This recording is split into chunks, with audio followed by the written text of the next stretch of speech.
Chapter 753. A tearing sound could be heard as the multicolored curtain of light was first pierced through by the mouthpart of the cicada, and then it was torn apart by the 6 legs of the cicada. The entire body of the cicada had passed through the curtain of light. The cicada continued to stab at Lu Ping with its mouthpart, but suddenly, a white jade lotus appeared on Lu Ping's chest. A beam of light shot out from the center of the lotus, and the silver cicada that was trying to stab Lu Ping was frozen in midair like a puppet. Immediately after, 2 more beams of multicolored light shot out from Lu Ping's chest, and in an instant, the silver cicada Dharma power was punched through 2 holes about half a foot wide. Ah! A cry of pain could be heard from afar, and the silver cicada Dharma power, which had been punched through with 2 holes, flew back at lightning speed. Lu Ping kept the water-controlling flag that he had been holding tightly in his hand and thought to himself, what a close shave. When he looked up, he saw that the Dharma power, Laozu, had already flown to the edge of the sky. It was obvious that he was about to leave, and he seemed to be in a panic as if he was afraid of something. It was only then that Lu Ping noticed that there was no sound coming from the direction where Guotianshan Laozu and the other Dharma power, Laozu, were fighting. When Lu Ping turned his head to look, he saw that Guotianshan Laozu was flying slowly towards Lu Ping. This kid is not bad to be able to defeat a Dharma adept.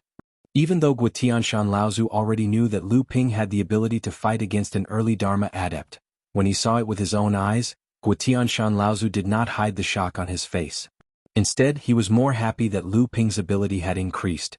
Without the other Laozu holding him back, Guotianshan Laozu easily defeated his opponent. After his opponent escaped, the Dharma power of the Dharma adept who was fighting Lu Ping had coincidentally been pierced by Lu Ping. Although it was not a serious injury, Lu Ping had initially wondered why his opponent had retreated, but when he saw Guotianshan Laozu flying towards him, he naturally understood the reason.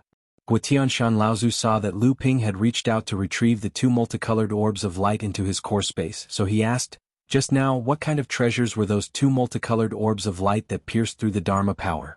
How come I've never seen them before? And that white jade lotus doesn't seem to be an ordinary item either. How come every time I see you, you are able to take out treasures that are completely new to us?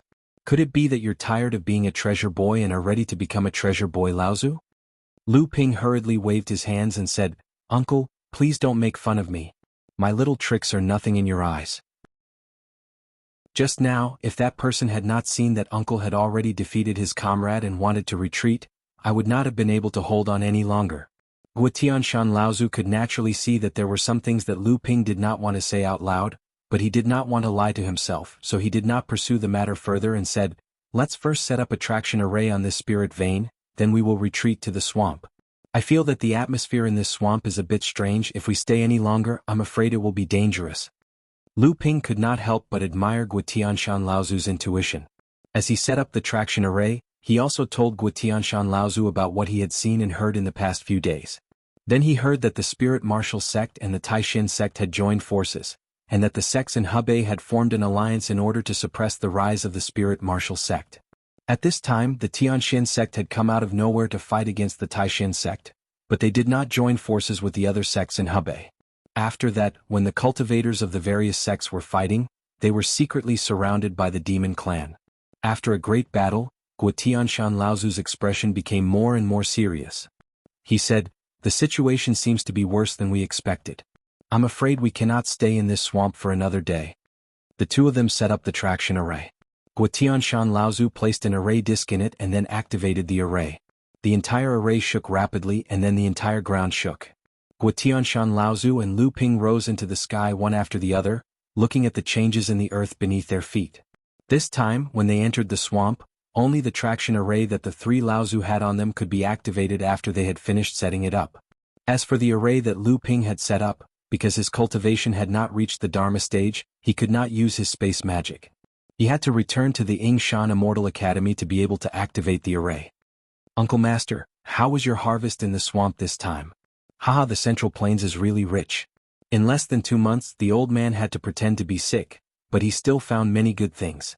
In addition to this spirit vein and the 3 or 4 small spirit veins that you found before, as well as the things that your Uncle Master Liang and Uncle Master Chu found, we have reached 2 medium spirit veins in the swamp this time. There are also some small spirit material mines and so on. Many of them are not important to other sects, so we have all used the traction array to change the spirit veins. Lu Ping said happily, This can be considered a great harvest. Guotianshan Laozu shook his head and said, if it wasn't for this medium spirit vein, our harvest would not be considered much. That's right, Uncle Master. How are Uncle Master Liang and Uncle Master Chu? This time, the Hebei sect's initial plan was to completely occupy the Yingyu swamp and take the opportunity to squeeze out the power of the monsters. But now, it seems that it's good enough to occupy half of it. Fortunately, the spirit veins in the swamp have already been taken by all the sections. Otherwise, this trip to the swamp could be considered a loss.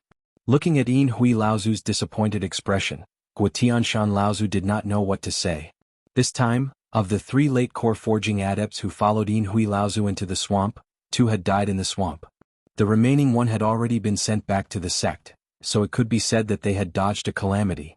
At this time, Lu Ping suddenly thought of something and said, dare I ask Senior, although this time the human sects are fighting amongst themselves, once the monsters attack, the various sects should also end their internal conflicts and unite against the outside world. This is the rule set by the 5 Holy Lands. Although the Yulon River monsters are powerful, at this time, the various sects in the swamp are in a state of turmoil. Once they unite, they should not let the Yulon River take half of the swamp, right? Hearing Lu Ping's words, Yin Hui Laozu immediately sighed and said, my dear nephew is right. Originally, when the Yulon River monsters attacked, the human race cultivators were prepared to give them a head-on blow. But who would have thought that at this time, something big would happen to the Huayu sect, causing the various sects to panic and lose the will to fight, and hastily end this trip to the swamp? Lu Ping and Guotianshan looked at each other. Lu Ping pretended to be surprised and asked, Huayu sect? The sect that had one of their Dharma adepts killed by the monsters? Aren't they just a small sect? How can they affect the overall situation of the entire Hebei's cultivation world? Yin Hui Laozu laughed bitterly and looked at the equally confused Guotianshan Laozu. He said, do you also think that the sects are making a big deal out of nothing? Without waiting for Guotianshan Laozu to reply, Yin Hui Laozu continued, it's no wonder. Who would have thought that after the Huayu sect sent out all their Dharma adepts, their own sect's headquarters would be completely destroyed by 2 Dharma adepts? What? Guotianshan Laozu and Lu Ping both exclaimed, how is this possible? Who would have such guts? And how did they break through the Huayu sect's protective formation? Even if there were no Dharma adepts in the sect, to break through the protective formation would not have been so easy, would it? Restriction-breaking talismans. These 2 early Dharma bandits used 4 5-colored restriction-breaking talismans in one go to break through the protective formation of the Huayu sect. Then, the 2 of them rushed into the sect and looted the place before retreating calmly. From now on, the Huayu sect will decline and rise to become a mid-sized sect. Who knows how long more the Huayu sect will have to work towards this dream, and how many generations of hard work they have to put in. Chapter 754. When the news of Huayu sect's destruction reached the swamp, the other sects Laozu no longer had any thoughts of fighting the demon race for the abundant jade swamp. They didn't dare to stay in the swamp for too long, and they all brought their disciples back to their sections. The operation launched by the Hebei cultivation world to expand their sphere of influence ended up with a hasty ending. Lu Ping and Guotianshan Laozu bid farewell to Yin Hui and Laozu after leaving the swamp. The 2 of them flew back to Yingshan Immortal Academy. Liang Tianfeng and Chu Tiancheng had already returned to Immortal Academy a long time ago. When the Great Formation was activated, Lu Ping and Guotianshan Laozu had already entered Immortal Academy.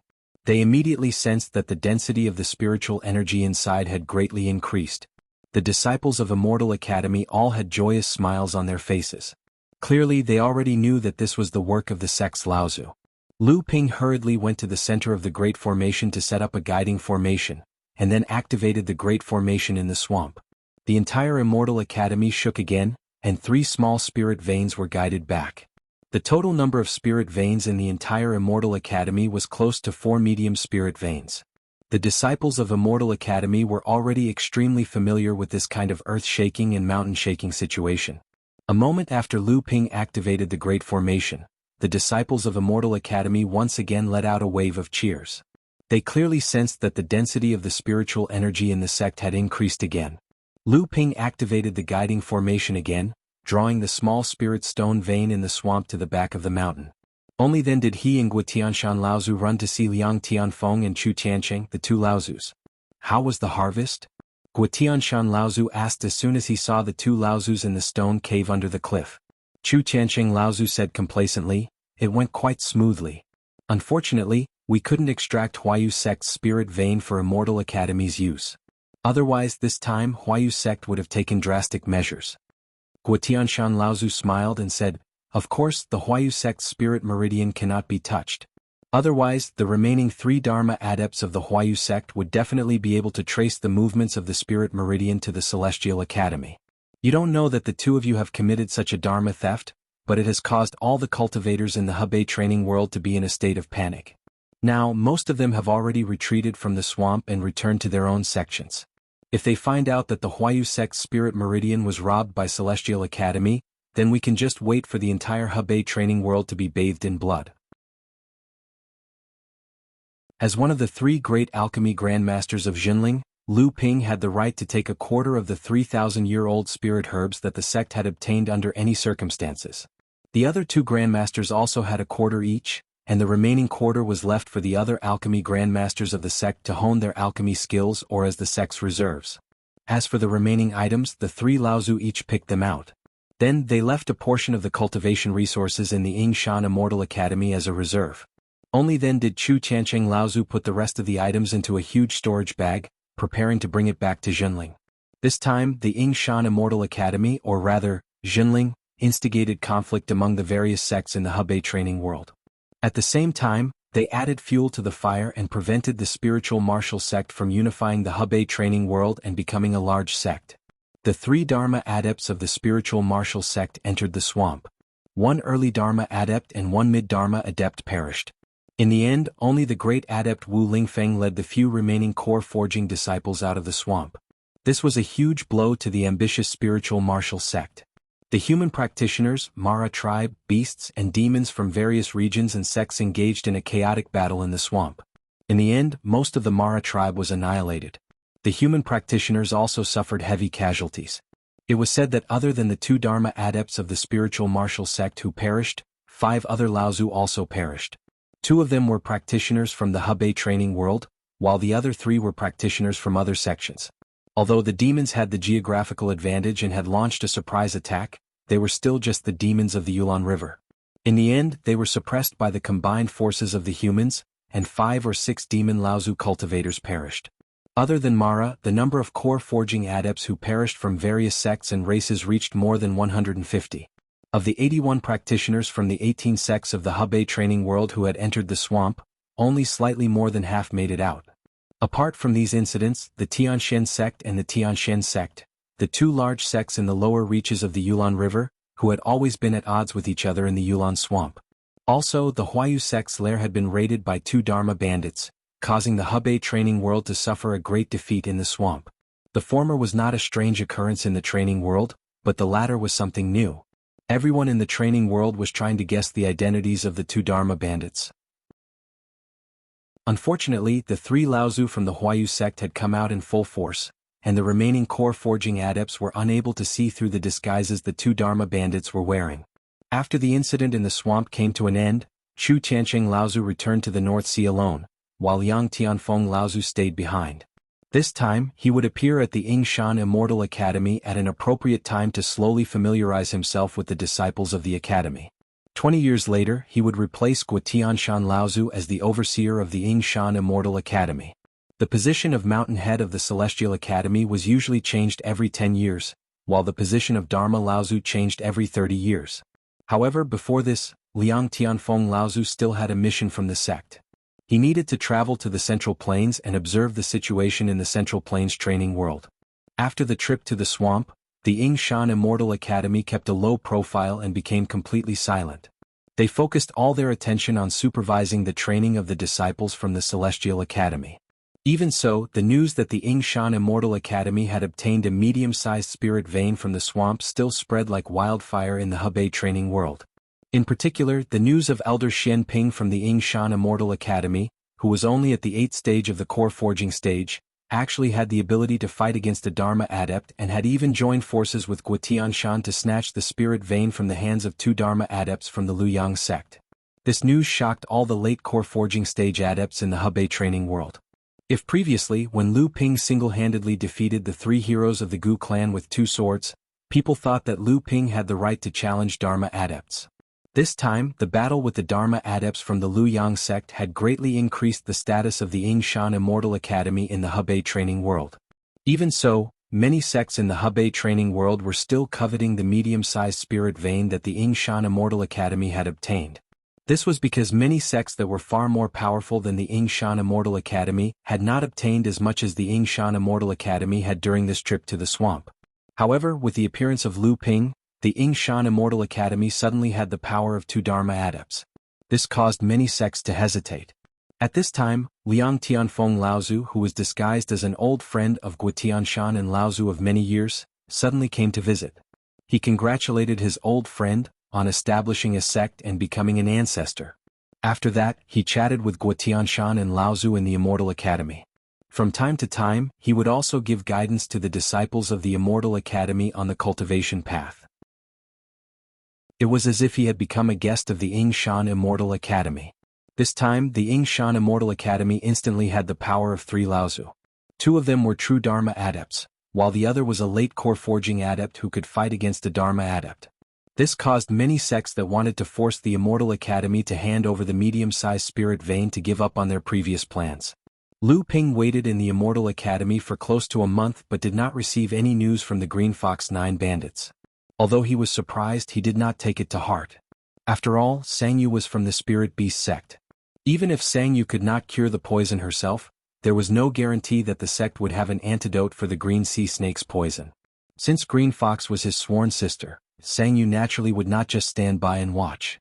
Perhaps the snake poison in her body had already been cured. However, if that was the case, Lu Ping and the Green Fox 9 bandits would become enemies in the future. Even the Yingshan Immortal Academy would become a thorn in the side of these 9 bandits. However, Lu Ping still did not take these 9 people seriously. After the previous battle, Lu Ping had a clear understanding of the power of the Green Fox 9 bandits. Although the combined power of the 9 bandits was comparable to a Dharma adept, Lu Ping was confident that these 9 people would not be able to do anything to him. Chapter 755. Now, Lu Ping was a little worried about the spells and powers that he had.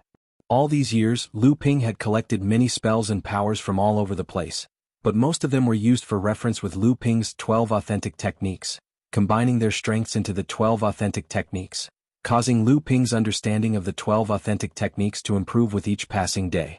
Most of the spells that he could use were from the 12 authentic techniques, and while they were powerful, they lost their flexibility and versatility. During the trip to the swamp, especially after Lu Ping had repeatedly fought with the Dharma adepts, Lu Ping gradually felt that the spells and powers that he had were still lacking. He should put more effort into this. After all, Lu Ping now had quite a number of water-based spells and powers. Furthermore, the Sea of 100 Rivers technique, that Lu Ping had yet to fully understand, seemed to be a type of sword technique that could only be formed by combining hundreds of sword techniques and directly led to a supreme spell. Other than this sword technique, the Great River Flowing East sword technique, that Lu Ping had yet to fully understand, was also a sword technique that could directly lead to a supreme spell. This sword technique, in the North Sea Wave Listening technique, was just a great sword technique that was modified to achieve the Sea of 100 Rivers Flowing East sword technique. However, when Lu Ping observed Tianxiang Grand Ancestor's Heavenly River of Lightning during his tribulation, he gained an epiphany and upgraded the sword skill to the level of a great technique. However, when Lu Ping practiced the sword skill, he couldn't help but feel a sense of longing. It was as if there was something he hadn't fully comprehended yet, and there was still room for him to improve the sword skill further. As the saying goes, the onlooker sees the game more clearly. This time, when Liang Tianfeng and Laozu Chu Tiancheng came to Central Plains, Liang Tianfeng and Laozu brought a message from their teacher, Lu Tianling, for Lu Ping to go to the 2 major rivers of Central Plains, the Yulon River and the Skyfall River, to take a look. Lu Ping was suddenly enlightened. What was the meaning of the great river flowing eastward? Only these large rivers were truly flowing east. Perhaps that was the place for him to completely master this Fey sword art. When Lu Ping killed the 8th brother of the Supreme Mystery Sect and his party in the swamp this time, he had used a set of great swordsmanship that he had just mastered, called Serial Whirling Kill. This was a complete sword art inheritance that Lu Ping had obtained from the Ying Tian sect. This inheritance was equivalent to the trunk of a giant tree. Almost all of the inherited sword art's divine abilities of the Ying-Tian sect were branches of this sword art inheritance, including the flying spiral slash, a sword art divine ability that was specially used for dual flying swords. It was also a branch of this sword art inheritance. This sword art inheritance was given an interesting name by the Ying-Tian sect, called the Boiling Sky sword art. It could be considered the general outline of the entire Ying-Tian sect's sword art inheritance. Such a general outline of a sword art inheritance was naturally only obtained by a very small number of people in the Ying-Tian sect, and it was passed down by word of mouth from generation to generation of cultivators. Although this general outline was mentioned many times in the Ying-Tian sect's inheritance, it was never recorded. Fortunately, Lu Ping had inherited the Fei Tian Grand Ancestor's pure Yang soul. As the pure Yang Grand Ancestor with the highest status in Ying-Tian sect back then, the pure Yang Grand Ancestor's swordsmanship was naturally engraved in the pure Yang soul's inheritance. And this sword art, without a doubt, was like the 100 Rivers into the Sea sword art inheritance. It was also a sword art inheritance that led directly to a supreme divine ability. The difference between this and the 100 Rivers into the Sea sword art great divine ability was that in order to achieve this supreme divine ability, one must thoroughly study the Ying-Tian sect's sword art inheritance. And to achieve the 100 Rivers into the Sea sword art great divine ability, one could use it as a reference as long as it was a sword art of sufficient weight. Comparing the two, the starting point for the Boiling Sky sword art was undoubtedly much higher than the 100 Rivers into the Sea sword art. However, the power of the two ultimate divine abilities was similar, which meant that it was easier to achieve the 100 Rivers into the Sea sword art great divine ability. The achievement of a great divine ability could allow a core forging adept to become a master. With 3 to 5 great divine abilities, even early Dharma adepts would not be considered weak among the adepts of the same level, and a great divine ability could often become the foundation of a medium-sized sect. A Dharma adept who had achieved a great divine ability usually had the right to establish his own sect. An adept who could achieve 2 or more great divine abilities could often be considered invincible among the adepts of the same level, and it was not difficult for them to challenge someone of a higher level. Lu Ping was currently only at the late core forging stage, but he had already mastered more than 3 to 5 great divine abilities.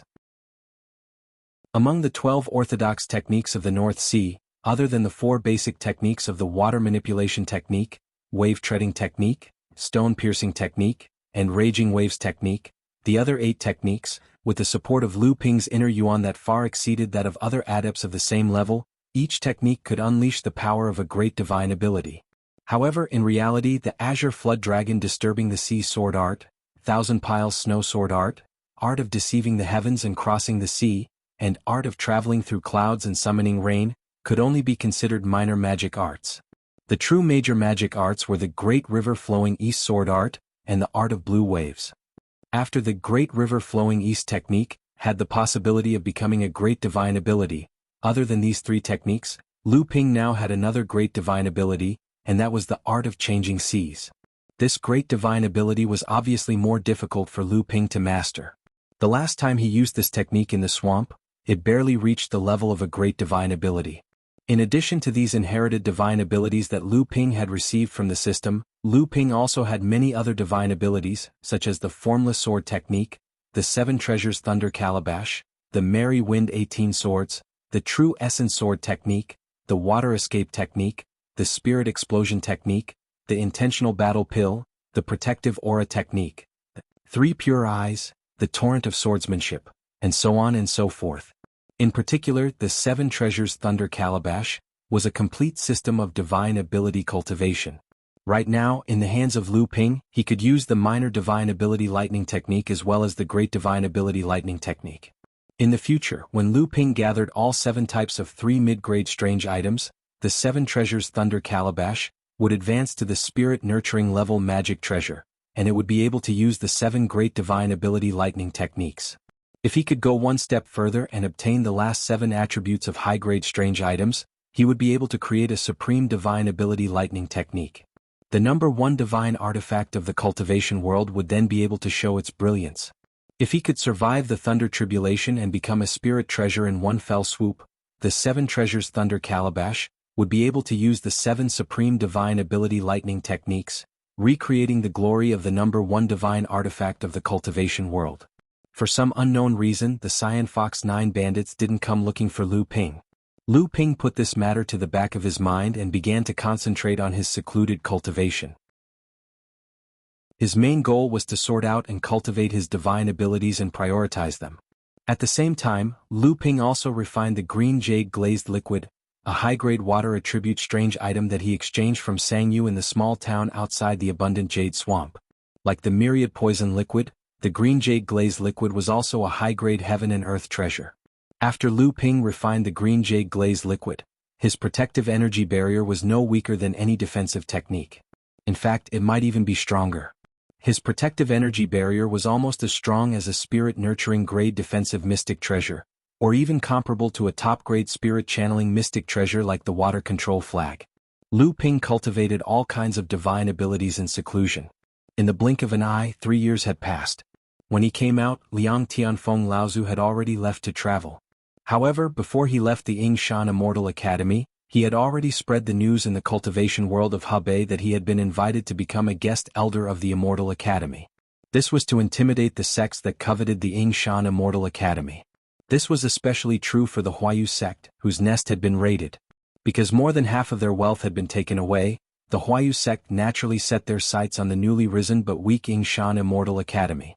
If not for Liang Tianfeng Laozu's appearance and the Gu clan's warning, the Huayu sect would have jumped up and down among the 12 small sects and might have caused some trouble. After all, the Yingshan Immortal Academy did not have a deep foundation and did not have enough connections. In the Yingyu swamp, the Gu clan's direct disciple, enlightened Master Gu Hun, was rescued by Lu Ping. With Lu Ping's help, the Gu clan exposed the collusion between the Supreme Shen sect and the Spirit Martial sect to plot against the disciples of the various sections. Hence, the Gu clan's action of stopping the Huayu sect could be considered as repaying a favor to Lu Ping or the Yingshan Immortal Academy. On the other hand, the Yingshan Immortal Academy's old neighbor, the Mountain Universe sect, had been very well behaved during this period. Perhaps they had seen the great increase in the Yingshan Immortal Academy's strength, but after the trip to the swamp, Yushang Laozu, who had always been hostile towards the Yingshan Immortal Academy, had restricted his disciples from getting into conflict with the disciples of the Yingshan Immortal Academy. At the same time, he had also urged his disciples to cultivate. It was said that 2 of his disciples, Pang Feiyun, had condensed a 7th-grade golden core and were already preparing to break through to the Dharma Adept stage in seclusion.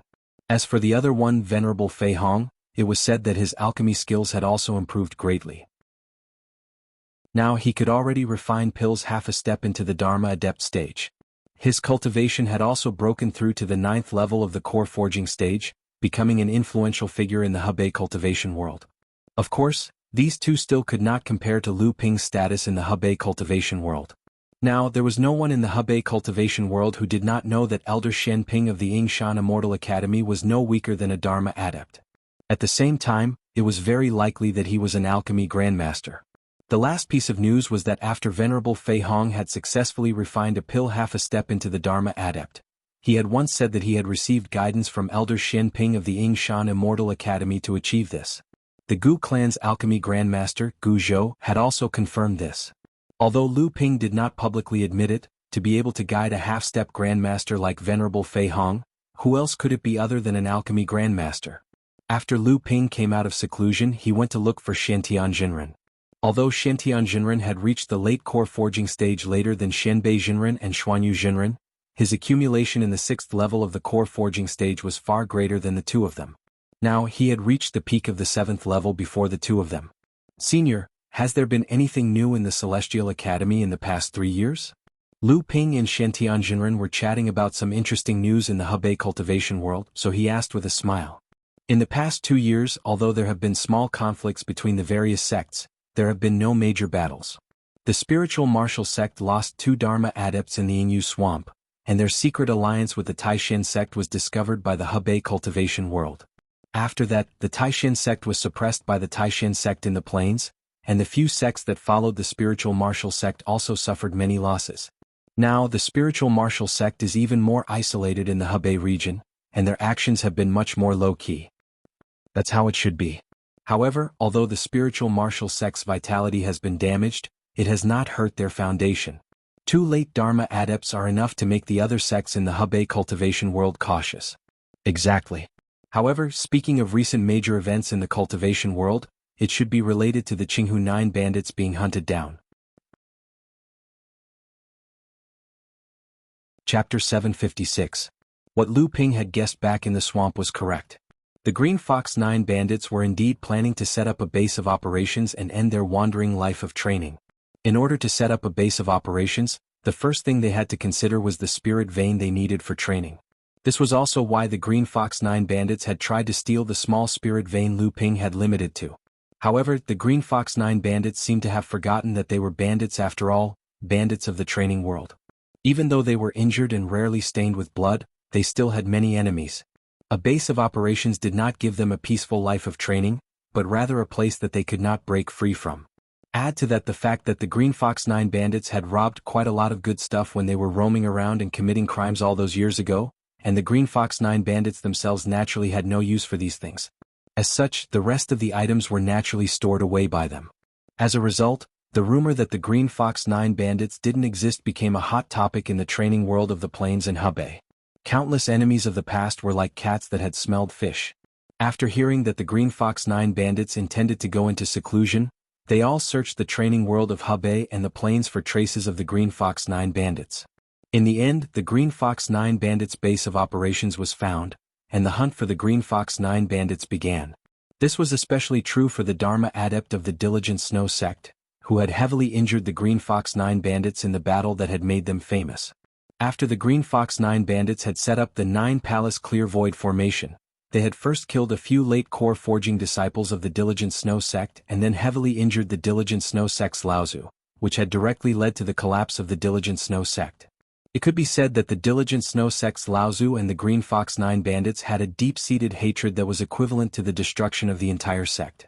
Among the cultivators of the plains and Hebei who had chased after the Green Fox 9 bandits, this Diligent Snow sect's Laozu had been the one who had put in the most effort.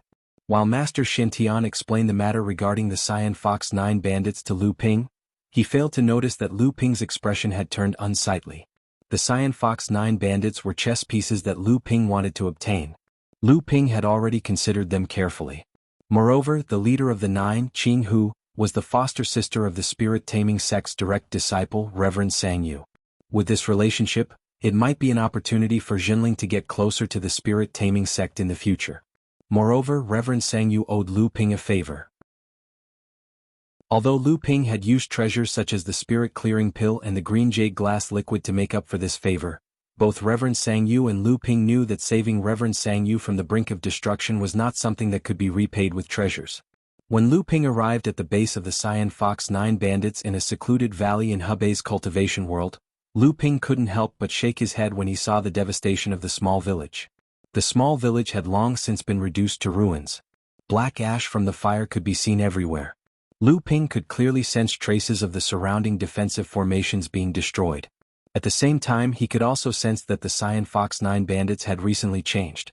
All of this showed that the Cyan Fox 9 bandits had put a lot of thought into this base of theirs.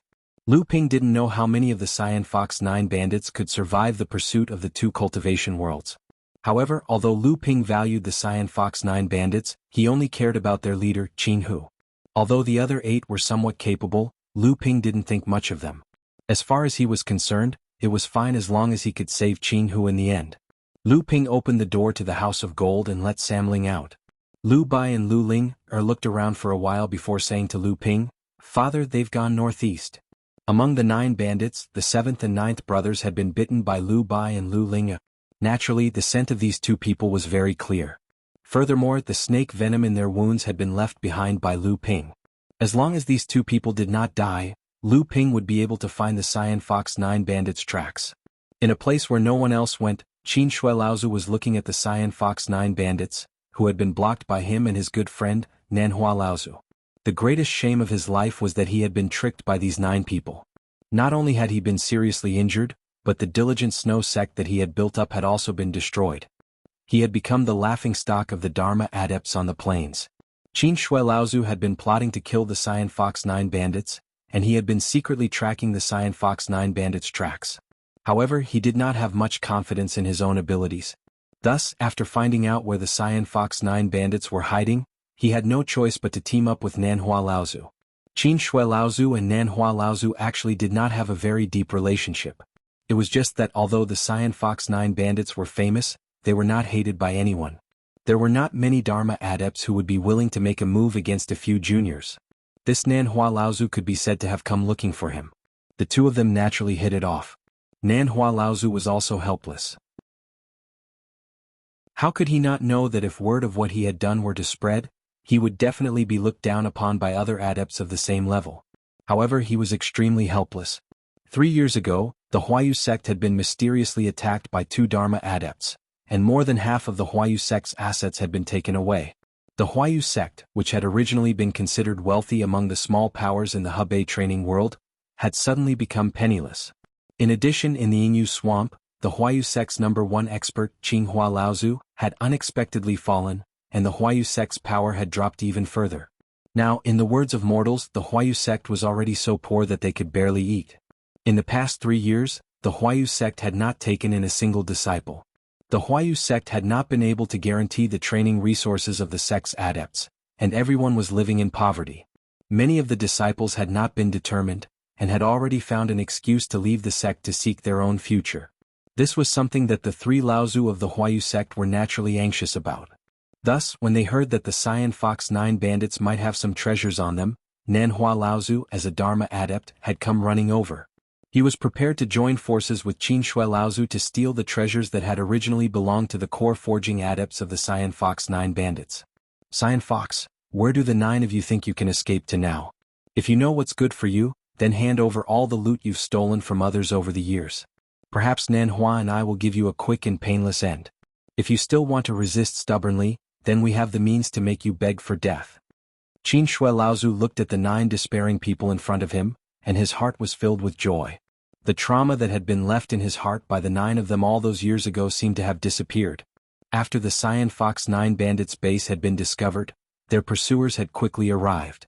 After a series of battles, the 9 of them had used the power of the 9 Palaces Clear Void formation to repel most of the pursuers. However, in the end they were still blocked by the 2 Dharma adepts in front of them. As they fought, the 9 of them had suffered varying degrees of injuries, and the inner yuan in their bodies did not have much time to recover. Under normal circumstances, the 9 of them might have been able to use the 9 Palaces Clear Void formation to resist for a while, and perhaps 1 or 2 of them would have been able to escape. But now, the 9 of them seemed to have the will to die at the same time. Boss, let's fight it out with them. In a while, the few of us will hold them back. Boss, you take the opportunity to escape and avenge us in the future. After Jianghu and Qinglang had discussed with the other siblings, they turned to Jianghu and said, "Don't talk nonsense. If anyone wants to leave, it should be 7th sister and 9th sister. They are the weakest and they won't be of much help even if they stay. After we escape, we should first go to Yingshan Immortal Academy to find that Lu Shenping to get rid of the snake venom in his body. If possible, we should see if we can beg him to help our 2 sisters in Yingshan Immortal Academy. It's a pity that 8th brother is injured. Big sister, I won't leave. I want to be with everyone." Without waiting for Jianghu to finish speaking, 8th brother, who was at the side, said anxiously, "Let 7th sister and 9th sister leave. I'm already in this state, I can't leave." "We won't leave either." 7th sister and 9th sister also protested. "Nonsense, what do you know? Today the 9 of us have fallen.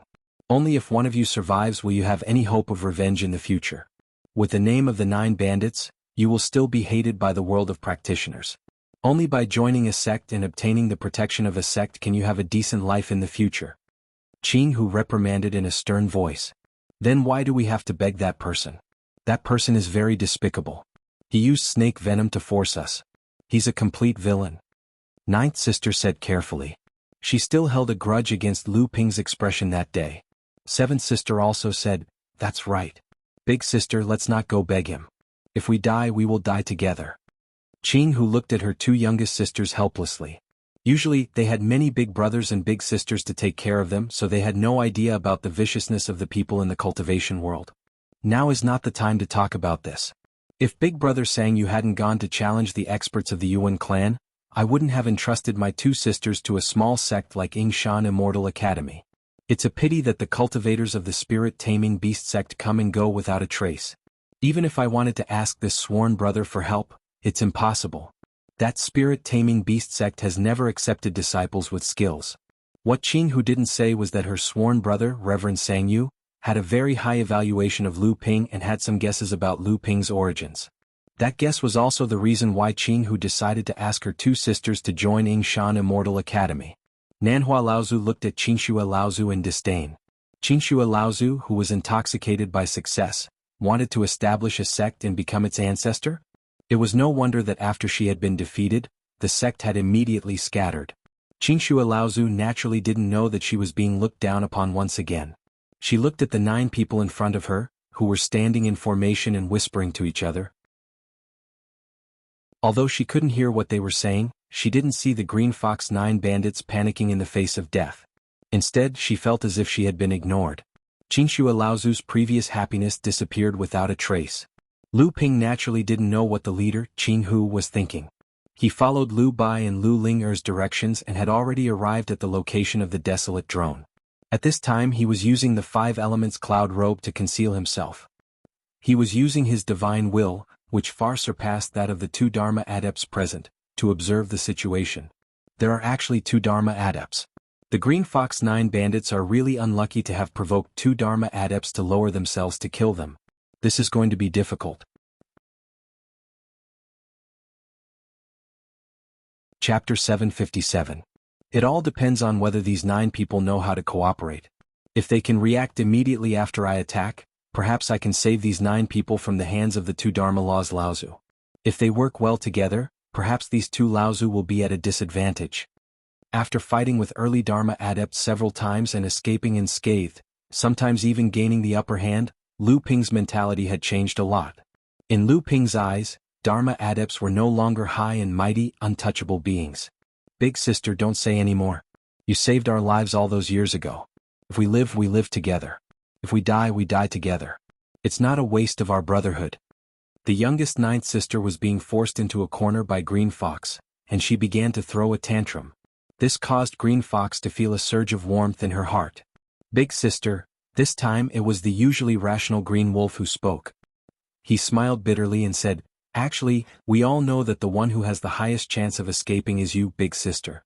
You are the strongest, and if you manage to escape, you are the only one who can avenge us in the future. As for the others, whether it be 7th sister, 9th sister, Jianghu, or me, it would be a miracle if we could reach the 9th level of the core forging stage. We would not even dare to dream of entering the Dharma stage. If that is the case, what is the point of 7th sister, 9th sister, or even the few of us escaping?" Jianghu looked at her siblings and her eyes reddened. She waved her hand fiercely and said, "All right, since we don't intend to run anymore, then let's fight it out with these 2 Dharma adepts. Even if we die, we won't let these 2 off easily." "Brother Qingxue." Nanhua Laozu could not take it anymore and said, "Since these 9 people are so stubborn, we should quickly deal with them to prevent any more trouble. As for the treasures they have stolen over the years, we will leave one of them alive and use the soul-searching technique." Her casual words revealed her indifference to life and death. Qingxue Laozu smiled awkwardly and said, "You are right, brother. I originally thought that the heavens were kind. Qingxue, old ghost, hand over your life." Before Qingxue Laozu could get carried away, the Cyan Fox 9 bandits, 9 palaces clear void formation, suddenly activated. Cyan Fox brandished her mountain-splitting axe, and with the support of the Dao Soldier formation's combined power of 9 people, she chopped it down at Qingxue Laozu's head. Qingxue Laozu's expression was extremely ugly. Back then he had suffered a great loss under the axe of these 9 people. It was not that he could not withstand the blow, but he felt that the loss outweighed the gain. However, he had been constantly thinking about his defeat all these years and was still unable to think of a way to break out of it with his current strength. Once he retreated, he would be completely surrounded by the 9 palaces clear void formation and repeat the tragedy from back then. Therefore he had to receive this blow. Only by receiving this blow from Cyan Fox would Qingxue Laozu be able to gain the upper hand in the 9 palaces clear void formation and escape the restraints of the formation at any time. Of course, with Qingxue Laozu's strength, it was still impossible for him to break through the Dao Soldier formation and defeat the Cyan Fox 9 bandits. This was also why Qingxue Laozu had joined forces with Nan Laozu. Of course, Qingxue Laozu could retreat first and then fall into the formation to wait for Nan Laozu's rescue. With the 2 of them working together, the Cyan Fox 9 bandits would be defeated even faster. However, once he fell into the formation, Qingxue Laozu's life would no longer be in his hands. Qingxue Laozu had been in the cultivation world for hundreds of years. This time he had only joined forces with Nan Laozu because of their mutual benefits. How could he put his life in Nan Laozu's hands? Qingxue Laozu's magic treasure was a spirit-nurturing ice jade bracelet. The jade bracelet flew high into the air, and as Qingxue Laozu made hand seals, ice walls condensed in front of the jade bracelet. 12 ice walls stood in front of him. The giant axe shattered 8 of them in a row, but its momentum did not weaken. Qingxue Laozu gritted his teeth and the remaining 4 ice walls suddenly exploded. Ice shards filled the sky, and the giant axe was sent flying. Qingxue Laozu's face was pale. Clearly, this divine ability had consumed a lot of his energy. Taoist Nanhua, if you don't act now, when will you? Qingxue Laozu called out loudly. At this time, after Qingxue Laozu's attack on the Green Fox 9 bandits had been nullified, the 9 of them who had already expended a lot of energy in the pursuit, looked even more exhausted now. If Nanhua Laozu attacked them from behind, the Green Fox 9 bandits would definitely be doomed. Nan Laozu naturally would not let go of such an opportunity. The flying sword in his hand split into 9 and shot towards the 9 of them, intending to kill them all. At this time, Lu Ping was in a dilemma. At this time, Qingxue Laozu was already engaged in a full-on battle with the Green Fox 9 bandits and had no time to pay attention to anything else. This was the best time for Lu Ping to attack Qingxue Laozu. Lu Ping was confident that once he attacked, he would be able to severely injure Qingxue Laozu. If the Green Fox 9 bandits continued to hold on to Qingxue Laozu, Lu Ping might even have a chance to kill this Dharma adept. However, at this time, Nan Laozu had already attacked from behind the Green Fox 9 bandits. Even if Lu Ping could severely injure Qingxue Laozu, the Green Fox 9 bandits would definitely suffer heavy casualties. At the end of the day, how many of them would be left alive? Although Lu Ping only cared about Green Fox 9 bandits at the last moment, Lu Ping still sighed and changed his mind. Perhaps it was because Lu Ping could already tell that the Green Fox 9 bandits had already decided to die. In this day and age, there were very few friends and brothers in the world of martial arts who could entrust their lives to each other. Wind and clouds gathered in the sky. Water vapor gathered together and formed a gloomy dark cloud above ancestor Nanhua's head. Golden and purple lights flashed, disappeared, and flashed again in the dark cloud. A huge pressure descended from the sky. Nan Laozu, who had just raised his own treasure and was about to join forces with Qingxue Laozu to annihilate the Green Fox 9 bandits, suddenly stopped what he was doing. Instead, he used his treasure to protect himself and looked up at the sky. Which friend is playing such a joke on me? Nan Laozu's face darkened. He could not figure out what this hidden opponent's goal was. Could it be that he wanted a share of the loot from the Green Fox 9 bandits? Could the Green Fox 9 bandits be worthy of the attention of 3 Dharma adepts? The dark clouds rolled and the dull thunder ropes were already brewing. Bean-sized raindrops fell from the sky like powerful hidden weapons, smashing a 3-foot-deep hole in the ground. However, although the dark clouds above his head were huge, the raindrops only covered a few feet around Patriarch Nanhua. The art of traveling through clouds and summoning rain. Although this technique was not very powerful, it was difficult to deal with and almost impossible to dodge. The only way to deal with it was to take it head-on. Once it was taken head-on, it would be a never-ending process of wearing down the opponent until he was completely exhausted. Of course, this spell was also a way to conceal their tracks. Within the range of the dark clouds, even if Lu Ping and the others fought fiercely, as long as the art of moving clouds and summoning rain wasn't broken, no one outside the spell's range would be able to detect what was going on inside. However, even Lu Ping himself didn't know how powerful the skill would be if other factors were added into the process of casting it. The dark clouds flashed with all sorts of colors that made one's heart palpitate. The 7-colored lights suddenly bloomed, forcing back the darkness around them. Before the sound of thunder could be heard, 7 bolts of lightning had already descended from the sky. Een lightning of gung metal, een lightning of wood, een water. Although each type of een lightning was not very powerful to a Dharma adept, the 7 types of een lightning were enough to make Nan Laozu's heart palpitate and think of something else. But whether it was Nan Laozu or Lu Ping, they both seemed to have forgotten that this was the power of the heavens. When the 7 treasures Thunder Calabash and the art of traveling through clouds and summoning rain were used together, the two actually produced a very compatible effect. At this time, whether it was the art of traveling through clouds and summoning rain or the 7 types of een lightning from the 7 treasures Thunder Calabash, the power produced was far greater than either of them. In fact, it was as if the two were simply added together. Are you a practitioner of the Yuan family? As soon as Nan Laozu said this, he knew that he had said the wrong thing. Although the practitioners of the Yuan family were skilled in all sorts of lightning techniques, they did not use other techniques.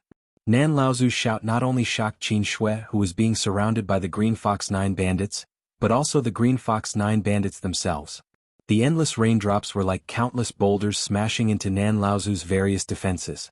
Although the 7 bolts of lightning were blocked by Nan Laozu, the power of the technique still affected Nan Laozu's body. Nan Laozu felt as if the inner yuan in his body had met with snow under the sun. The numbing electricity began to dissolve the inner yuan in Nan Laozu's body. Nan Laozu's inner yuan began to circulate, dissolving the discomfort.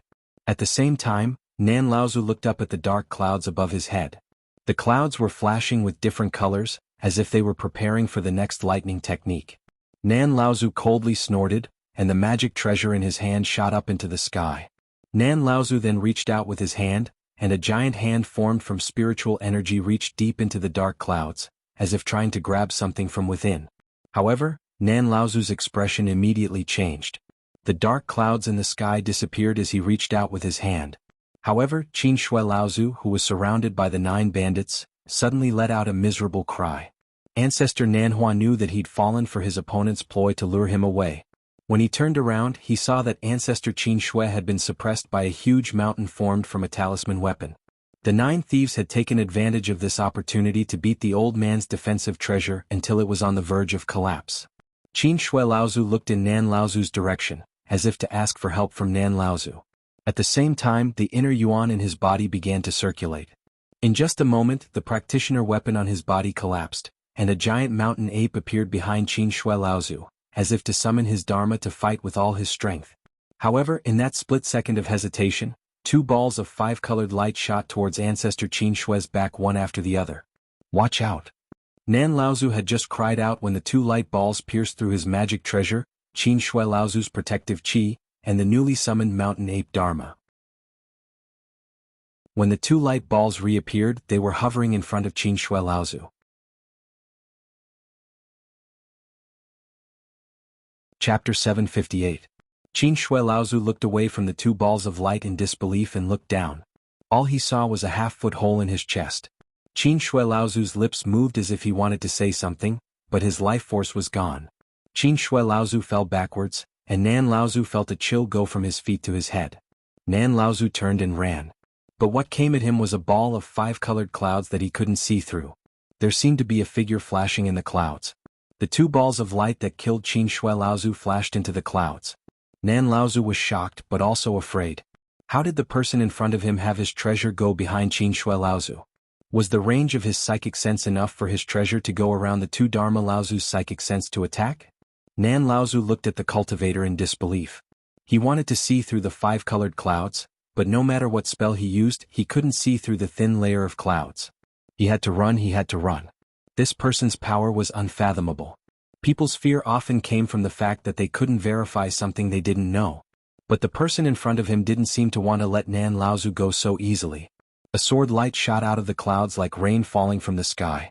This sword light filled the entire space, and then the sound of the sword rose into the sky. What kind of sword skill was this?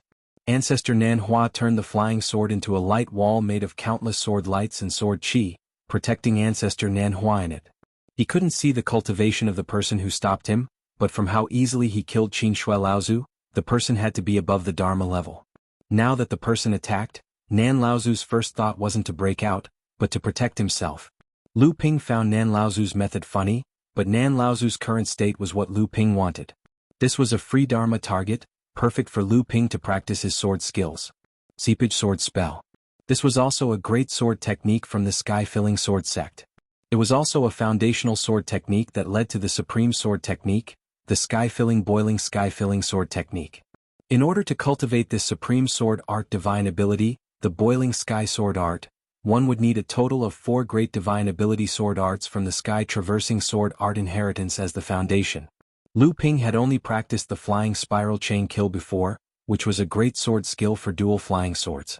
Now, the Seepage Sword spell that Lu Ping was using was another great sword skill from the Sky Sword sect. When this sword skill was created by the Sky Sword sect's ancestors, it was because the mountain where the Sky Sword sect was located had been soaked by the Ying River for many years. Even though there was a protective array protecting it, the foundation had softened and sunk. Feeling the pervasive power of the Ying Tian River, a genius swordsman of the Ying Tian sect, created this seeping water sword technique. Later on, it was perfected by generations of cultivators of the Ying Tian sect, and the power of this sword technique gradually increased. In the end, it became another set of water attribute divine sword techniques of the Ying Tian sect. Nan Laozu could use the sword light to weave a wall of sword light to block Lu Ping's attack. Lu Ping could use it to test if his seepage sword spell could find the flaw in Nan Laozu's sword skill and use the sword light to penetrate the wall of sword light. By the time Nan Laozu realized that Lu Ping was using him to practice, Lu Ping's seepage sword spell had already penetrated Nan Laozu's defense. The tiny sword light was like needles stabbing into Nan Laozu's skin. After all, he was facing a Dharma adept. Even though Lu Ping's seepage sword spell had already reached a certain level, after penetrating Nan Laozu's sword light wall, he was at the end of his rope. Nan Laozu's protective spell was activated, and the countless tiny sword lights were shattered. But it was too late for Nan Laozu. The Green Fox 9 bandits knew that they had strong reinforcements. The sudden change from being controlled by someone else to controlling the lives of others made the 9 extremely excited. Who would be willing to die now that they had a chance to live? With Lu Ping suppressing them from the side, the Green Fox 9 bandits easily set up the 9 Palace Clear Void formation and surrounded Nan Laozu in it. A strange wave spread out from the ancient Dao Soldier formation, directly sealing off the surrounding space. Even if a Dharma adept used his Dharma and space powers, he would not be able to break through the seal of this formation. Nan Laozu cursed under his breath. He was a very decisive person. After realizing that he had been tricked, he immediately summoned his Dharma. Nan Laozu's Dharma was a giant turtle, but this turtle had a tail that was as long as a snake's. With a sweep of its giant tail, it knocked away Green Fox's giant axe. At the same time, its 4 limbs and head retracted into the turtle's shell. Before Lu Ping's flying whirlwind kill could reach Nan Laozu, it was dispelled by the giant turtle Dharma. Lu Ping, who was hidden in the Cloud Light 5 Elements robe, knew the power of the Dharma. He raised the landslide in his hand, and it transformed into a giant silver seal in the sky. It descended towards Nan Laozu's Dharma, which had already shrunk into its shell. Nan Laozu reached out a finger, and the landslide was immediately stopped in midair by a huge force. Then, the giant turtle Dharma, which had been hiding in the shell, suddenly began to roll, crashing into the 9 Palace Clear Void formation that had trapped Nan Laozu. Without the protection of the Dharma, Nan Laozu's own power would undoubtedly decrease greatly. But now Nan Laozu could not care less. He knew his own power. Although he was much stronger than Qin Shui Laozu, it was still limited. Now that he was surrounded by the Green Fox 9 bandits and the person hidden in the 5 colored clouds, if he did not escape soon, Qin Shui Laozu, who was now lying on the ground, would be a good example. Nan Laozu's plan was that even if he was heavily injured without the protection of the Dharma, as long as the Dharma could create an opening in the 9 Palace Clear Void formation, then it would all be worth it. Nan Laozu's plan was not wrong, but he was taking it for granted. Without the protection of the Dharma, Nan Laozu would not only be heavily injured, but he could also be killed. Seeing Nan Laozu give up the protection of the Dharma, Lu Ping made a decision. His face suddenly became serious and he pushed forward with his hand. A giant golden hand suddenly appeared in front of Nan Laozu. The hand clenched as if it wanted to crush Nan Laozu. The Dharma treasure flying sword in Patriarch Nanhua's hand slashed horizontally in an attempt to cut off the palm. Unexpectedly, there was a chi-chi sound as the flying sword sliced through the palm. A thick wisp of smoke rose from the flying sword. Patriarch Nanhua's expression changed. This flying sword was a spirit-nurturing flying sword that he had used for many years. When he saw the mottled spots on the flying sword, he couldn't help but feel his heart ache. At this time, Nan Laozu did not dare to fight against the giant hand that Lu Ping had pushed forward. He quickly retreated, but the protective astral energy around Nan Laozu's body was torn apart like tofu by the giant hand. Nan Laozu's body flashed with light. In just a moment, the protective astral energy that had collapsed was once again propped up. Nan Laozu's face was unusually ugly as she looked at Lu Ping, who was surrounded by the colorful clouds. 10,000 poison serum? This technique, called one hand to hold the heavens and earth, was just a small technique that Jinling had passed down. Lu Ping saw that this technique might be useful in the world of training, so he used it to train. But today, after Lu Ping filled the giant hand with the 10,000 poison serum, under the control of Lu Ping's water control technique, he did not expect it to have such a miraculous effect.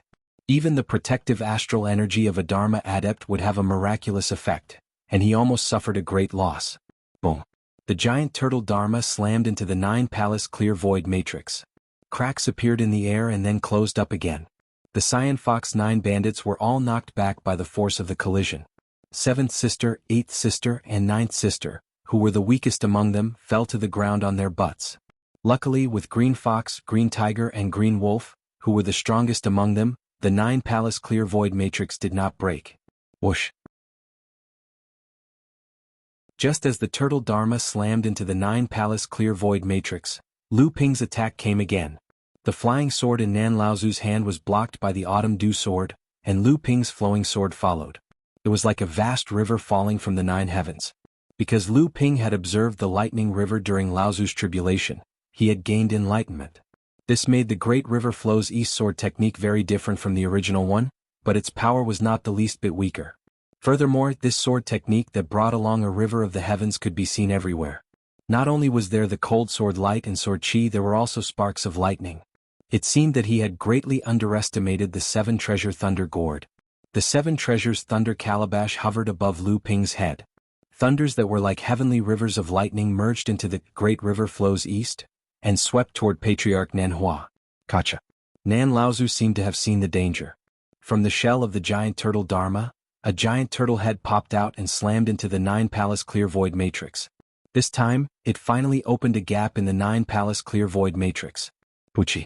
This was because the internal organs of the Azure Fox 9 bandits had been affected and shaken the instant the 9 palaces clear void formation was destroyed. Coupled with the fact that they'd been continuously fighting their pursuers for the past few days, they were like an arrow at the end of its flight. So, internal injuries were naturally unavoidable. Puchi. Nan Laozu also coughed up blood. Under the unparalleled power of Lu Ping's Great River Flow's East Sword technique, Nan Laozu finally gave Lu Ping an opportunity to send him flying with a flowing sword. But at this time, Nan Laozu had a happy expression. Using the power of Lu Ping's attack, he fled out of the 9-palace clear void matrix. Wanna run? But it was too late.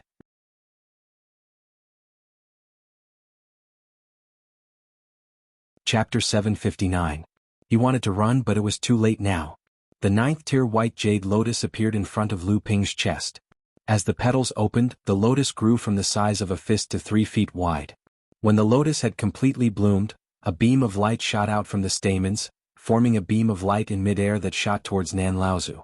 At this time, Nan Laozu had already escaped from the gap that the Dharma giant turtle had created.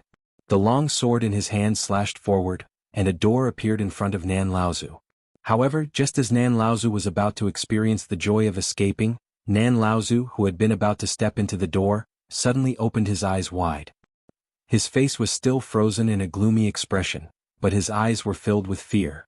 A pale white light surrounded Nan Laozu's body. It was this beam of light that had shot out from the white jade lotus that had completely frozen a Dharma adept in midair. The door in front of him shook and then closed up again. Nan Laozu's inner yuan surged from within his body, and the white light immediately dissipated. However, Nan Laozu's face was not the least bit happy. Instead, his face was full of despair. A black shadow flashed by and Nan Laozu's head flew into the air. When the black shadow stopped, a sharp screeching sound came from behind the black shadow. Jianghu's giant axe spun in the air. Just now, when Lu Ping had used the white jade lotus to freeze Nan Laozu, Jianghu had used her own giant axe to chop off Nan Laozu's head. But how could a Dharma adept die just because his head was chopped off? Without waiting for Nan Laozu's corpse to fall from midair, Nan Laozu's chest suddenly exploded.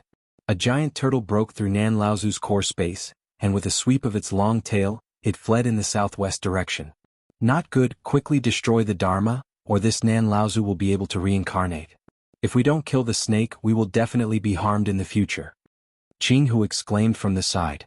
However, the Green Fox 9 bandits had just fought with Patriarch Nanhua's Dharma power, and they no longer had any spiritual power left. It was only because of Green Fox's talent that she was able to conserve her last attack.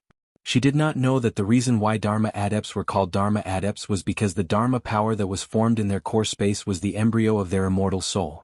A seed was not so easily destroyed. Jianghu also knew that there was no hope for her brothers and sisters. Her shout was actually directed at Lu Ping, whose face was concealed by the 5 elements cloudy robe. However, just as Jianghu's words left her mouth, a strange sound of thunder came from the sky. Jianghu looked towards the source of the sound and saw a 7-colored bolt of lightning descending from the sky. The Dharma giant turtle let out a long cry of despair and was reduced to ashes in one fell swoop. A dense and suffocating spiritual energy erupted from the collapsed Dharma idol. The intense spiritual energy stirred up a storm in the surrounding wilderness, spreading far and wide. It wouldn't be long before cultivators sensed the abnormality of the spiritual energy in this place and rushed over to investigate. The multicolored cloud slowly flew towards the Cyan Fox 9 bandits. Although the 9 bandits were curious as to who had saved their lives, they were, after all, men who had been in the world of cultivation for a long time. Although they were vigilant, they were unable to muster up the slightest resistance in their current state. As the leader, Jianghu was the first to express her gratitude. "The 9 of us thank you for saving our lives, Senior. Please leave your name, we will definitely repay you in the future." Repayment is a must. The cloud slowly faded away, turning into a thin layer of gauze that fell on Lu Ping's body. Seeing the shocked expressions of the 9 pirates, Lu Ping smiled proudly and said, "There's no need to repay me in the future. If you have the ability, why don't you repay me now?" "It's you?" Jianghu, who was originally exhausted, suddenly found the strength to jump up from the ground. Immediately after, he felt someone grab his leg. When he looked down, he saw Jianghu shaking his head at him. Apart from Jianghu, the Green Fox 9 pirates were all shocked. What did they just see? Today, 2 Dharma adepts, Laozu, died at the hands of this person. Before this, the 9 of them had thought that the cultivator who had come to save them was a Dharma adept, Laozu. However, the truth was right in front of their eyes. The person who had saved them was not only someone they hated, but also a core forging adept. Jianghu, who had been stopped by Jianghu, finally calmed down. He looked at Lu Ping in a daze, speechless. Jianghu and Jianghu were also core forging level 8 adepts. If they were in Lu Ping's shoes, they would not have been able to kill 2 Dharma adepts, even with the help of the 9 Palace Clear Void spell. Lu Ping smiled as he looked at Jianghu, who had fallen to the ground to recover his inner yuan, and Qing Lang, who was beside him. Then, he looked at 7th sister and 9th sister, whose eyes had lit up ever since he had revealed his identity.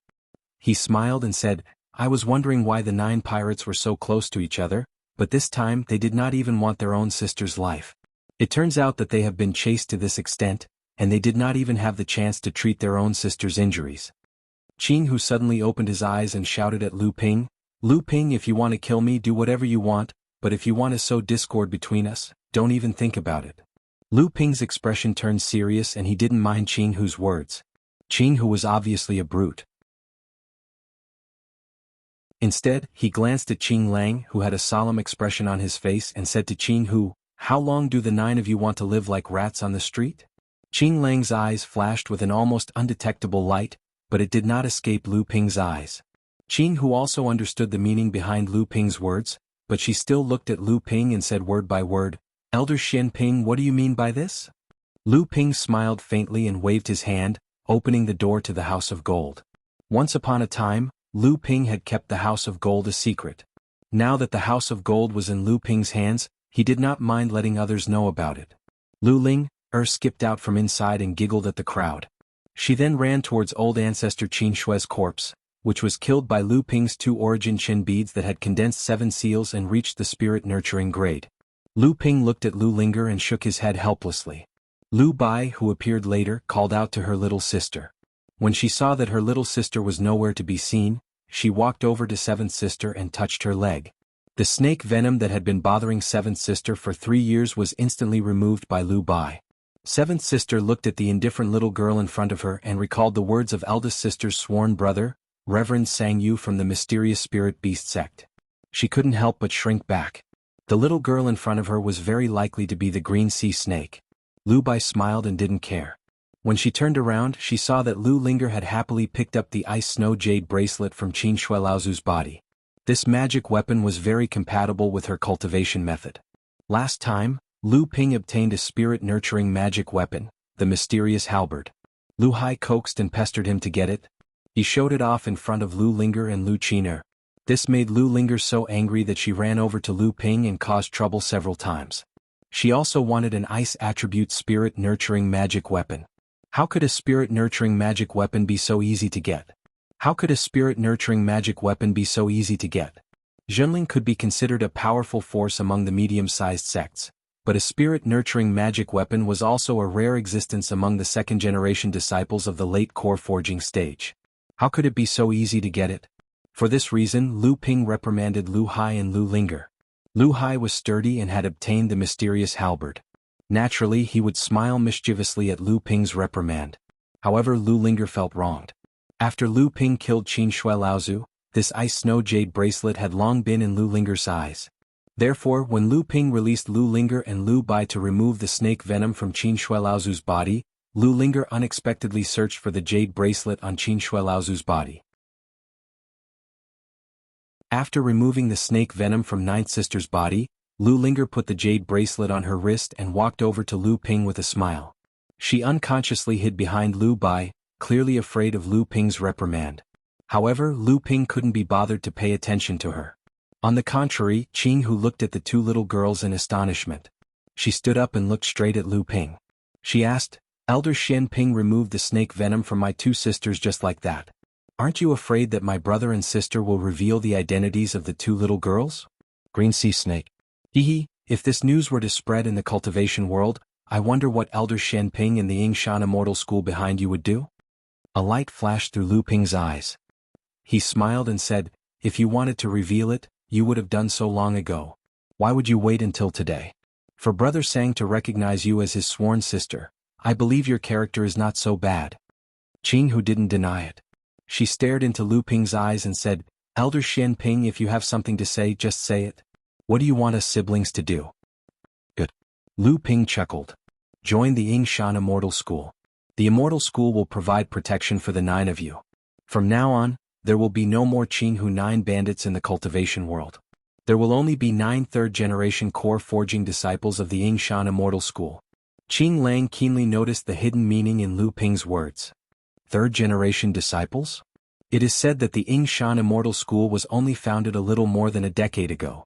There are only 3 generations in total, and the most outstanding of the third-generation disciples are those who have just entered the blood condensation realm. Do you want us to be like these ignorant children and have to call you Martial Uncle when we see you? Who told you that those disciples are third-generation cultivators of the Yingshan Immortal School? Lu Ping said to Qing Lang with a smile.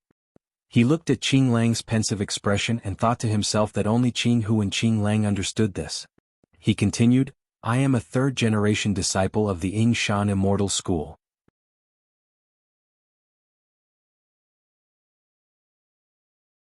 Chapter 760. Lu Ping didn't mind giving everyone some space to think, but the stupid tiger, Jianghu, didn't fall for it. He gloomily said, "So you're just a junior?"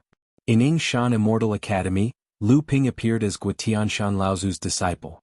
Lu Ping was a third-generation disciple, so Guotianshan Laozu was naturally a second-generation disciple. Then, who were the first-generation cultivators of Yingshan Immortal Academy, and what level of cultivation did they reach? Since Yingshan Immortal Academy still had first-generation cultivators, why didn't they show themselves? Where were they hiding? Could it be that Guotianshan was the only second-generation cultivator? Could it be that Yingshan Immortal Academy only displayed this little bit of strength on the surface? Jianghu once again recalled her sworn brother's guess. Could it be that Yingshan Immortal Academy really was backed by an even stronger faction? Or could it be that the faction hiding behind Yingshan Immortal Academy was really, as her sworn brother had guessed, a faction from the ocean? What kind of protection can your sect provide us? Qing Lang immediately saw the hesitation in his big sister's eyes. There were some things that a leader like her could not easily say. Since Qing Lang was not in charge, it was much more convenient for her to speak. Lu Ping glanced at Qing Lang, then smiled at Jianghu. He seemed to have sensed the tacit understanding between the two, so he said, "I have a life-and-death brother of the same sect. His mother is a direct descendant of the Ice Ho race." Once Lu Ping said this, the expressions of the 9 people in front of him instantly changed. A decisive killing intent brewed in the air, and the situation seemed to become tense. Jianghu stared into Lu Ping's eyes and asked word by word, "How do you know?" Lu Ping smiled and said, "You don't need to know how I know. Just know that I can guarantee that I will treat all of you equally and will not discriminate against you." Jianghu's expression fluctuated. This time Qing Lang did not interrupt. Clearly he wanted to leave the decision to Jianghu. Moments later, Jianghu asked, "What do we need to do?" Lu Ping immediately laughed when he heard this. "I need you to act as a hidden power for Yingshan Immortal Academy, or to do some things that Yingshan Immortal Academy cannot do. You have to know that there will always be a group of people like this behind every sect. However, their title is often called Punished Cultivators. However, Yingshan Immortal Academy has only been established for a short period of time, so its power is rather weak. Even if there are some disciples who have been punished, they cannot do much. Just as Cyan Fox was about to speak, Lu Ping raised his hand to stop her. Then Lu Ping continued, I also need your connections among the loose cultivators. I need the fastest way to gather information in the cultivation world. Mara has begun to appear on a large scale. I believe you know what that means. We can do these things, but just relying on your Immortal Academy's strength isn't enough. You've also said that Yingshan Immortal Academy was only recently established, so how much power can it display on the surface?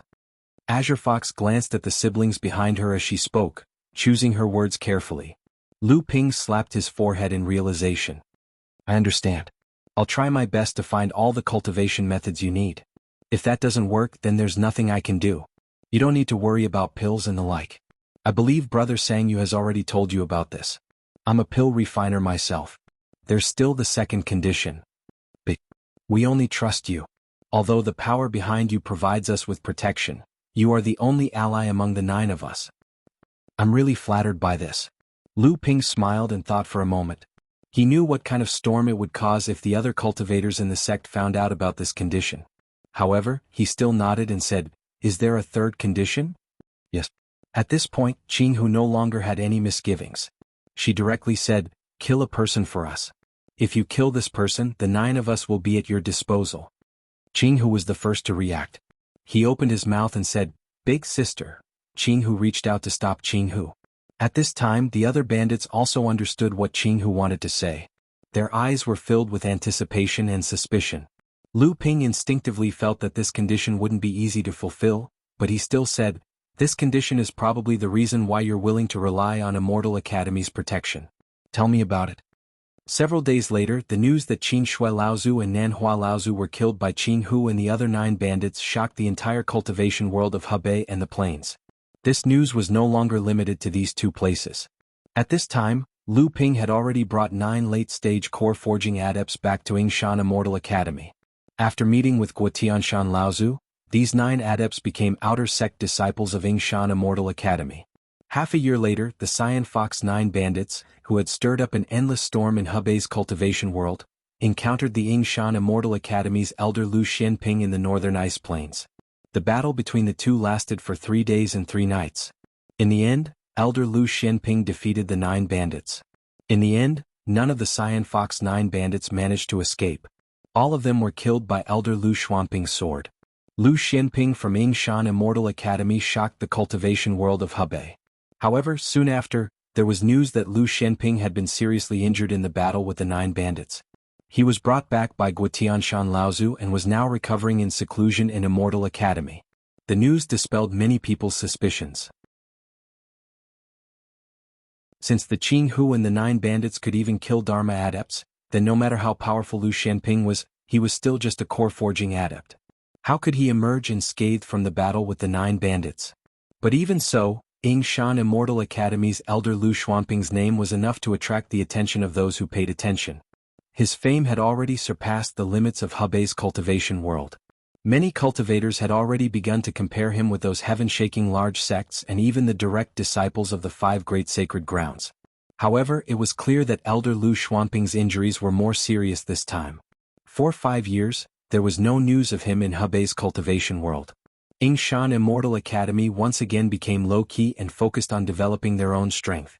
The cultivation of their disciples had improved by leaps and bounds in these 5 years. Many disciples from Yingshan Immortal Academy began to roam the cultivation world of Hebei. There was a rumor in Hebei's cultivation world that this was because Yingshan Immortal Academy had obtained the treasures of the Jianghu and the 9 bandits. In reality, this speculation was not wrong. After the Jianghu and the 9 bandits submitted to Yingshan Immortal Academy, all the cultivation resources that they had obtained in Hebei and the plains had been handed over to Yingshan Immortal Academy. These treasures contained a large number of low-level cultivation resources. They were not very useful to the late core forging adepts of the Jianghu and the 9 bandits, but they were very beneficial to the blood refining and blood condensation disciples of Yingshan Immortal Academy. In addition to the spoils of war they had obtained from the two Dharma adepts, Qin Shui Laozu and Nanhua Laozu. Qin Shui Laozu, in particular, had brought most of the cultivation resources with him after the collapse of the Diligent Snow sect. Now all of this had benefited Yingshan Immortal Academy. During these 5 years, Adept Shen had broken through to the 8th stage of the core forging stage. Adept Shenkai had also broken through the bottleneck of the mid-core forging stage and broken through to the 7th stage. The Jianghu and the 9 bandits had received the complete inheritance of the cultivation system, Guotianshan Laozu's guidance, and a stable cultivation environment. During these 5 years, Lu Ping did not stay at Yingshan Immortal Academy. Lu Ping, who had returned to his original appearance, followed the Ying River south, finally joining it in the Yulon River. The vast waters of the Yulon River seemed to have descended from the heavens, flowing towards the east. However, Lu Ping didn't stop to admire this magnificent masterpiece that he had admired for a long time. Instead, he crossed the Yulon River and entered the Hunan training world. He then turned west, passing through the Purple Sun training world where one of the 5 great holy lands, the Purple Sun Palace, crossed over the mountains in the west, and finally entered the West Baron. Aside from the 12 regions of the Central Plains, there were also the Eastern Overseas Training World, the Western Wastelands, the Southern Endless Mountains and the Northern Icy Plains. The Yingshan Mountain Range where the Yingshan Immortal Academy was located was on the border between the Hebei Training World and the Northern Icy Plains. Right now, Lu Ping was in the Western Wastelands of the Central Plains. This place was vast but sparsely populated. It was remote and desolate, a traditional region of the monster race. In the past, this did not mean that the Western Wilderness only had monsters.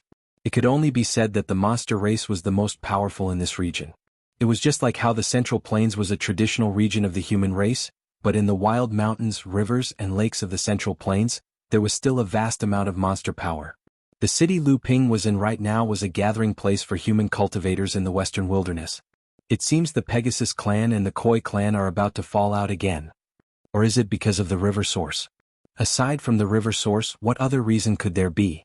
For the sake of the river source, these two races have been fighting for over 10,000 years. Seriously, can't the two races just sit down and discuss this? Even if they take turns to take over the river source, it's still better than causing rivers of blood every time. Take turns to take over? Who took over the river source first? Are they willing to give it up? Isn't it better to have rivers of blood? In any case, it's just internal strife between the monster race. More deaths are actually beneficial to our human race. Brother, do you think the Water clan will win the battle between the two clans? It's hard to say. These two races are both top races among the monster race.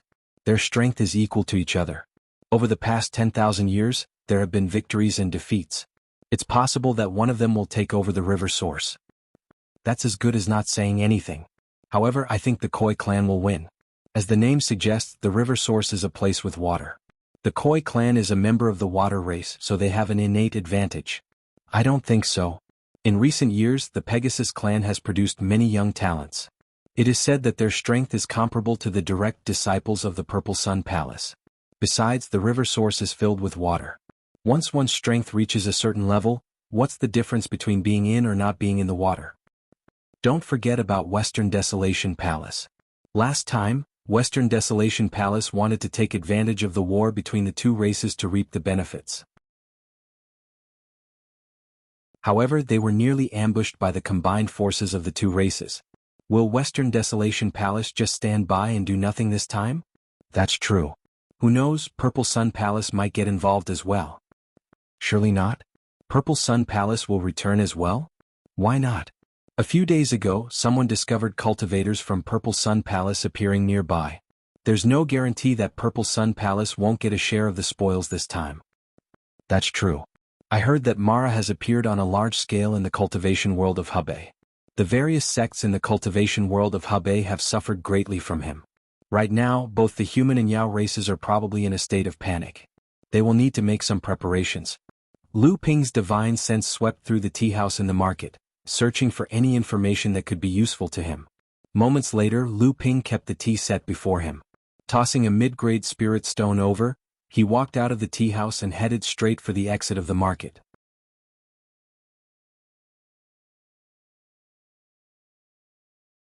Chapter 761. Lu Qiner's cultivation was already on the verge of breaking through to the late core forging realm. Once she reached the late core forging realm, Lu Ping would have to prepare for her return to the Fire Phoenix clan's inheritance land to receive the inheritance. Apart from her, Samling would also have to return to the Green Sea Snake's inheritance land before advancing to the Transcendence realm to choose a suitable inheritance for himself. However, Lu Ping obviously didn't want Lu Qiner to break through to the mid-core forging realm now. This time, when he came to the Western Wilderness, he grabbed Lu Qiner as his able-bodied man. As of now, Lu Qiner's true body had grown to an astonishing size as her cultivation base grew. Her wingspan was at least 15 meters, and when she flew several hundred meters in the air, she left a huge black shadow on the ground. Lu Ping leisurely sat cross-legged on Lu Qiner's back. Ever since Lu Qiner advanced to the core forging realm, Lu Ping rarely used Lu Qiner as a mount. The Western Wilderness wasn't really barren. On the contrary, when riding on Lu Qiner's back and looking at the endless prairie, it suddenly made people feel that the sky was high and the earth was high, making people feel very broad-minded. A clear sound was heard, and Lu Qiner suddenly swooped down from the sky. When Lu Ping looked down, he saw that there seemed to be something fleeing in the thick grass. Wherever it passed, the grass would sway. Just as Lu Qiner was about to hit the ground, he saw Lu Qiner's wings flapping, and its rapidly descending body suddenly pulled up.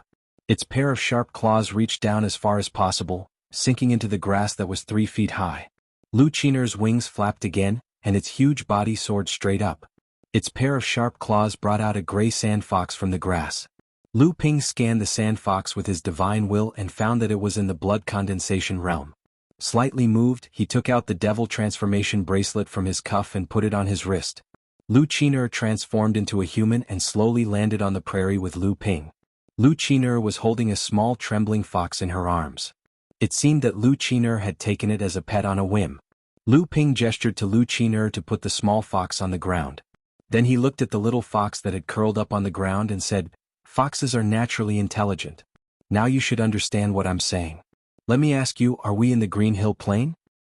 He looked at the little fox's eyes and said, "You can lie all you want. I don't mind killing an ant." Lu Qiner giggled, and the little fox's already curled up body slumped to the ground. However, its eyes were still fixed on Lu Ping and not on the perpetrator of this prank, Lu Qiner. Although it could feel the heavy pressure from Lu Qiner, its instincts told it that this ordinary-looking young man before it was even more dangerous. This could be said to be an instinct born from a monster cultivator's transformation into a wild beast. The little fox nodded. Lu Ping's face was as calm as an ancient well. He spat out 2 words, "Speak."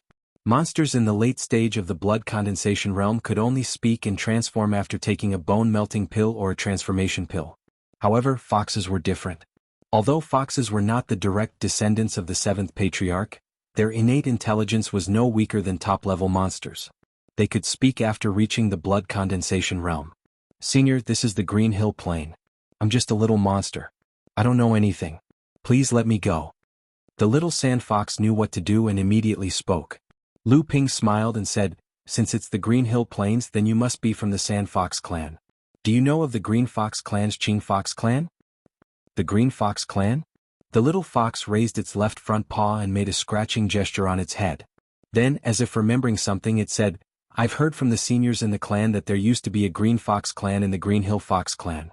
However, something happened to the Green Fox clan a few decades ago, and we offended the Pegasus clan. The Pegasus clan came to question us, but we were no match for the Pegasus clan. In the end, we had no choice but to swallow our grievances and banish the Green Fox clan. After the Cyan Fox bloodline was expelled from the Pleading Fox clan, the Pegasus clan began to hunt down the Cyan Fox bloodline. Many clansmen fled in all directions, but even more were killed by the Pegasus clan." Lu Ping listened quietly to the little fox's story, then asked, "Do you know what happened to the Green Fox clan and why they were hunted down by the Pegasus clan?" The little fox shook its head and said, "I don't know about this. The elders in the clan are very secretive about this matter. I overheard it by accident." It's just some gossip that the elders in the clan were talking about." Lu Ping glanced at the little fox and his eyes pierced the little fox like a knife. But Lu Ping laughed and said, "Little fox, what's your name?" "My surname is Tu, and my first name is Chun." The little fox's face turned pale from Lu Ping's piercing glare and it couldn't even speak properly. "What do you know about the Pegasus clan?" "The Pegasus clan?" That's one of the royal clans of the Western Wilderness Prairie, and they are the direct descendants of Jiao Daoren, one of the 7 saints of the Creator. Our Green Hill Fox clan is also a powerful clan in the Western Wilderness Prairie. If we hadn't offended the Pegasus clan, the Green Fox clan would not have been forced into such a situation. Lu Ping could clearly hear a trace of resentment towards the Pegasus clan from the little fox's mouth. You just said that the Pegasus clan is just one of the royal clans of the prairie. Are there other royal clans? The so-called royal clans of the Demon Clan actually referred to the direct descendants of the 7 saints of the Creator, the top demon clans in the cultivation world. Yes. The little fox somehow looked a little excited. Lu Ping glanced at the little fox's lower body, but he did not speak. He just listened to the little fox with a smile. There are 3 royal clans in the Western Wilderness Prairie. In addition to the Pegasus clan, there are the white-fronted tigers with the direct descendants of Taoist Hu, and the green-eyed golden eagles with the direct descendants of Ping Daoren. Oh, why do I hear that there is a Khoi clan in the Western Wilderness? Khoi clan? Their Tianmen Palace is indeed in the Western Wilderness, but it is in the middle of the Yulon River. The power of the Khoi clan covers the entire Yulon River. The Western Wilderness is mainly the prairie, which is not the sphere of influence of the Khoi clan. What about the source of the river? Why does the Pegasus clan want to use the Khoi clan to fight for the source of the river? The source of the river? Since you know the source of the river, how can you not know why the 2 clans are fighting for it? The little fox blurted out, but he immediately realized that his words were inappropriate. Sure enough, Lu Qiner stepped on the little fox's tail. The little fox cried out in pain, but he did not dare to move at all. He remained lying on the ground. Just tell me what I asked. Why do you have so much nonsense? Lu Qiner was a qualified female delinquent, a thug type. However, at this moment, Lu Qiner's face changed. She kicked the little fox Tu Chun, who was curled up on the ground. A broken jade talisman appeared under the little fox's body. No wonder he was still lying on the ground after being stepped on by Lu Qiner. It turned out that he was trying to hide the talisman from others. Seeing that the situation was not good, the little fox turned around and tried to escape. Unexpectedly, as soon as he jumped up, his body spasmed again, and he fell to the ground with a scream. His big furry tail was stepped on by Lu Qiner again. Little guy, you're courting death. Lu Qiner did not expect that this little thing in the blood condensation realm could play such tricks under her nose. She immediately wanted to kill the little fox. Lu Ping reached out to stop Lu Qiner. He looked down at the jade talisman on the ground and said, "Okay, don't make things difficult for this little guy. His parents are coming. Let's go first." Lu Qiner's arms turned into a huge pair of wings and hovered toward the sky. Lu Ping stood on the broad back of Qing Yuan and threw 3 jade bottles to the little fox, who was suppressed by Lu Qiner's bloodline coercion. He said, "This is your reward. Keep it well." Lu Qiner let out a long cry, flapped her wings a few times and disappeared into the sky. Only then did the little fox Tu Chun dare to stand up. Looking at the jade bottles under his feet, Tu Chun hesitated for a moment but still picked them up. After opening one of the jade bottles, a strong medicinal fragrance rushed out of the jade bottle and went straight into Tu Chun's nose. Tu Chun suddenly felt a burst of joy all over his body. This was an elixir, and an excellent elixir. It was probably an elixir from the hands of a human alchemist. Tu Chun's face lit up with joy. Then, as if remembering something, he opened the other 2 jade bottles as well. The inside of the bottles was also filled with the same strong fragrance of medicinal pills. However, the medicinal pills in the 3 bottles were clearly different. Nonetheless, they were all useful for his current cultivation. Tu Chun's Green Hill Fox clan was also a relatively large demon clan in the Western Wilderness. There were Dharma adepts in the clan. Tu Chun himself had a high status in the Sand Fox clan, so he was naturally knowledgeable. No matter from which aspect, these 3 elixirs were of the best quality among elixirs of the same kind. They must have been made by a famous human alchemist. However, this knowledge did not mean that Tu Chun's cultivation resources were also sufficient. As a demon cultivator in the blood condensation stage in terms of cultivation resources, Tu Chun could not compare to human cultivators of the same level. This was also an important reason why the demon race could not gain an advantage over the human race. In most cases, the elixirs of human alchemists and demon alchemists could be divided into 2 types. First, the quality was not good. The same elixir refined by a human alchemist would be 3 times more effective than the same elixir refined by a demon alchemist. Second, the quality was different. The elixirs refined by human alchemists were more meticulous, and the medicinal toxins were more cleanly dealt with fewer side effects. On the other hand, the elixirs refined by the demon race were relatively crude. The same elixir refined by a human alchemist could be consumed 10 times in a row before the medicinal effects would decrease. On the other hand, the elixirs refined by demon alchemists were not thoroughly dealt with. Usually, after consuming 7 or 8 pills, the medicinal effects of the elixirs would begin to decrease. The demon race also had alchemists, but compared to the human race, the demon race's alchemy skills were undoubtedly inferior. The reason for this was their spirituality.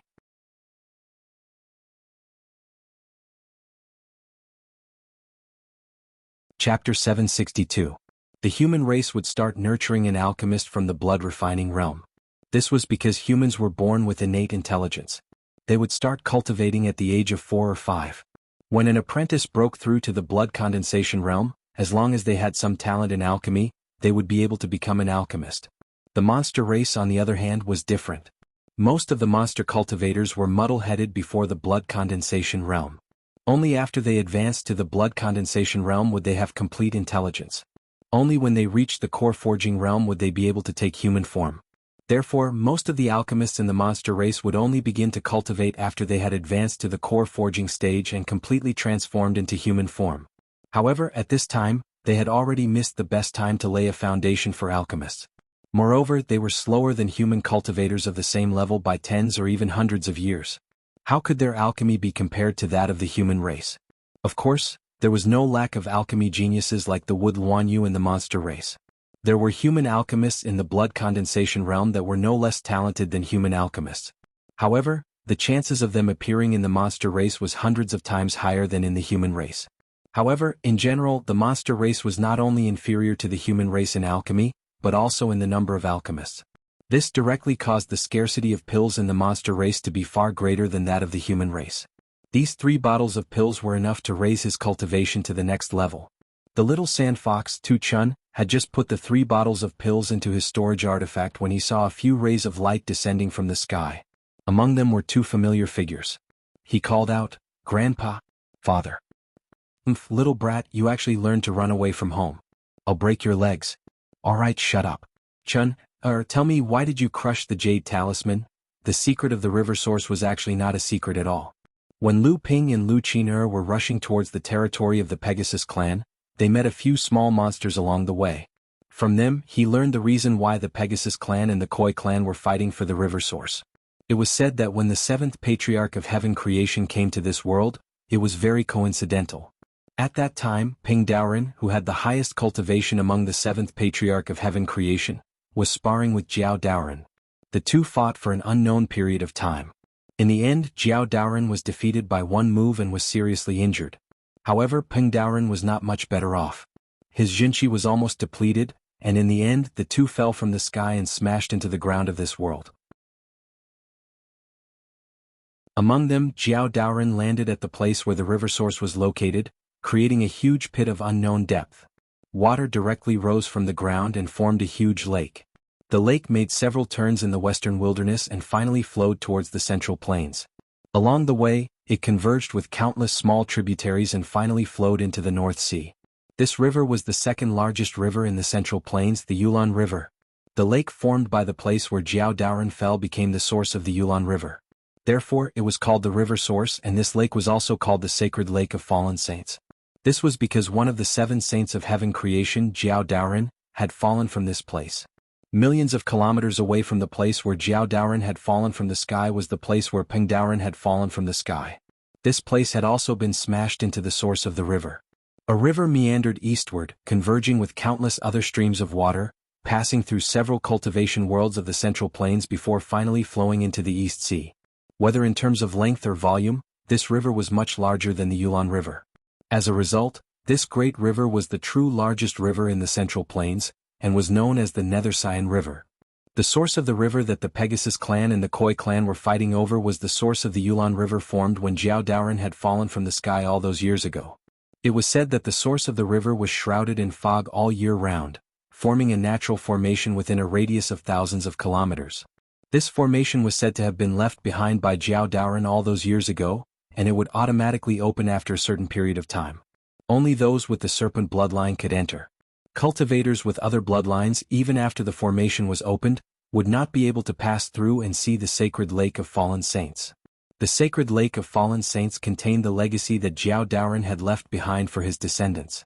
Every time it opened, it would stay open for about 5 years. During these 5 years, any cultivator who entered would basically be able to increase their cultivation by at least 1 level. However, this was only for cultivators below the core forging stage.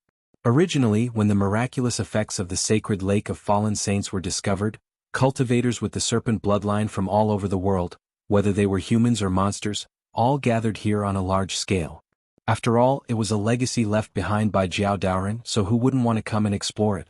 However, the number of people who could enter the sacred lake of fallen saints was limited, and it was only for core forging stage cultivators.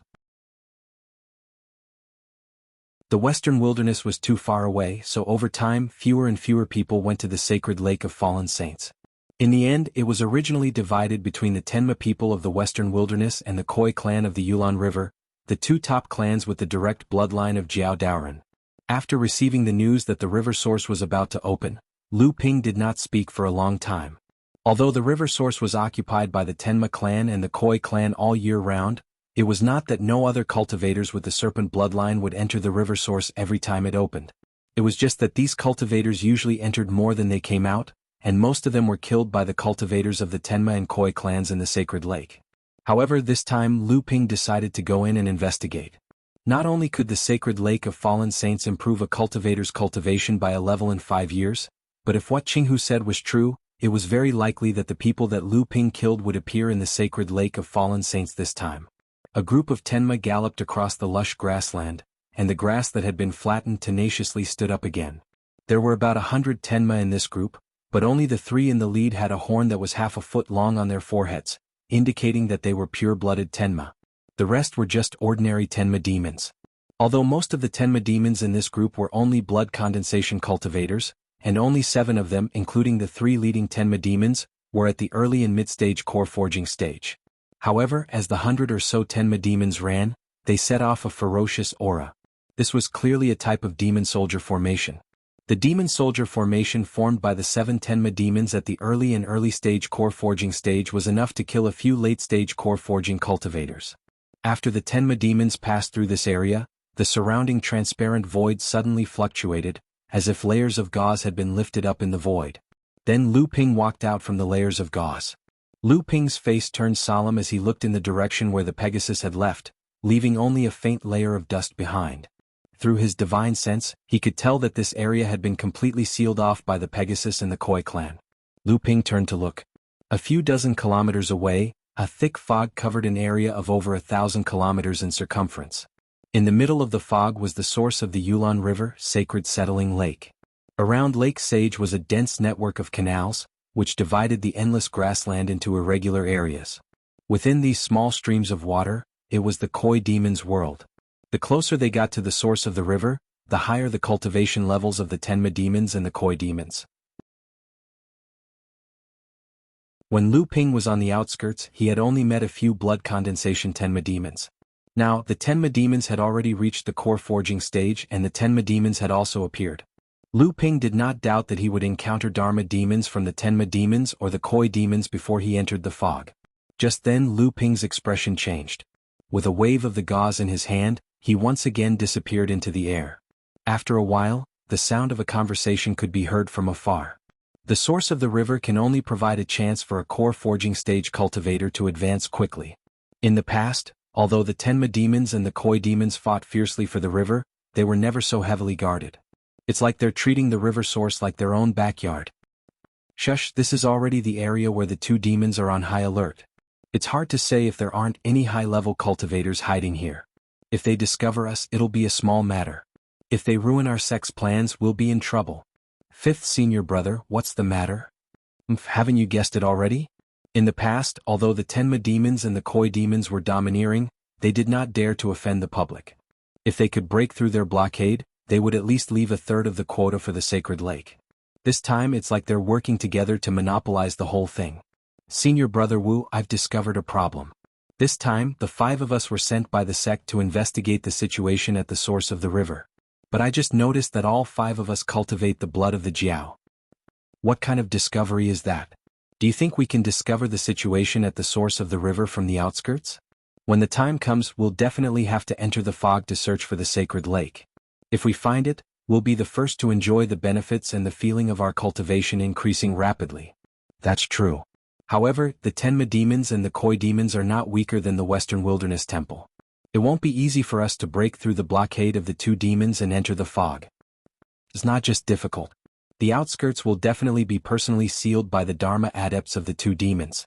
Even if we enter the fog, there will be a fight. Only those who survive will have a chance to find the sacred lake and occupy one of the 100 quotas. Fifth senior brother, why are there only 5 quotas? Senior brother Wu, how do you know so clearly? Don't forget, third senior brother also has the blood of the Jiao.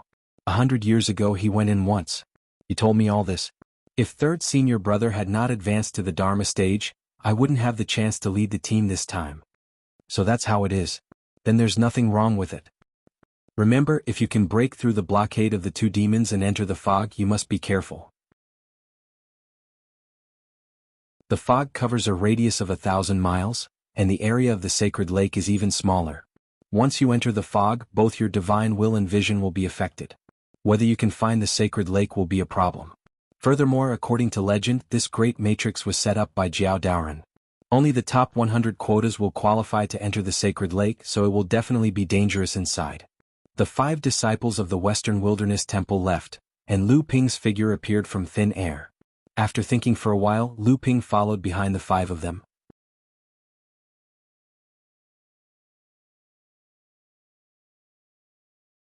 Chapter 763. Lu Ping's mind was filled with the words that Guotianshan and Laozu had said to him when they had left the Yingshan Immortal Courtyard. You do indeed have the ability to go up against Dharma adepts, but you have to see who the Dharma adepts are. With the cooperation of the Green Fox 9 bandits, you were able to kill Qinshua Laozu and Nanhua Laozu consecutively. Although this is indeed shocking, you have to know that Qinshua Laozu and Nanhua Laozu are only at the bottom of the Dharma adepts. We are all early Dharma adepts of the Huayu sect, but when we surrounded Qinshua Laozu, the 3 of us almost let him escape. You took one blow from him and were sent flying. How can Nanhua Laozu compare to that person? If you were to fight against Senior Jiang Tianlin, what do you think your chances of winning are? Similarly, if one day you were to encounter an upper-level or top-level demon in the early Dharma stage, what you would have to consider then would not just your chances of winning, but your chances of survival. It was a pity that he had not listened to Zhou Donghuang's advice in the past. Lu Ping, who had been flying at high speed, suddenly made a sharp turn in midair. A crack suddenly appeared in front of him, and the Pegasus horn that had been flying behind him suddenly appeared in front of him. If not for the fact that Lu Ping's divine will was no longer at the Dharma adept level and was sensitive to spatial powers, he would have collided head-on with the horn. Lu Ping had not expected that he would be tricked by the Western Wilderness Palace adepts. The Western Wilderness Palace's 5th senior brother had already discovered Lu Ping, who had been trailing behind the 5 of them. Originally, Lu Ping had planned to follow behind the 5 of them and wait for them to break through the blockade of the Pegasus and Koi clans. Then he would follow behind them and take the opportunity to enter the fog. Unexpectedly, this senior brother Wu from the Western Desert Palace had used some unknown method. Not only had he discovered Lu Ping, but he had also used some unknown method to move behind Lu Ping. In an instant he had become the vanguard of these 5 people. Just as Lu Ping was nearing the fog, he was discovered by a Dharma adept of the Tenma people. Lu Ping had only exchanged 2 or 3 blows before he had no choice but to flee. Meanwhile, the 5 people from the Western Wilderness Palace took the opportunity to rush into the area covered by the fog. However, Lu Ping soon discovered that the 5 people from Western Wilderness Palace did not get any benefits either. Before they entered the fog, there was a small river about 3 feet wide. Just as the 5 of them were about to enter it, the water in the river suddenly flowed upwards. A Dharma adept from the Water clan suddenly appeared and killed one of the late core forging adepts from Western Wilderness Palace. Under the leadership of the 5th senior brother, the remaining 4 Western Wilderness Palace adepts did not waste any more time with this Dharma adept. Instead, they hurriedly rushed into the fog. This Dharma adept stopped in front of the fog, then once again hid in the stream of the river. There was a flash of light beneath Lu Ping's feet, and the boat that he had not used in a long time suddenly appeared beneath his feet. Instantly, Lu Ping's flying speed increased by a notch. The Dharma adept of the Tenma people who was chasing after Lu Ping was a long-faced adept in his 30s. When he saw that Lu Ping had first used a spirit cultivation level cloak to conceal himself, and now that he had another spirit cultivation level flying weapon beneath his feet, his face lit up with interest. He said, "Hey, you have quite a few treasures in your hands, but these are all mine now." Lu Ping didn't say a word. The boat beneath his feet floated even more swiftly than before, while the Dharma adept from the Pegasus clan chased after Lu Ping along the edge of the fog. Every time Lu Ping wanted to charge into the fog, the Dharma adept would cast a spatial spell and use his natal mystic instrument forged from the horn on his forehead to force Lu Ping to retreat. Lu Ping didn't know what to do. Instead, the Dharma adept from the Pegasus clan would cast a spatial spell and use a natal mystic instrument forged from the horn on his forehead to force Lu Ping back. In a short period of time, Lu Ping and the Dharma adept in front of him had exchanged a few blows. A true Dharma adept had a strong inner yuan, and their control and use of inner yuan as well as their proficiency in various techniques, had allowed Lu Ping to witness the power of a true Dharma adept. The fundamental difference between a Dharma adept and a core forging adept lay in three aspects. One was the mastery of spatial powers that a Dharma adept had. For a Dharma adept, mastery of spatial powers was a qualitative improvement for a Dharma adept, regardless of whether it was in terms of battling, escaping, or hiding. The second aspect was the transformation of a golden core into a Dharma power. A Dharma power was the embryo of a true spirit, and it was the accumulation of a cultivator's entire body's essence. Naturally, it had great power. The third aspect was the condensation of a Dharma power. This was the foundation of a Dharma adept's unarmed battle, and it was the true difference between a Dharma adept and a core forging adept. Condensation of a Dharma power was different from the creation of a Dharma treasure. The condensation of a Dharma power required the use of one's divine will in the Dharma stage to form a Dharma seed, and the condensation of each Dharma seed required a great technique. Although a Dharma treasure was the most powerful weapon for a cultivator to unleash their own strength, the true significance of a Dharma treasure lay in the fact that after a cultivator had advanced to the Dharma stage, the divine will would be unleashed through the Dharma treasure. Only in this way could the Dharma power be unleashed to its greatest potential. The quality of each great sorcery directly affected the quality of the sorcery seed. Therefore, the higher the level of improvement of such a great sorcery seed in the future, the higher the quality of the sorcery seed condensed, and the more powerful it would be after attaining the Dharma stage in the future. However, the condensation of a great technique seed was an extremely difficult task for most Dharma adepts. Peak forging adepts often did not have the confidence to condense a great technique seed while advancing to the Dharma stage. In order not to affect their future advancement to the Dharma stage, they could only accumulate all their potential. However, after advancing to the Dharma stage, it was even more difficult for a Dharma adept to condense a great technique seed. Only under extremely harsh conditions could a great technique seed be successfully condensed. One of the ways to do so was when a Dharma adept had passed the Thunder Trial and reached the Mid-Dharma stage, the Late Dharma stage, and the Peak Dharma stage. However, these three chances were even slimmer than when a Dharma adept advanced to the Dharma stage. In reality, the condensation of a great technique seed was actually a vicious cycle for a Dharma adept. The more they delayed, the less likely it was to succeed. The further they delayed, the greater the gap between them and the Dharma adept who had condensed a great technique seed. The reason why Qingxue Laozu, Nanhua Laozu, and Laozu from the Willow Ocean sect, whom Lu Ping had previously fought with, was said to be the lowest of the early Dharma adepts was because these adepts had not condensed even the lowest grade of great technique seed. In times of extreme danger, they could only summon their Dharma power as their strongest attack. On the other hand, Qingxue Laozu from the Huayu sect, who had almost escaped from Guo Tianshan, Liang Tianfeng and Chu Tianqing, was also an early Dharma adept. Other than Qingxue Laozu being at the peak of the early Dharma stage, the most important reason was that when he had advanced to the Dharma stage, he had condensed a great technique seed and formed it into a natural technique. Although this great technique seed was only an ordinary great technique, in the hands of a Dharma adept, it was still extremely powerful. It was precisely because of this natural technique that he had broken through the encirclement of three Dharma adepts. Furthermore, it was only a move at the end of its tether, but it was enough to send Lu Ping flying with one blow. The difference between a Dharma adept who had condensed a great technique seed and a natural technique and a Dharma adept who had not could be described as the difference between heaven and earth. For a Dharma adept who had yet to advance to the Dharma stage, the formation of a great technique seed depended on two factors.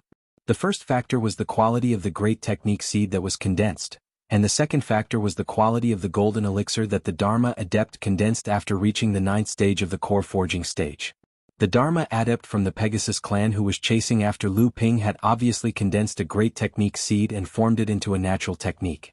For a Dharma Adept who had formed a natural technique, the most direct way to describe his or her strength was through words.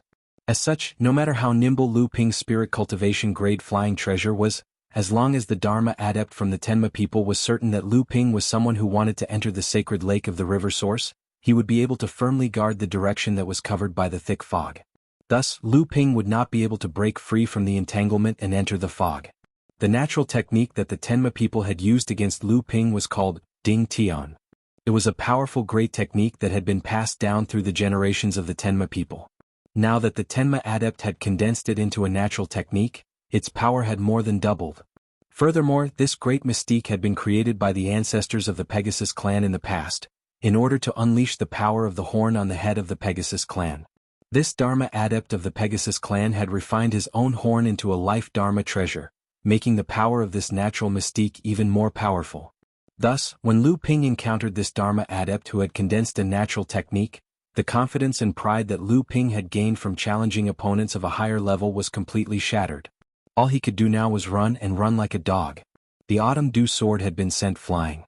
Before the great river flows east technique could descend from the sky, it had already been smashed into the sky by the horn. How could he dare to use the essential energy single sword technique now? Furthermore, even if he did, it might not be of much use.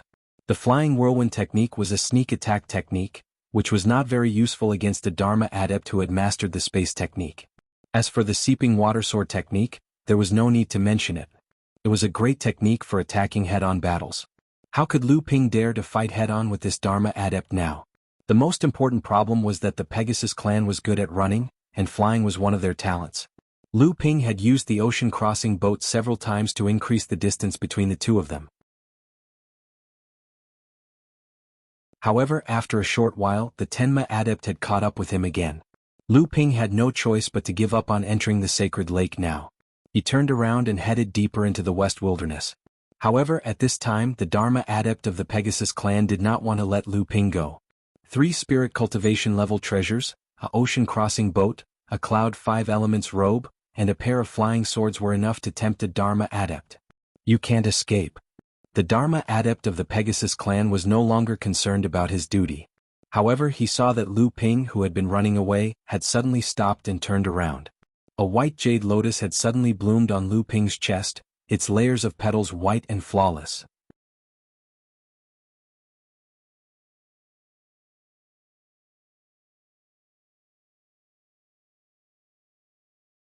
Right at this moment, a few streaks of light suddenly rose up from the direction where Lu Ping had fled to, flying toward the direction of the Pegasus cultivators. Greetings, third young master. The Pegasus cultivator Ma Chengwang waved his hand absent-mindedly. Third young master, what should we do next? This person is very cunning. I can't believe he didn't fall for it. Ma Chengwang glanced at his subordinates. As if remembering something, he said, Go and inform fourth young master and the other cultivators who are preparing to enter the river source. If they encounter this Lu Xianping, tell them to avoid him as much as possible. This person is not easy to deal with. I'm afraid fourth young master is no match for him. Even fourth young master is no match for him? Young master, you know fourth young master's personality. It would have been better if you didn't say it. If you did, fourth young master would probably make a special trip to cause trouble for that person. Besides, the number of slots to enter the sacred lake is limited. When the time comes, there will be a lot of fighting. Our Pegasus clan doesn't lack that quota. Besides, every time the sacred lake opens, there are always other cultivators who can avoid the eyes and ears of our Pegasus clan and the Koi clan, or simply force their way in. However, this person is quite different. We can feel that even when Boss advanced to the late core forging stage, he didn't have this kind of strength. This person is even stronger than eldest young master. Alright, that's enough. You guys just need to relay my words to fourth brother. He knows what he's doing. Besides, it's also good to let him suffer some losses. That way he won't lose his life in the future with an invincible attitude. Don't worry, he has a lot of life-saving treasures from the seniors in the clan. It won't be easy for me to kill him. Yes, third young master. However, the opening of the sacred lake this time is different from the past. If that person discovers anything, then this secret can't be hidden. Do you think the Western Wilderness Palace and the Purple Sun Palace are fools with such a big movement from the Pegasus and Koi clans? Ma Chengwang chuckled and said, but it won't be easy to discover this secret. If it wasn't for the fact that my Flood Dragon bloodline has been refined to a very pure and vigorous level during my cultivation, and my body has been strengthened to a certain extent, diving to the bottom of the sacred lake would be impossible.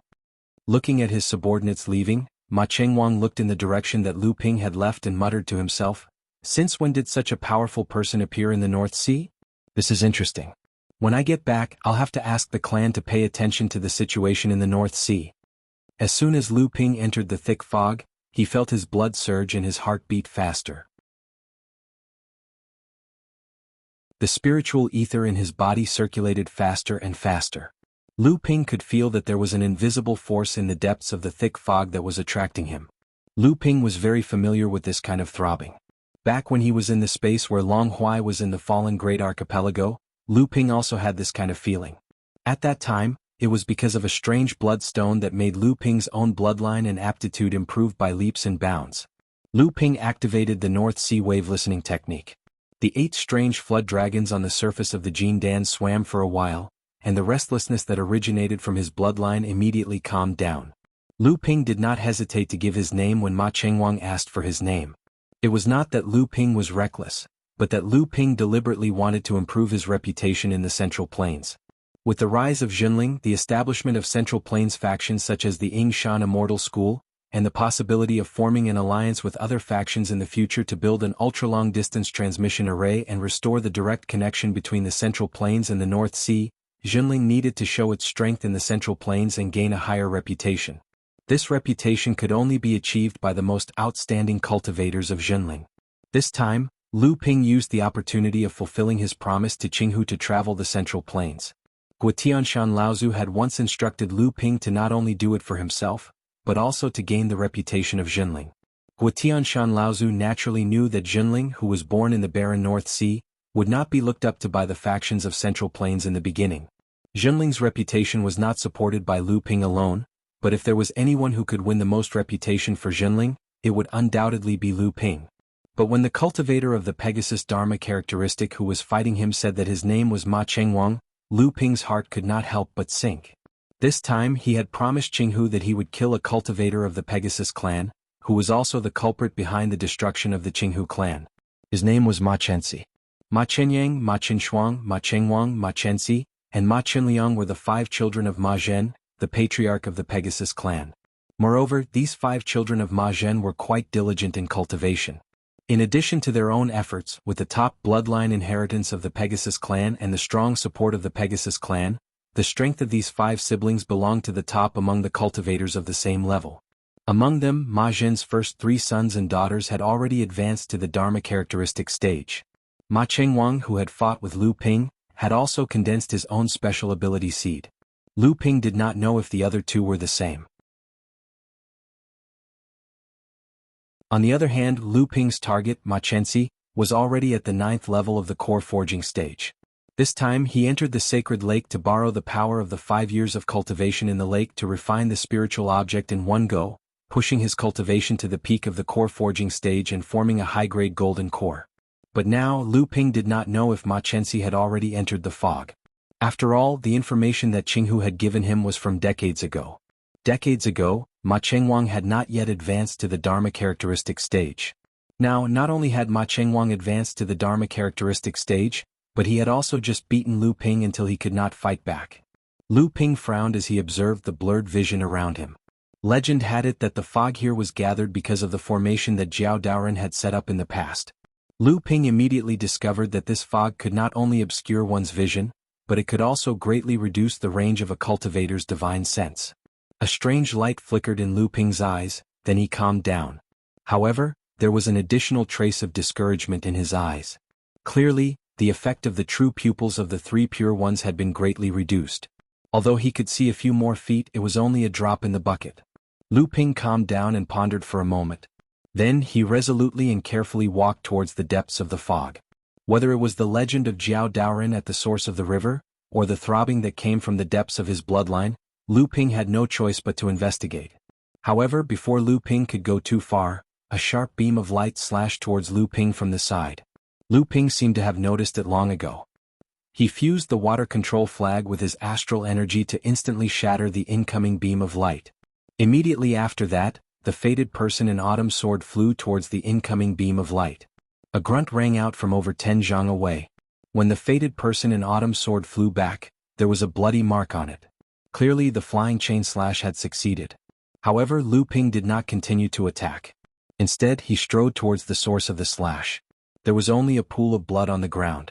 As for the person who attacked Lu Ping earlier, he had long since left. It would appear that this place was also very dangerous and filled with killing intent. After all, only 100 cultivators could enter Sacred Fall Lake, where the river source was located. The other cultivators who had broken through the defenses of the Pegasus clan and Koi clan, as well as the greater number of cultivators from the Pegasus clan and Koi clan, numbered far more than 100. As such, before Sacred Fall Lake opened, this foggy area, which covered a radius of 500 kilometers, would definitely become a place of slaughter. At that moment, the cultivators from the Pegasus clan who were entering the fog received a message from the third prince, Ma Chengwang. When the fourth prince, Ma Chenxi, heard the news, he impatiently rushed into the fog.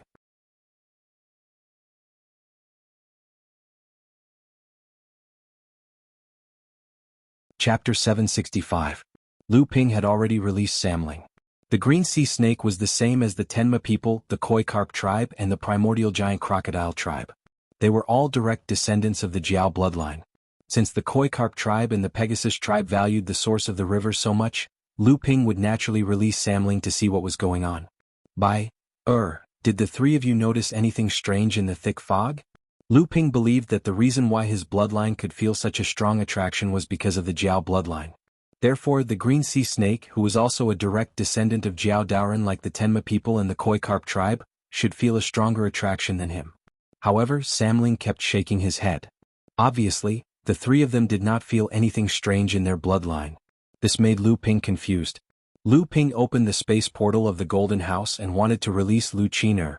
However, Lu Qiner did not dare to come out. Lu Ping asked why, but Lu Qiner only said that there was something in the thick fog that she was afraid of. Lu Ping tried to release Lu Dague and Lu Debao, but the two of them were also hiding in the space. No matter how Lu Ping summoned them, they did not dare to come out. Lu Ping asked why, but they could not tell him the reason. It seemed that it was a kind of intuition, a kind of instinct that originated from monsters, that allowed them to sense the hidden threat in the thick fog. There was no turning back now. Just as Lu Ping injured the hidden opponent and rushed to his hiding spot, his divine sense suddenly changed. It was as if the surrounding scenery had completely changed. Lu Ping moved forward in the direction he came from, but no matter how hard he tried, he couldn't find his way out of the fog-shrouded area. If it was a blessing, it wouldn't be a disaster, and if it was a disaster, he couldn't avoid it. Lu Ping pondered for a moment, then immediately got up and walked in the direction of the temptation in his bloodline. Through the compressed divine sense, Lu Ping could only detect a radius of more than 100 feet. However, when he walked in the direction of the invisible temptation, Lu Ping found that he was not walking in a straight line towards the depths of the thick fog. Instead, he was going left, then back. A moment ago he was still going forward, but a moment later he was going right. This made Lu Ping unable to tell which direction he was going. Although Lu Ping had many doubts, he still followed this mysterious feeling. He suspected that he was going in the right direction because he was not going in the wrong direction. It was because he was hiding in the thick fog that he could not tell which direction he was going. Although he seemed to be running around like a headless fly, Lu Ping might really have taken a shortcut. This time, Lu Ping naturally did a lot of research on the river source array. Every time the river source array opened, the fog array would open a month in advance.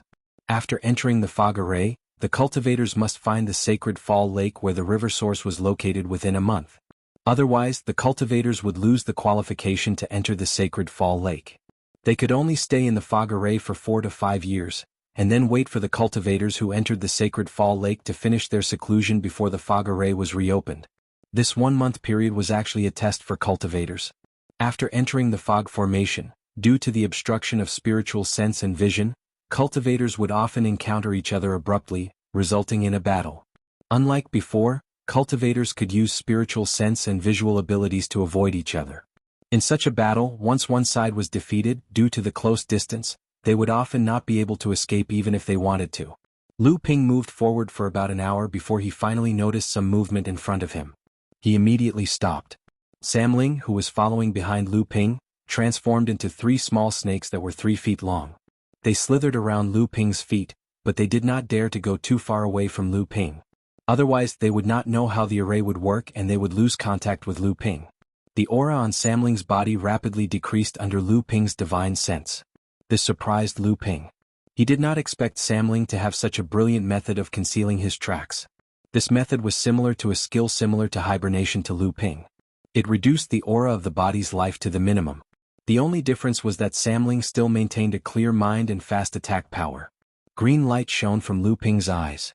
He could already see a vague shadow more than 30 feet away. His divine sense could also detect that the other party's cultivation was around the 9th stage of the core forging realm. The other party seemed to be very cautious, ready to deal with any sudden changes in the fog. Lu Ping had clearly noticed him first. Under such circumstances, it would not be difficult for Lu Ping to launch a sneak attack and heavily injure him. However, killing him in one blow would not be easy. Even if he could not kill him in one blow, as long as the other party still had the strength to activate a simple escape technique and run more than 30 feet away, due to the array, Lu Ping would not be able to find him again. Lu Ping moved his fingers slightly and the blue nether water sword circled around Lu Ping's body like a ghost. Then Lu Ping made a hand seal and the nether water sword immediately disappeared into the thick fog. This was the best time for the nether water sword to shine. It was also the best time for the shapeless sword technique to be amplified to the extreme. At this time the other cultivator seemed to have noticed something. He had already stopped in his tracks and stood there quietly as if sensing something. However, none of his various perception-type magic techniques could detect anything strange. However, his intuition, honed by years of life and death situations, told him that danger was approaching. The cultivator patted his chest and a bronze bell appeared before him. Immediately, a yellow light began to gather within the bronze bell. The bronze bell then slowly rose up from the top of the cultivator's head. Once the yellow light descended, it would be able to protect the cultivator completely. That way it would be difficult for the netherwater sword to launch another sneak attack on the cultivator. Lu Ping's eyes lit up. This was a pure spirit nurturing grade defensive magic treasure. This was a Debao shell. Although Lu Ping also had a spirit nurturing grade Cloudlight 5 elemental robe, this magic treasure had many different functions. Although its defensive power was quite good, it was still weakened by its other functions. Furthermore, the Cloudlight 5 elemental robe was regarded by Lu Tianling and Laozu as an inheritance token of the Zhonghua lineage, so it could not be owned by Lu Ping.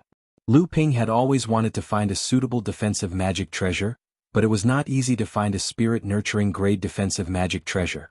Lu Ping had originally wanted to repair the water-controlling flag and restore its glory when it was in Jiao Yuqiang's hands.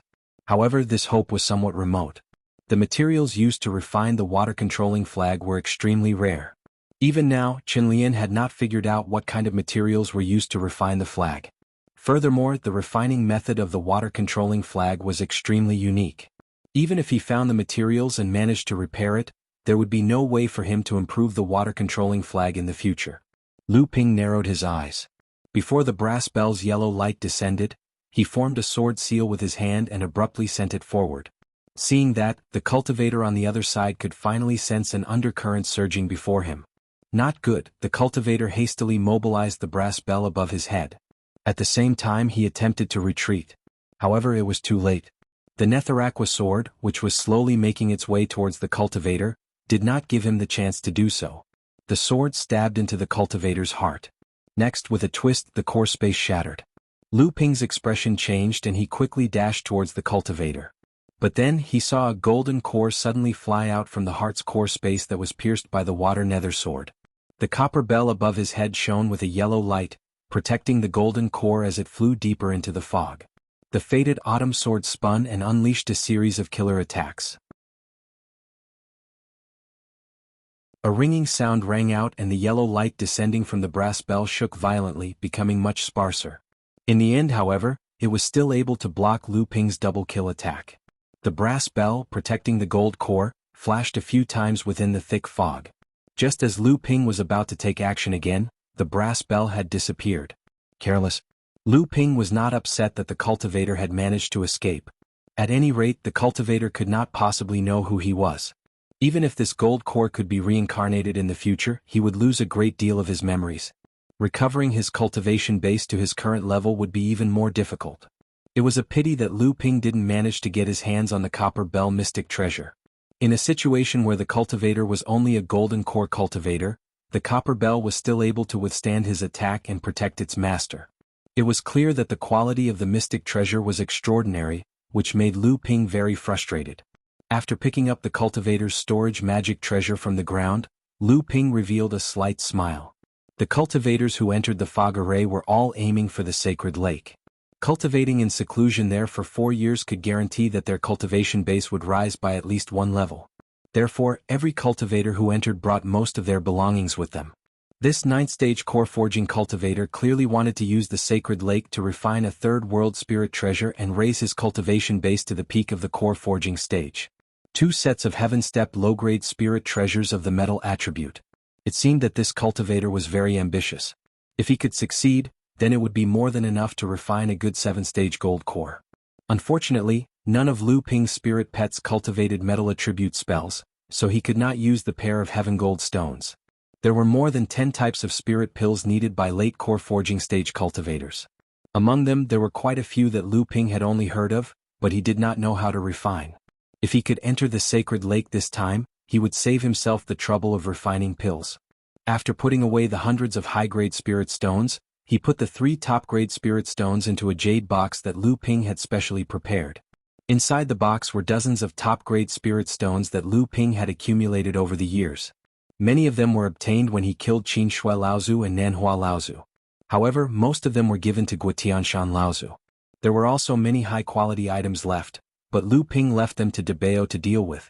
He held one of the jade cards in his hand and played with it. A cultivator from the Western Wilderness Palace? It seems that my luck is really good. The Western Wilderness Palace was a large, established force like the Supreme Mystery Sect in the plain cultivation world.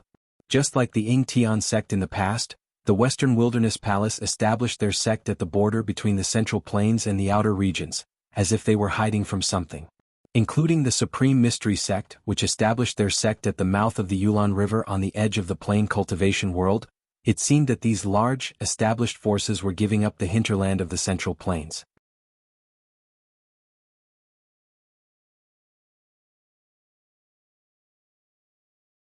Chapter 766. Lu Ping walked through the fog for 3 days, and the throbbing in his blood became more and more intense. He was getting closer and closer to his destination. In these 3 days, Lu Ping finally understood why every time the river source opened, there would be heavy casualties among the cultivators heading to Sacred Lake of the Fallen Stars, but it still couldn't stop the endless stream of core forging realm cultivators from heading there. He had heard from the rumors that the reason was that many cultivators were competing for the 100 spots to enter the Sacred Lake. Now, Lu Ping finally understood that the fundamental reason was not this. Spending 4 to 5 years would definitely be able to improve one's cultivation by at least 1 level. Although the temptation was great, if cultivators had other fortuitous encounters, they might be able to improve their cultivation by 1 level in 4 to 5 years. There was no need to fight to the death for the 100 spots. But now, Lu Ping knew that because the Sacred Lake was an inevitability for cultivation advancement, most of the cultivators who came to the Sacred Lake to compete for the 100 spots had reached a bottleneck in their cultivation and could not break through. Just like the cultivator from the Western Wilderness Palace who died in the hands of Lu Ping, they wanted to break through the bottleneck of the 9th level of core forging and achieve a high-grade gold core to pave the way to the Dharma manifestation stage in the future. However, this bottleneck was tantamount to a moat for many cultivators. Many cultivators were blocked at this last step and could not advance an inch, and the Sacred Lake became their last hope for a breakthrough at this time. However, when they entered the fog array, they discovered that there were so many competitors. Moreover, in order to break through the bottleneck, almost everyone had brought all their belongings with them. Every one of them was a group of fat sheep that could not be fatter. As long as they killed one of them, they would be able to obtain almost all the cultivation resources that the cultivator had collected in his lifetime. Was there anything easier than this in the cultivation world? The naked temptation made every opening of the river source a bloody hunting game. Only the strongest and the most cunning could survive and enjoy the legacy left behind by Jiao Daoren. In just 3 short days, Lu Ping ambushed his opponents 4 times and successfully killed them twice. He was ambushed 3 times, and Lu Ping took advantage of the situation to counterattack. One of his opponents was killed by Lu Ping, another escaped with heavy injuries, and the last one was much more cunning. After missing his ambush, he immediately fled 1,000 miles away. The strength of these 3 people was not below that of the Western Wilderness Palace disciple who had died at the hands of Lu Ping. In fact, they were much stronger than that person. Otherwise, they would not have taken the initiative to attack others in the fog array. Under normal circumstances, even though these people were very strong and few of their peers could rival them, and in any sect, they were seen as potential talents who could become Dharma adepts. However, Lu Ping was confident that without the obstruction of the fog array, it was almost impossible for these people to escape from him, unless they had some life-saving items that they had obtained from Dharma adepts. Besides these, Lu Ping was also ambushed twice on the road. The first time there were 3 people who ambushed Lu Ping, but in the end, Lu Ping killed one of them and broke out of the encirclement. The second time there were 5 people who ambushed Lu Ping, and each of them was no weaker than Lu Ping. They were also very strong. Although Lu Ping had seriously injured 2 of them, he was also forced to a corner by the other 5. Lu Ping did not know how these people had gathered together in the fog array. Because of the fog array, he could not clearly see the strength of these people. In the future, unless he was able to personally fight with the people who ambushed him, he might be able to find out a thing or two from the way they attacked. Otherwise, all of this would be a mess. Although the journey was not peaceful, Lu Ping's spoils of war were enough to make him forget about the hidden dangers in the fog array. He even faintly felt the urge to be dominated by greed. Almost all the cultivators who could enter this place had brought their belongings with them. Every one of them was a big fat sheep. Besides the 2 low-grade heaven-level metal-type sky gold stones from the Western Wilderness Palace disciples that he had killed earlier, Lu Ping did not have the time to pick up one of the 4 cultivators he had killed afterward. Among the other 3, only 2 of them had reached the core forging stage. Lu Ping obtained 3 low-grade heaven-grade spirit items from the 2 9th-layer core forging realm cultivators. One was a wind elemental breeze bamboo, the other was a wood elemental e-wood, and the last one was a wood elemental spirit item called the Dreamflower Wood. The 2 wood-type heaven-grade spirit items had been found on the same cultivator. It was unknown if this cultivator already possessed 2 spirit items, or if this cultivator wanted to fuse the 2 spirit items, which were different but of the same attribute. If it was the latter, the golden elixir formed after the fusion would be of a higher grade than if he had only condensed one of the 2 spiritual items. After the cultivator advanced to the Dharma stage, his abilities would also be stronger than those of the same level. However, because the 2 spiritual items were not the same, it would be almost impossible for him to advance to the mid-Dharma stage in the future. If this cultivator really wanted to smelt these 2 different spiritual items of the same element, then it meant that this cultivator had already given up hope that he would be able to survive the Thunder Trial and advance to the mid-Dharma stage in the future. In addition to the 3 heaven-level spiritual items, Lu Ping also obtained a spirit-nurturing treasure from the level 8 core forging stage cultivator. The 2 level 9 core forging stage cultivators did not have a spirit-nurturing treasure. In fact, among the people Lu Ping had killed, the level 8 core forging stage cultivator was the strongest. This spirit-nurturing treasure was a pearl that emitted a special kind of flame. Lu Ping examined it carefully. This flame was not a spiritual fire, nor was it a special kind of fire. It seemed to be a special kind of fire that had been smelted using a special method, and this pearl was the carrier of this special fire. This spirit-nurturing treasure reminded Lu Ping of the 7-colored flame that Mei Tianqin and Lao Tzu had cultivated. It was also a special kind of fire formed by the fusion of a few spiritual fires. However, this kind of fire was still a spiritual fire, and it was a mid-grade heaven-level fire. This kind of fire had lost all of its spirituality, but the power of this kind of fire was no less than a mid-grade heaven-level spiritual fire. After letting the 7-gem Thunder Calabash swallow the 2 mid-grade spiritual items, Lu Ping took the high-grade spirit stones, supreme-grade spirit stones, and some spiritual herbs that caught his eye. Then he threw the 3 storage treasures into the golden house for Debao to deal with. At this time, Lu Ping suddenly felt that the surrounding fog array had begun to change. Just when Lu Ping was confused, his eyes suddenly lit up. He had actually walked out of the fog array and arrived at a flat area with lush water and grass. Lu Ping's divine sense moved and found that his divine sense was like a flood that had been released. With Lu Ping as the center, it suddenly flooded an area with a radius of more than 10 kilometers. The violent divine sense fluctuations brought about a gust of wind that swept out in all directions. Lu Ping was unable to rein in his divine sense in time. Thus, he could only allow his divine sense to wreak havoc. Next, however, he abruptly turned to look at a spot 2 to 3 li away to his right. There, he saw a cultivator with a look of ridicule on his face. However, there was a look of fear in his eyes. When the cultivator saw Lu Ping walk out from the fog array, he habitually spread his divine sense out, wanting to watch Lu Ping make a fool of himself. In the end, Lu Ping was indeed unable to rein in his divine sense in time and ended up making a fool of himself. However, in the face of Lu Ping's formidable divine sense, the cultivator could not find it funny at all. A chilling light flashed across Lu Ping's eyes and he turned to look in several other directions. There were cultivators who had emerged from the fog array earlier and were waiting at the edges of the fog array. Additionally, when Lu Ping emerged from the fog array, all of them had turned their divine senses and gazes towards Lu Ping. Naturally, they had personally experienced the storm that Lu Ping's divine sense had brought about. The cultivators had originally planned on using their own divine sense to attack the moment Lu Ping's divine sense went out of control. However, the moment Lu Ping's divine sense went out of control, the situation took a sharp turn for the worse. The storm was simply too violent. Even though they wanted to add fuel to the fire, they had to first sit back and watch. Lu Ping cast a cold glance at them. The faces of the two cultivators closest to Lu Ping flickered. In the end, they stood up and moved further away from Lu Ping. They were using this show of weakness to express their apologies towards Lu Ping and their respect towards the strong. Lu Ping noticed that the cultivators who had emerged from the fog array did not move too far away from the fog array.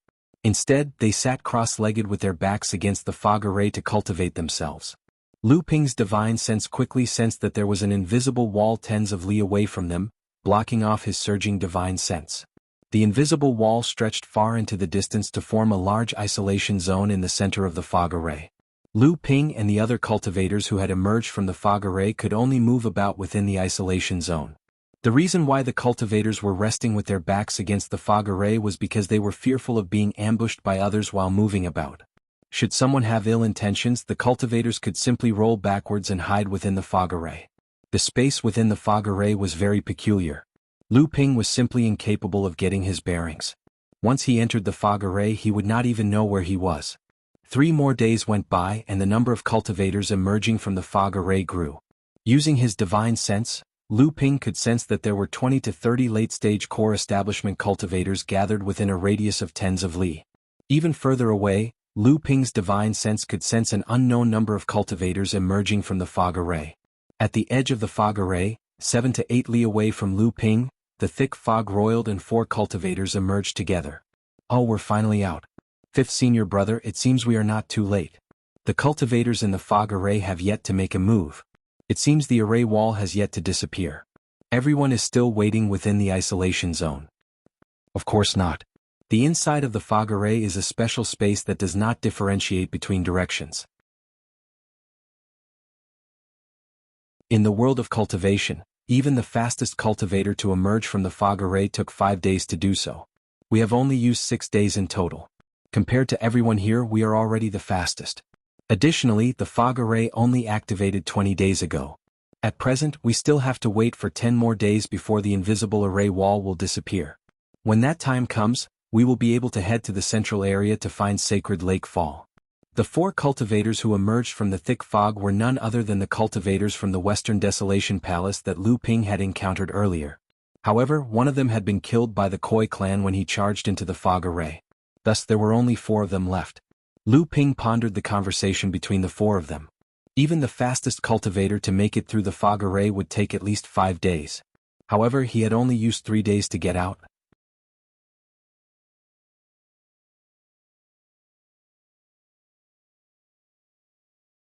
Chapter 767. Looking down from the sky, one would be able to see that the entire fog array occupied a radius of 500 kilometers. However, at the center of the fog array, within a radius of 50 kilometers, was a grassland that was not covered by the fog array. Within the grassland were lakes of varying sizes. These various-sized pools of water formed the source of the Yulon River, and then they were securely protected by an invisible formation wall. As for the true sacred lake, it was hidden within the grass that surrounded the pool of water within a circumference of 100 kilometers. For some unknown reason, every time the river source opened up, the distribution of the meadow and the lakes within a radius of 50 kilometers would undergo a complete change. Additionally, the location of the sacred fall lake would also constantly change. Cultivators would have to search for the true location of the sacred fall lake amidst the countless lakes of varying sizes. It was not an easy task. Clearly, the 4 cultivators from Western Desolation Palace were very familiar with the situation inside the fog array. They did not spread out their divine senses the moment they emerged. Instead, they ended up like Lu Ping, losing control over their divine senses. Although the 4 cultivators might not have entered the fog array before, there must have been senior cultivators from Western Desolation Palace who had entered the fog array before. They had recorded down all the matters to take note of and informed those who came after them. Thus, it was clear that the 4 cultivators from Western Desolation Palace were very familiar with the situation inside. During the past few days, Lu Ping had also encountered several cultivators who had just emerged from the fog array. Due to not knowing what was going on, they had completely unleashed their divine senses.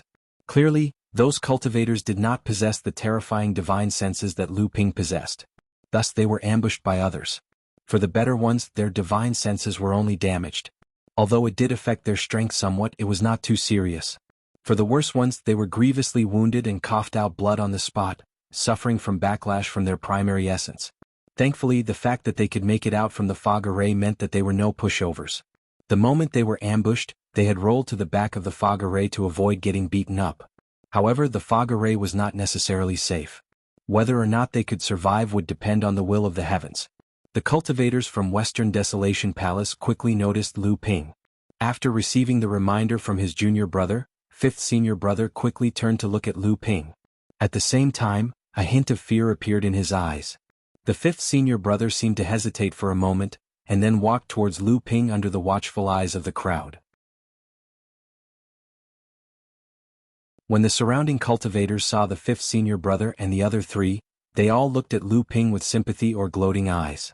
However, to everyone's disappointment, Lu Ping did not show the slightest sign of panic, nor did he turn around and retreat into the fog. Instead, he calmly sat cross-legged on the ground and cultivated his qi. However, these people immediately became even more excited. Even though the Western Desolate Palace was aggressively charging towards them, they were still calm and unhurried. At this moment, they were completely looking down on the Western Desolate Palace. Could it be that they were going to start a war? If that were to happen, it would be truly spectacular. Many of the cultivators who had distanced themselves from Lu Ping did so once again, fearful that the battle between the two sides would affect them. I am Jianghu Ming from the Western Wilderness Palace. How should I address you? The application form of the Western Wilderness Palace's 5th senior brother greatly disappointed the cultivators who wanted to watch a good show. At the same time, they also became very curious about Lu Ping's identity. Who was this person to be so respected by the Western Wilderness Palace's cultivators? Seeing the other party like this, Lu Ping naturally would not reach out and slap the smiling person. So he cupped his hands and said, I am Lu Xianping from the North Sea. This is the first time I've traveled to the Western Wilderness. What happened before was a bit rash. Please forgive me, Brother Zhang. A North Sea cultivator? Not only did Lu Ping's identity greatly surprise the Western Wilderness Palace's senior brother Zhang and the others, even the surrounding cultivators who had been listening in were surprised. Some of the cultivators' faces even flashed with naked disdain. The North Sea's cultivation world was truly a remote and desolate place. This Zhang Zhiming, a dignified Western Wilderness Palace's direct disciple, was actually so polite to this person. Was he not afraid of losing face for a large sect? Even the Western Wilderness Palace's disciples behind the 5th senior brother Zhang Zhiming felt a bit embarrassed. One of the junior brothers said, Senior brother? Zhang Zhiming naturally knew what his junior brother was going to say. So he hurriedly raised his hand to stop him. Once again he smiled at Lu Ping and said, It's fine. Didn't we also trick Brother Lu? But to be honest, Brother Lu's background is quite surprising. Lu Ping smiled non-committally and didn't reply to her. Another junior brother next to him was a bit impatient and said with an annoyed expression, Humph, you sure are arrogant. Don't forget that you can't escape from junior brother Kai's death. Lu Ping's expression immediately turned cold. It was true that he wanted to use the 5 people from the Western Wilderness Palace to divert the attention of the Pegasus clan so that he could enter the fog formation. But he was seen through by the 5 people from the Western Wilderness Palace and used their own trick against Lu Ping.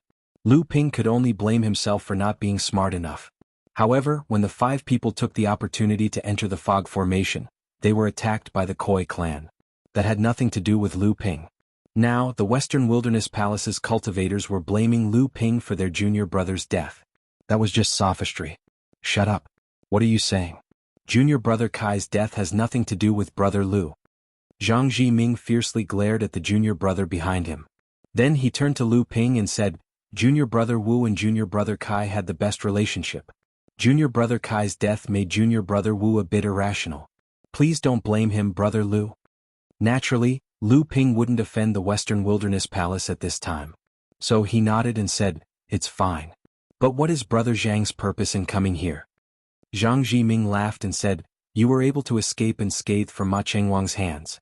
With such strength, if I don't come and make friends with you, then wouldn't I be too blind?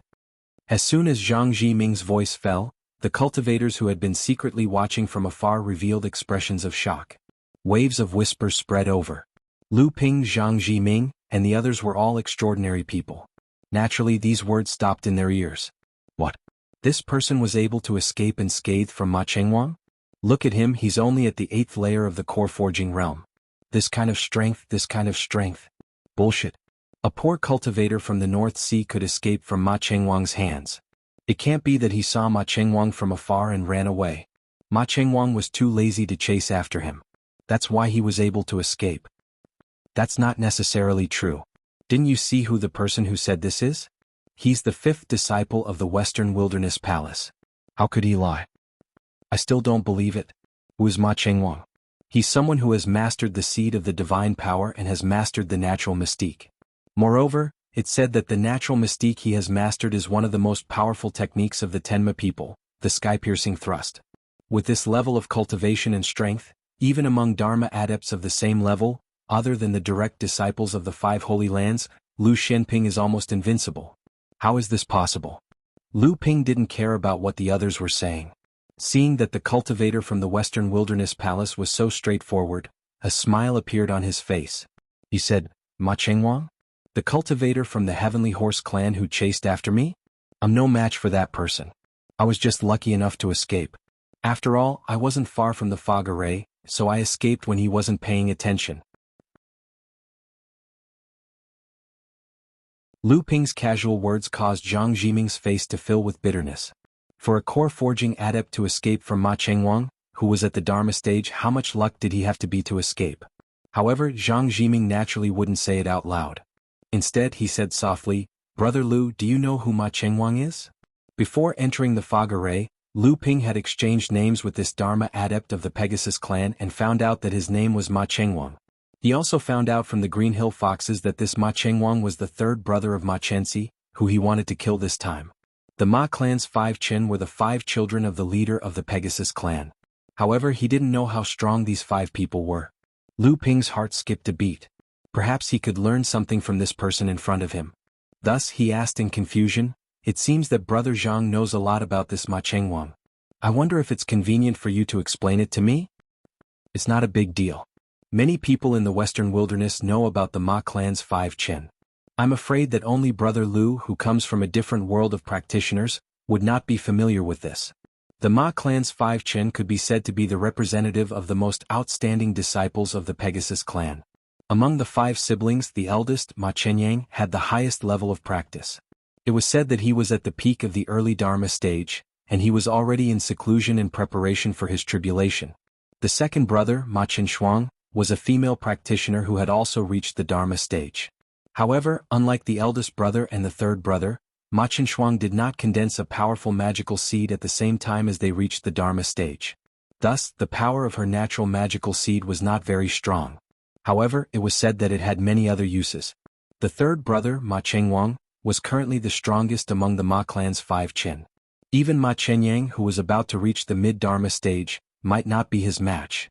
The main reason for this was that Ma Chengwang's natural magical seed was actually the famous sky-piercing thrust of the Pegasus clan. Of course, the Pegasus clan was the direct descendant of Jiao Daoren. After tens of thousands of years of accumulation, it was impossible for them to only have a few great spells that were comparable to the sky-piercing thrust. However, the difference between the sky-piercing thrust and other great spells was that after this spell was created, It had been perfected and improved by several generations of Pegasus practitioners. On the basis of the sky-piercing thrust, they had created another supreme spell, the sky-piercing thrust. If one wanted to learn the supreme sky-piercing thrust, then the sky-piercing thrust was a great spell that the practitioner had to master. Ma Chengwang had successfully condensed the sky-piercing thrust when he reached the Dharma stage. It was obvious that he was aiming for the supreme, sky-piercing thrust. Once he reached the mid-Dharma stage, he would be able to raise the quality of his magical seed and the sky-piercing thrust would become the sky-piercing thrust. Then, Ma Chengwang would be able to stand up to the direct practitioners of the 5 Holy Lands. Although Ma Chengwang was well known in the Western wilderness, when compared to his fourth brother Ma Chenxi, he seemed to be overtaken by the latecomers. Ma Chenxi was known as the #1 genius of the Pegasus clan in 1,000 years. From birth until now, he had only trained for 150 years and had already reached the 9th level of the core forging stage. Although such a fast training speed was rare, it was not unheard of in the world of practitioners. However, to be able to maintain such a strong foundation under such a fast training speed, and to be able to strengthen the foundation even more, it could be said that in the world of practitioners, there were only a few who could do so. However, this fourth young master was good at many things except for one thing. He was lustful. However, this was nothing in the eyes of others. In the world of practitioners, there were countless women who were willing to train for the fourth young master's status as a member of the Pegasus clan. However, there were only a few who could catch the attention of the fourth young master. This time it was said that the fourth young master, Ma Chenxi, was leading the Pegasus clan into the river source. The fourth young master had also announced that this time, he was here to advance to the peak of the core forging stage and condense a 9th level golden core.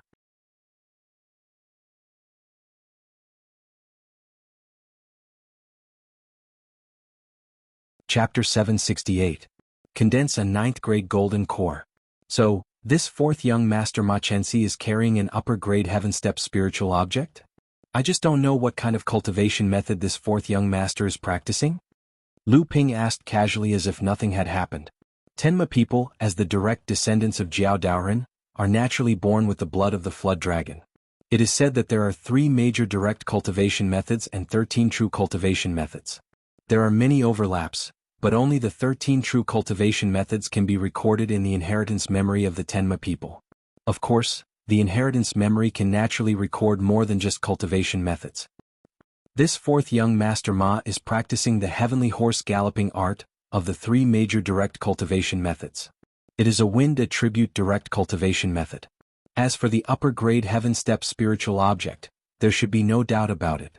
I think with fourth young master Ma's ambition, he will not smelt 3 kinds of middle grade heaven step spiritual objects to barely reach the 9th grade golden core, right? Zhang Jiming paused, his eyes slightly swept around the cultivators who were spying on the 2 people with divine thoughts, and sneered, "But what is this spiritual object? I am afraid only fourth young master Ma himself knows." Lu Ping's divine thoughts immediately noticed that after Zhang Jiming's words, the aura of the surrounding cultivators stagnated for a moment, and the atmosphere of the entire river source suddenly became strange. Interesting. Listening to Zhang Jiming's tone, there seemed to be a hidden intention to incite. Then Lu Ping's inquiry to reveal Ma Chenxi's background was obviously meant to be heard by others. This fourth young master not only has a high cultivation base, but his magical powers and spells are also exquisite. It is said that he has already achieved as many as 5 great magical powers and spells. As for the other magical powers and spells that are not great magical powers, but the power is not less than great magical powers, he has nearly 10 kinds. As Lu Ping listened to Zhang Jiming reveal Ma Chenxi's background, he compared himself with the best disciples of the central region. The so-called spells that had the power of great magical powers, but did not belong to the category of great magical powers, actually referred to the fact that the power of the spells was not the same. However, the true great magical powers could be used to condense the seed of magical powers when a cultivator advanced to the Dharma phase, becoming their own magical powers. Other spells might have the power of great magical powers, but they could not condense the seed of magical powers when they were at the Dharma phase. Just like the chi in Lu Ping's hand. This was originally a small magical power swordsmanship that Lu Ping got from the Koi clan, but now in Lu Ping's hands, the power was no less than a great magical power. However, when Lu Ping was ready to advance to the Dharma phase, he wanted to condense the magical power seed and become his own magical power, the chi and sword was not enough. This fourth young master has countless magical treasures. It is said that he has at least 3 spirit-nurturing magical treasures, one for attack, one for defense, and one for transportation, all of excellent quality. In addition, there is even a rumor that the Tenma people deeply love fourth young Master Ma, and in order to prevent fourth young Master Ma from suffering an accident, they even gave him a spiritual treasure. What, a spiritual treasure? Impossible, that's too wasteful. Why is it impossible? As the saying goes, rich and powerful families are spoiled. The Tenma people are considered to be orthodox, rich and powerful families in the cultivation world, and their strength is no less than the large sects in the central region. This fourth young Master Ma is the proud son of the Pegasus clan, so it makes sense that the elders of the clan gave him a spiritual treasure to prevent accidents. But it is true that this fourth young Master Ma has always been generous.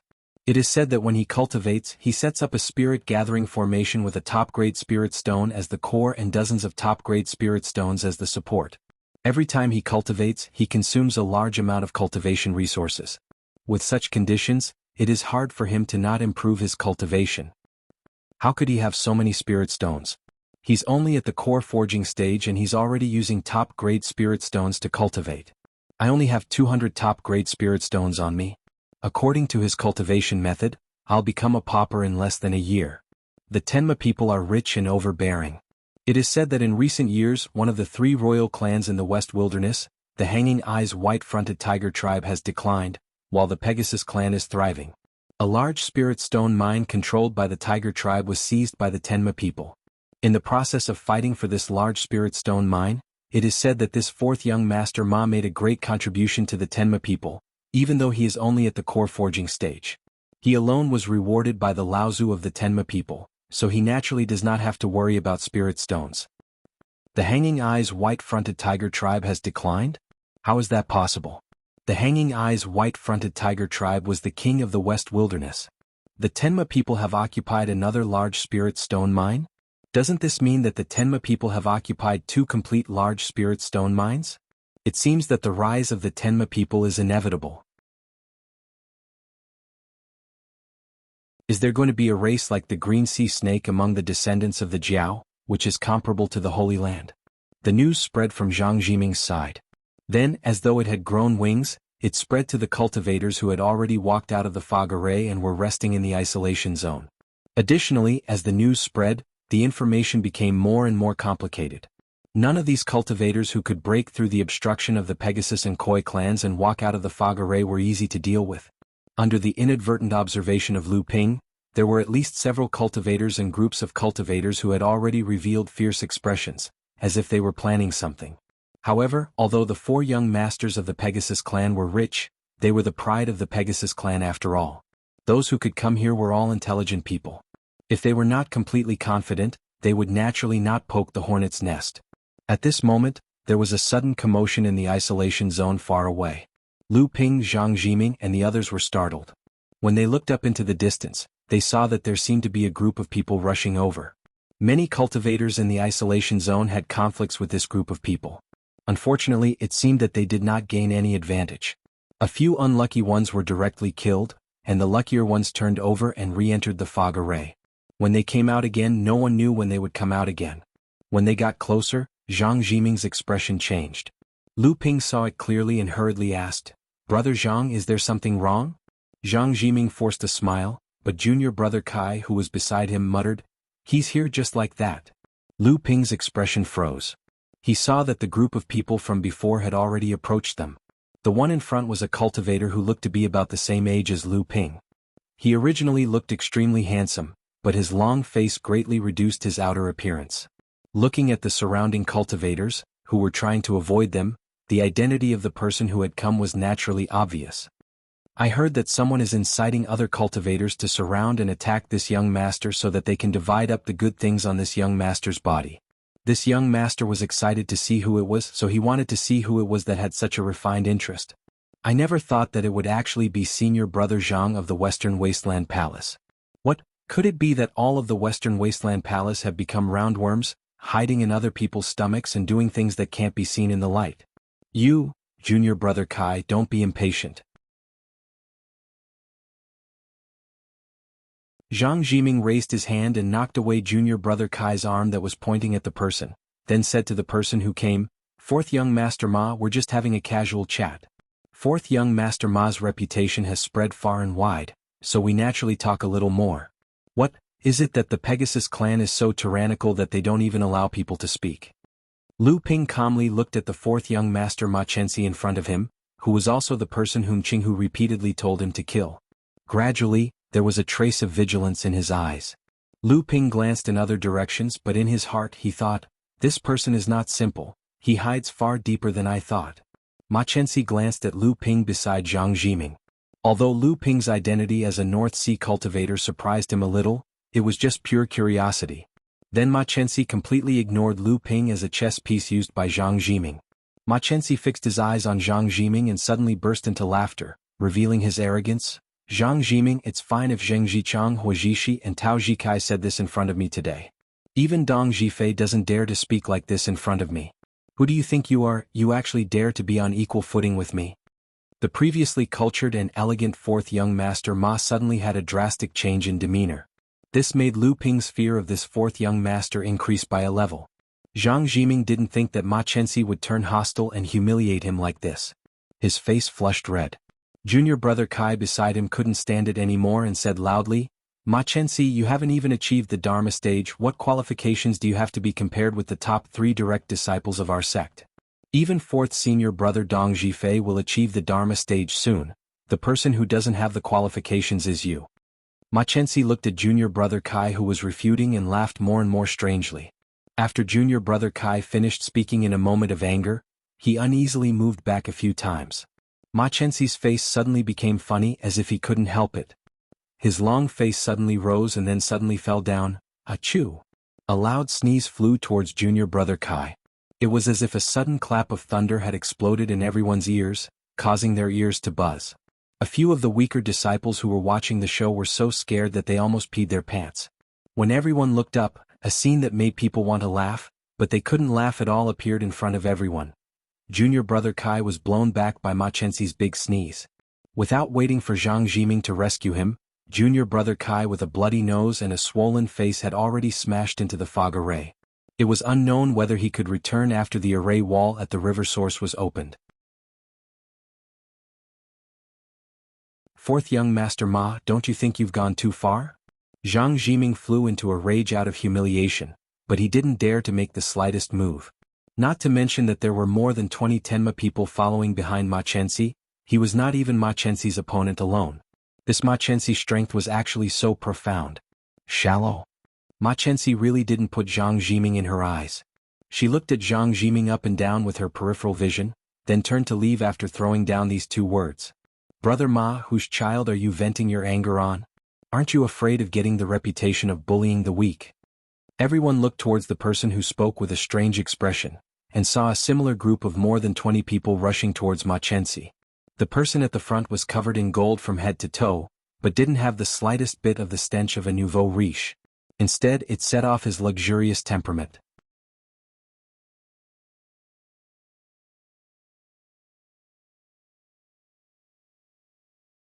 Chapter 769. I was wondering who it was. So it's Brother Li Tong. Brother Li Tong, why are you late this time? The array wall is about to open.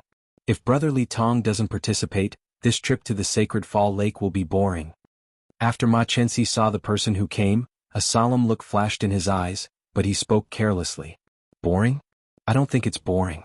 Don't you think that after our 2 clans surrounded the river source, not only did the number of cultivators entering the river source not decrease? Instead, everyone believes that our 2 clans have found some sort of treasure inside the river source. Or perhaps we are plotting something. Due to that, even more cultivators are coming. When the time comes, you and I will definitely not be bored. The tone of the young cultivator in gold who was the leader was a little solemn. Why, the dignified direct disciple of the Koi clan, Brother Li Tong, who is known as the Sword of the Sky Gate, actually has a time when you are worried. Is it because of these people around you? These people may be considered important among the cultivators of the same level in the cultivation world, but in our eyes, no matter how many people there are, they are just clay chickens and pottery dogs. Ma Chenxi continued spouting out arrogant words. She pointed at the surrounding cultivators, including the 3 remaining cultivators from Western Wilderness Palace and Lu Ping. Then she unleashed a barrage of verbal attacks. The surrounding cultivators looked at Ma Chenxi with a dark expression. What, you're still not convinced? You have the guts, come out and fight me now. Don't think that I don't know that the kid from the Western Wilderness Palace just pointed at my head just now. Have you guys not thought of fighting me? I'll say it here today, I do have a lot of treasures on me. Those who can survive under me can come and snatch them. Ma Chenxi slanted her eyes and looked at those cultivators who were filled with righteous indignation, turning into cowards under her ridicule. Thus she laughed coldly and said to Li Tong, "They are all people who bully the weak and fear the strong. Even if there are more of them, what's the use? They won't be able to achieve anything big. Even if it's the Western Desolation Palace this time, isn't it the same as the one in front of us? Compared to the Western Desolation 3 Chronicles, it's really nothing." Zhang Jiming's face was gloomy, and his eyes stared at Ma Chenxi like a snake or a scorpion. He pointed at Ma Chenxi's nose to humiliate him, but he couldn't make a sound at this time. Ma Chenxi saw that Zhang Jiming's face was as pale as a corpse. Ma Chenxi found it more and more interesting and involuntarily laughed. However, she heard a faint voice beside her. "Don't blame me for not telling you. Ziyang Palace's Shaozi sword is also here."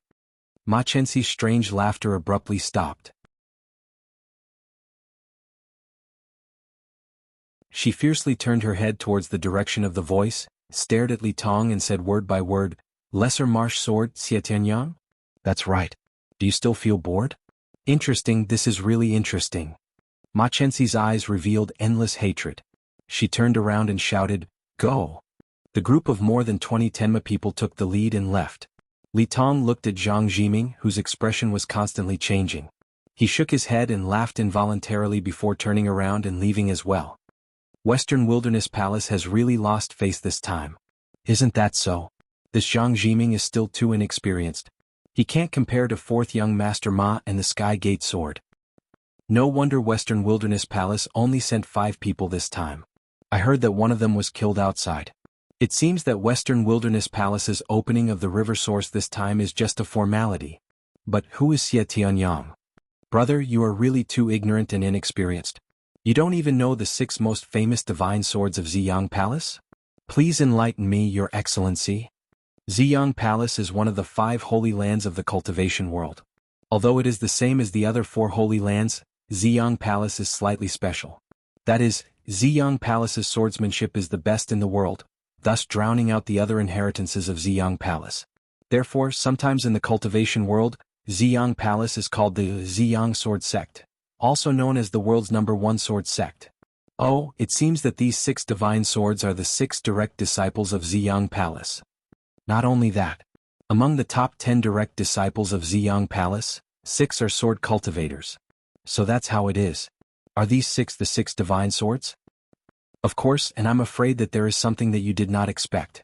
These 6 divine swords occupy the top 6 positions among the top 10 direct disciples. No wonder Ziyang Palace is called the Ziyang Sword Sect. It really lives up to its name. This lesser marsh sword, Xie Tianyang, is only the last among the 6 purple yang swords. He is also the only cultivator who has not advanced to the manifestation stage. This time, Ma Chenxi and Li Tong, the 2 geniuses of the Pegasus and Koi Carp clan, naturally acted as if they were facing a great enemy. Lu Ping looked at Zhang Jiming, whose eyes were a little unfocused, and then looked at the 2 dejected Western Wilderness Palace disciples behind Zhang Jiming. He sighed in his heart. After this time, Zhang Jiming's fighting spirit had been completely exhausted by Ma Chenxi. Even if Zhang Jiming had some achievements in the future when facing Ma Chenxi, he most likely would not have the desire to win again. Lu Ping pretended to cough and asked Zhang Jiming with a puzzled expression, "Brother Zhang, this Ma Chenxi was so arrogant just now. Why did she react so strongly as if she had suffered some great humiliation after hearing Xie Tianyang's name?" Lu Ping's words really made Zhang Jiming, who had sunk into a shadow, clear his mind. He reluctantly smiled at Lu Ping, and then as if he had thought of something, a vengeful sneer appeared on his face. "I remember this Ma Chenxi encountered Xie Tianyang on the grasslands. The 2 of them had a great battle, and at that time Ma Chenxi lost by 1 move and was beaten back to her original state by Xie Tianyang. No wonder this Ma Chenxi seems to want to get back at the place of the river source. He must get back at her," Zhang Jiming sneered. At that time, Machensi was defeated and turned into the original form of a Pegasus and was ridden by Xie Tianyang on his back. It can be said to be a great humiliation. But when these things happened, the two of them had just advanced to the core forging stage and had not become famous yet. After that, the two of them never mentioned this matter. The forces behind the two of them also seemed to be unwilling to anger each other, so this matter was not spread out. Lu Ping asked curiously, "Then how did Brother Zhang know about this?" Zhang Jiming smiled proudly, then as if he had thought of something, he immediately put away his smile, glanced at Lu Ping and said unhappily, "It's better for Brother Lu not to know what you shouldn't know. Be careful of your own life." Lu Ping waved his hand and hurriedly said, I don't dare. I just find it strange that this Machensi suffered such humiliation, but still became brave and made such a great reputation. Now he obviously wants to defeat Xie Tianyang and wash away his own humiliation. It can be seen that this Machensi is not only talented but also a person with a firm will. The more he is defeated, the braver he becomes. Zhang Jiming's expression shook. Seeing that he understood the meaning of his words, Lu Ping said, Brother Zhang, you must not be depressed. Zhang Jiming looked gratefully at Lu Ping and said, Thank you, Brother Lu. In the future, when Brother Lu travels and passes by the Western Wasteland Palace, you must come to visit me. I will definitely welcome you. Although Zhang Jiming had cheered up on the surface, Lu Ping still saw a trace of self-confidence in Zhang Jiming's eyes. However, there was no other way. Lu Ping could only do this, the rest depended on Zhang Jiming himself. Over the next few days, more and more cultivators gathered at the quarantine zone. The number of cultivators there was already close to 1,000. Additionally, most of them were late-stage core forging cultivators. Even so, despite having so many people gathered together, they were able to live in harmony. However, this tranquility was like the calm before a storm. As the array walls were activated, this tranquility would inevitably be broken. Lu Ping had been quietly meditating and cultivating these days. After the opening of the array wall, there would inevitably be a fierce battle. Lu Ping must adjust his own state to the best. An invisible wave came, and was immediately captured by Lu Ping's divine sense. Lu Ping's divine sense condensed into a hammer, and suddenly hit the array wall in front of him. The sound of shattering immediately resounded in the air. The cultivators who were in silence immediately opened their eyes. Their burning gaze even made the space in front of them feel like it was suddenly lit up. Countless divine senses rushed towards the array wall in front of them from different directions. The entire array wall suddenly became shaky, which made the surrounding cultivators more and more excited. Many cultivators had already lit up under their feet, ready to rush into the river source the moment the array wall broke. They wanted to seize the opportunity to find the sacred lake. The array wall was like a big eggshell, enveloping the river source, making it impossible for anyone to approach. However, after the array wall was broken by the divine senses of nearly 1,000 cultivators, nearly 1,000 divine senses rose into the air and rushed towards the river source together. This scene was even more imposing than when the 18 sects of the Hebei cultivation world entered the Inyu swamp. Lu Ping sat cross-legged on the ground. Although he was almost the first to notice the change in the array wall, he did not rush into the river source like everyone else. The moment the array wall was broken, Lu Ping's bloodline felt more than twice as strong as before. Lu Ping was almost unable to suppress the throbbing in his bloodline. At that moment, Lu Ping's golden core began to spin rapidly. The rich danxia shrouding the core space was refined by the golden core, and it suddenly became thin. Lu Ping could clearly feel that his cultivation had made significant progress after the golden core refined and absorbed part of the danxia. The 8 strange dragons on the surface of the golden core roared in unison. This time it was not as silent as before. Lu Ping could clearly feel a strange chant. It was because of this chant that Lu Ping's bloodline suddenly got rid of the temptation from the river source that could trigger a mutation in Lu Ping's bloodline. There were no longer any cultivators in the isolation zone. Lu Ping stood up and followed the mysterious force towards the river source. He could feel that he was getting closer and closer to the mysterious force. At that moment, the lake of the fallen sage had yet to appear at the source of the river, but the cultivators searching for it had already started fighting among themselves. The roars caused by the battle were heard one after another. The screams of the cultivators after they were seriously injured and before they died were heard one after another. The entire river source instantly became a battlefield.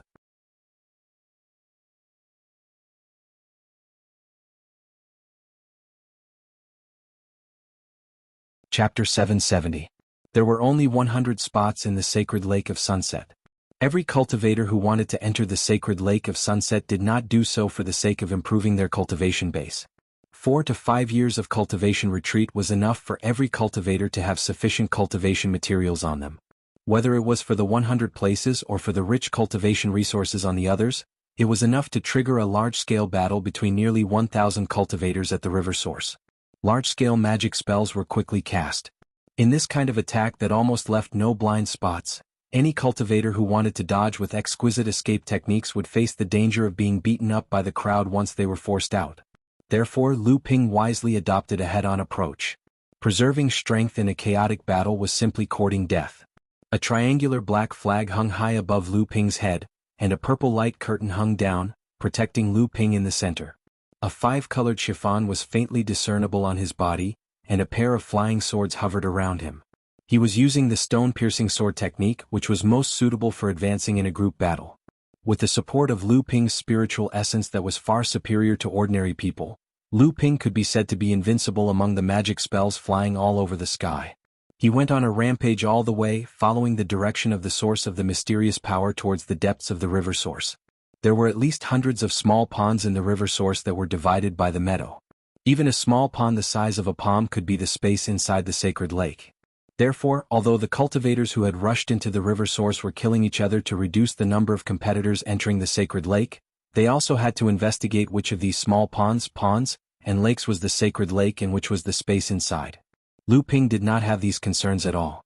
Although he did not know if the mysterious power that had lured him out was in the sacred lake, Lu Ping would not hesitate to abandon the sacred lake if the mysterious power was not in it.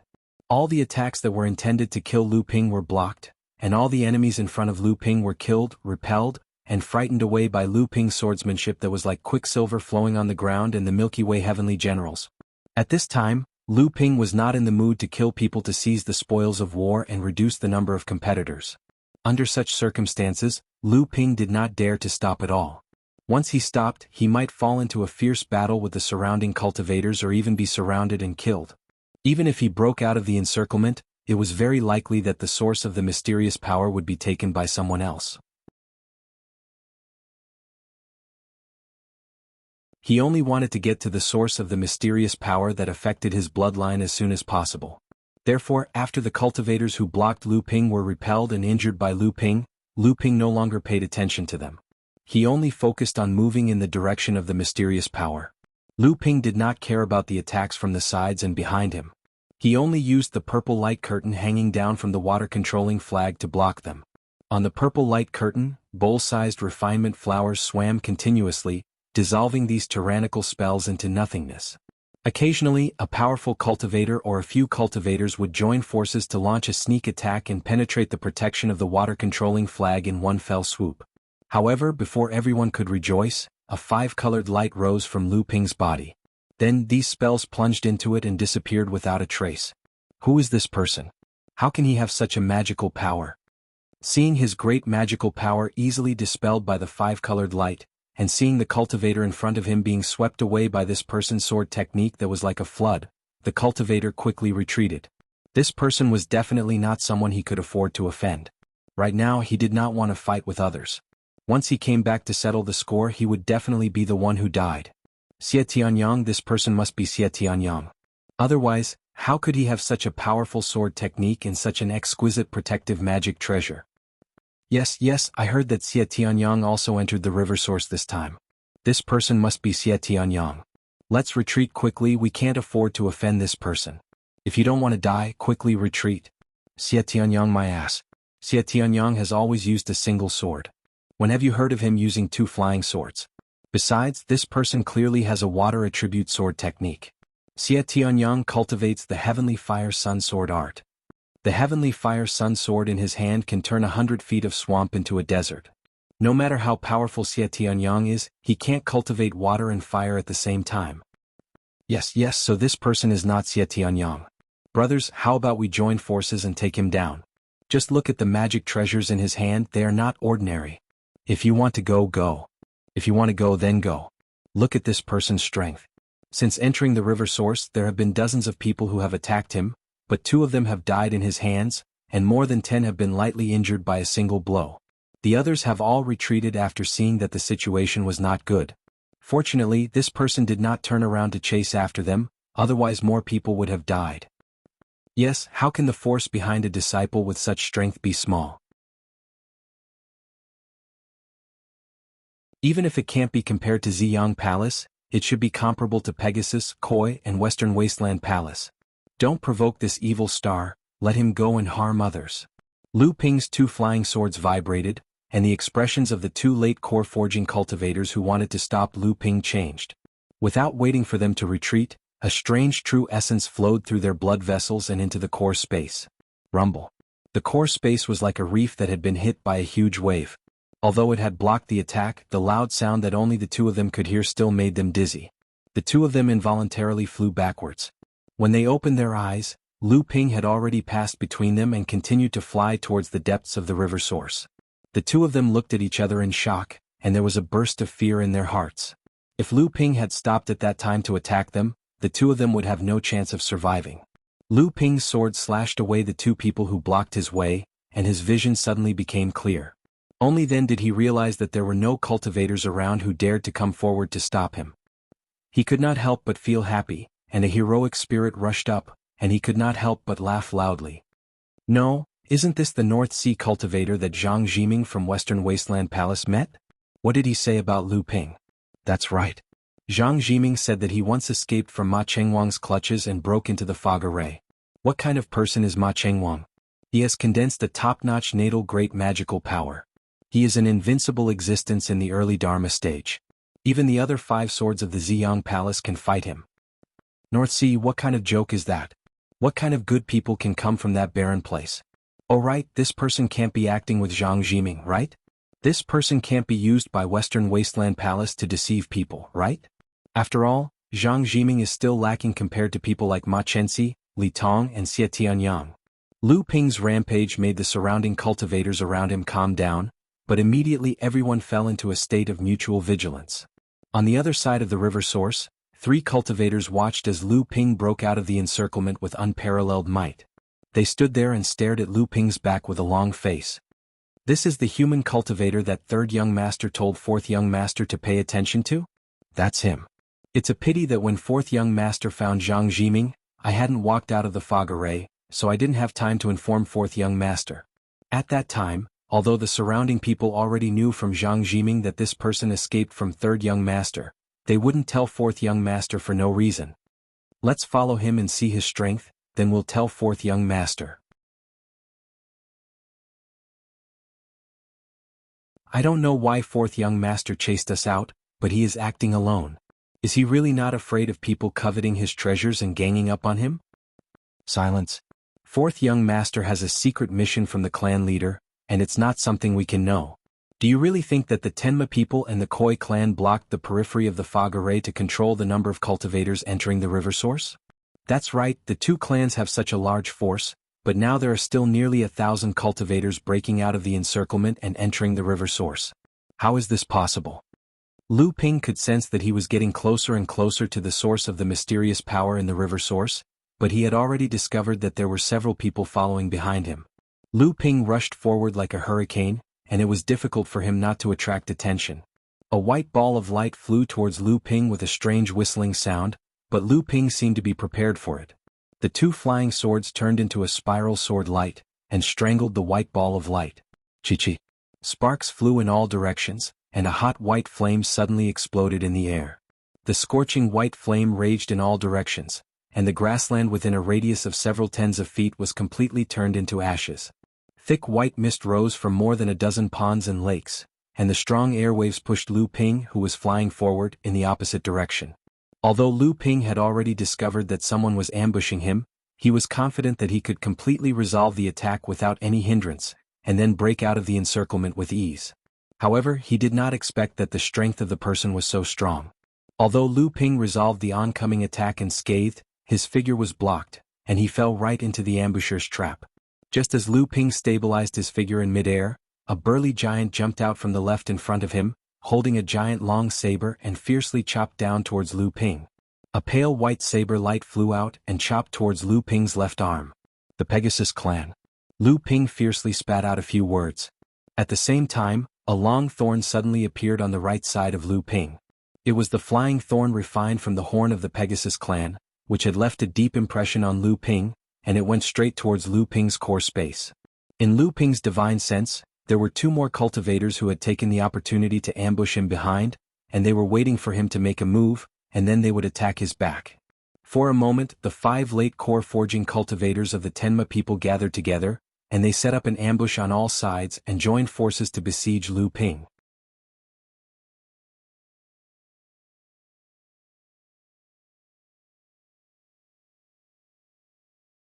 Chapter 771. A cultivator screamed as he fell from mid-air, and a gap suddenly appeared in the encirclement. Ma Chenxi rushed out of the gap in a rather disheveled manner. He took away the storage artifact of the fallen cultivator, and then he escaped into the depths of the river source without looking back. Damn, this kid got lucky. If it weren't for the fact that we don't know each other and hastily set up this 7-star Dao soldier array, how could this person escape? A cultivator who looked to be in his 30s flicked the long sword hovering in front of him regretfully and said faintly, "This person is a proud son of heaven from the heavenly Pegasus clan. He has many life-saving treasures on him, so it's not surprising that he was able to escape. We only came here with the slightest hope. No matter what, even if we fail, we won't be exposed. How could we not try?" That's right. It's just that the 7-star moon-trapping Dao soldier array, in fellow Daoist half-stars' hands, is really amazing. It is said to be a secret technique of the 7-star sect. Just now, in order to trap this Ma Chenxi, fellow Daoist half-star only taught each of us the operation method of the array. I wonder if fellow Daoist half-star is willing to part with it and teach us the entire set of array. We are also willing to pay a sufficient price. We will definitely not let fellow Daoists suffer a loss. A cultivator said to Daoist Master Half-Star. While the other 4 were talking, they intentionally or unintentionally wanted to surround him. Unexpectedly, they saw Daoist Master Half-Star stroke a strand of black beard on his chin. His entire body suddenly burst into flames and turned into ashes amidst a chuckle. This person is so cunning, he actually used an escape talisman. One step short, but when did such a person appear in the cultivation world? It seems that this person has most likely inherited the orthodoxy of the 7-star sect back then. A wave suddenly appeared on the surface of a small puddle with a radius of only 30 feet. Li Tong broke out of the water and saw 3 spells falling on his head in succession. Each spell had the power of a great magical power. At the same time, cold wind blew from both sides, and 2 fatal means hidden in the wind stabbed toward Li Tong's waist. 5 people, they really have a good grasp of the position. Li Tong casually flicked his right hand, and a beam of sword light slashed towards the top of his head. After that, his left hand slashed in front of his body, and 2 beams of sword light shot out one after another.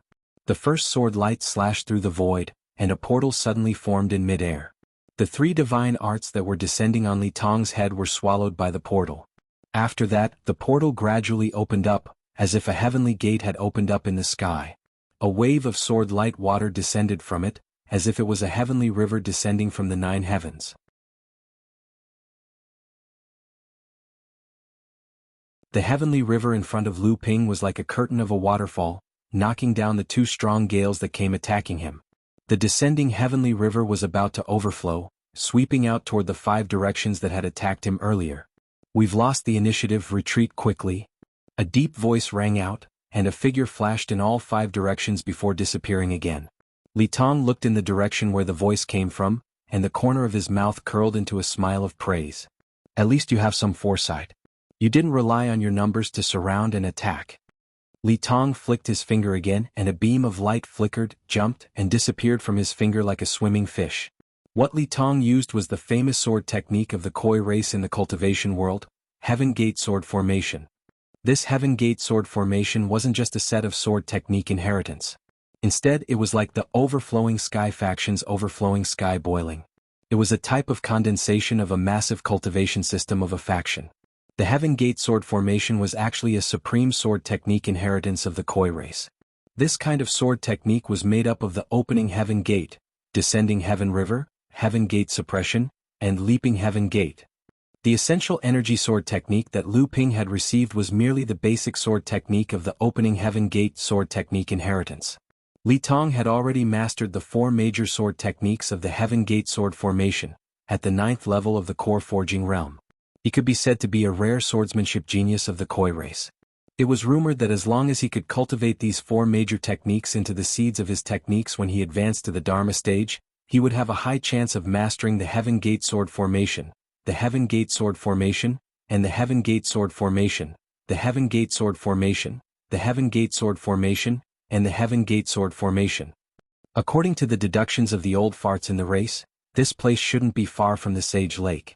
But there are so many lakes and ponds and I don't know which one is the Sage Lake space. This time the 2 races seem to have caused too much trouble. Even the Jianghu Palace has begun to intervene. I don't know if this is considered self-defeating. Li Tong looked at the densely packed ponds not far away and could not help but sigh. Even though he was from the Koi race and was born close to water, it was not an easy task to find the Sage Lake. Xie Tianyang was originally confident that he would be able to successfully refine the heaven-level high-grade True Sunfire in 3 years' time and achieve a 9th-grade Golden Core. But the sect just had to send him to the river source to investigate the conspiracy of the Pegasus and Koi race.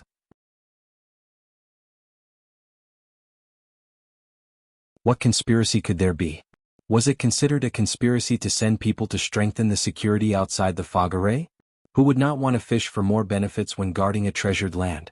If this had happened to the Jianghu Palace, they would have taken everything for themselves long ago.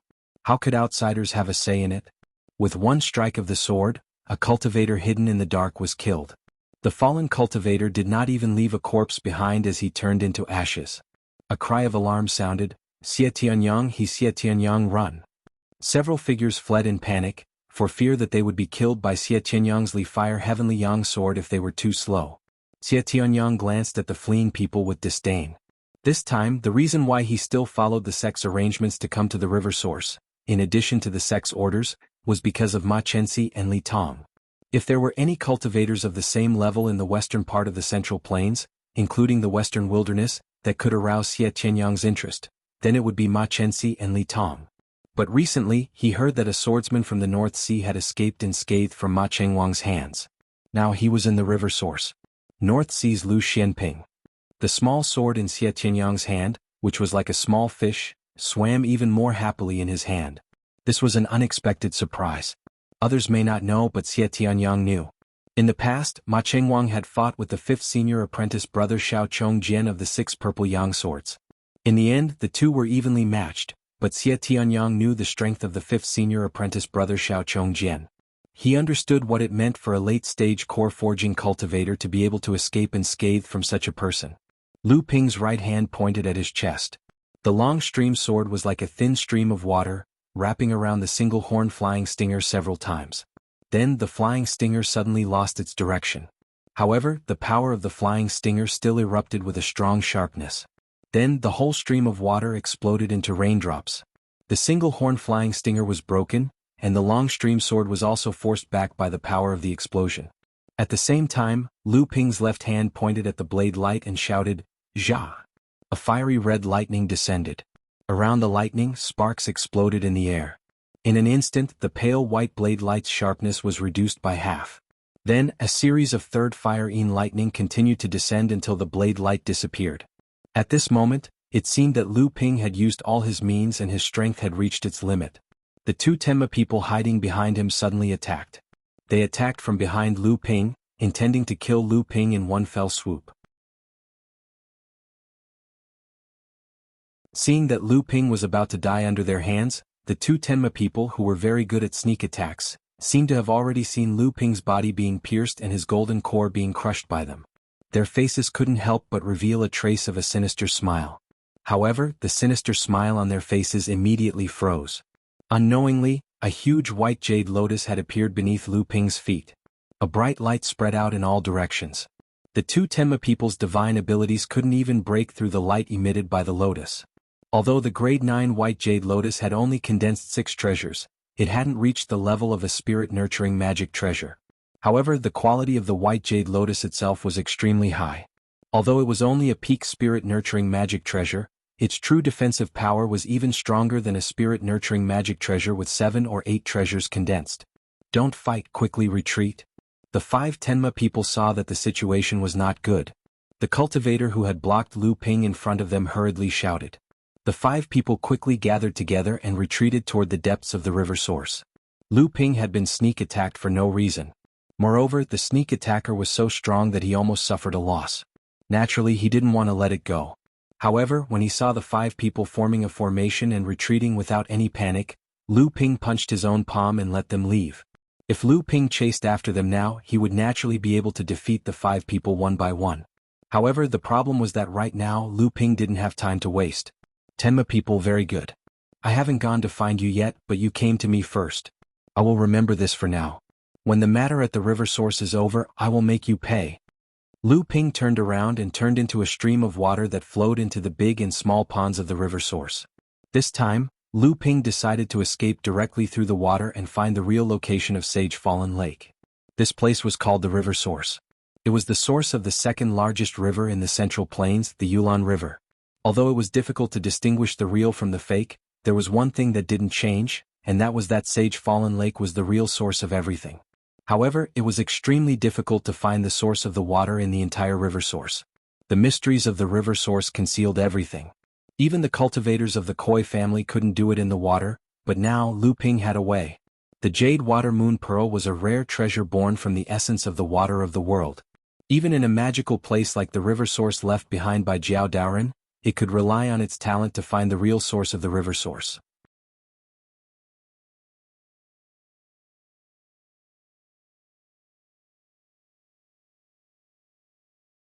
Chapter 772. With the water-repellent pearl suspended above his head, Lu Ping could clearly sense all the minute fluctuations in the surrounding water flow. Then Lu Ping followed the water-repellent pearl and sensed traces of abnormalities in the water flow, all the way to the depths of the river source. At the same time, Ma Chenxi was holding a map in her hand, seemingly proofreading the changed topography of the river source one by one. Lao Zu was cursing the clan elders in a low voice, but he had no choice but to search one by one according to the few places that the Lao Zu had deduced that Lake Sage might appear. As for Xie Tianyang, he was like a sun at this moment, emitting waves of heat from all over his body, as if he wanted to roast the river source dry. White mist rose into the sky, and Xie Tianyang's body emitted waves of white light at this moment, as if he was performing some kind of secret magic. Lu Ping's body turned into flowing water, wrapping the water-repellent pearl and moving about in various pools of water. At the same time, he was trying to find the true source of the river source from the minute differences in the water flow. A giant hand suddenly reached out from above the water flow, grabbing towards the water-repellent pearl in the water flow. Unexpectedly, the water flow around the pearl suddenly turned into a wave of swords. Countless sword lights flashed with a sharp radiance, and before the owner of the giant hand could react, it was torn into pieces. There was a cry of surprise, and a giant fin slapped towards the water flow around the water-repellent pearl, but the surrounding water flow suddenly formed a hollow water ball. Although the fin had smashed the water ball, the water-repellent pearl in the center of the water ball was still unharmed. However, the scales on the fin, which was being retracted, were torn to pieces by the sword chi in the water ball, and were dripping with blood. A giant koi carp stirred up a huge splash in the pool of water, and streaks of blood stained the splash. The koi carp appeared to be in a panic and quickly swam in the water as if it was avoiding something. Waves rose on the surface of the water, as if weaving a huge water net on the surface of the water, sealing off the koi carp's escape route. Then, 3 water snake-like shadows could be seen at the bottom of the water, pressing towards the koi carp. Lu Ping calmly watched the battle in the water. A 7th-level core forging realm koi carp clearly didn't discover that the pearl contained such danger, or perhaps because it discovered the extraordinariness of the pearl, it was greedy and forgot the existence of danger. This koi carp's magical power was directly broken by Lu Ping from the start, and it was injured. As for the rest of the matter, Lu Ping summoned Samling, and asked the 3 of them to meet a top-level demon clan direct descendant of Jiao Daoren. Green Sea Snake, you are the Green Sea Snake, why are you here?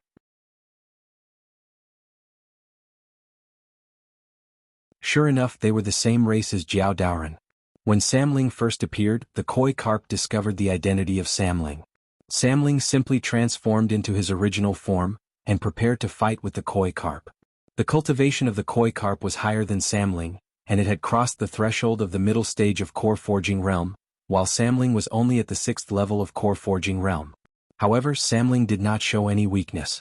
The tacit cooperation honed through dozens of fights allowed Samling to chase after the koi carp, even though its strength had been damaged by Lu Ping. Lu Hai took the lead. After his cultivation advanced to the 6th level of core forging realm, the profound halberd in his hand could finally exert its power in his hands, and he used it to block the attack of the koi carp. Although the koi carp only had a cultivation of the 7th level of core forging realm, it also had a spirit-nurturing magic treasure in its hand. It could be seen that the status of the koi carp clan was not too low.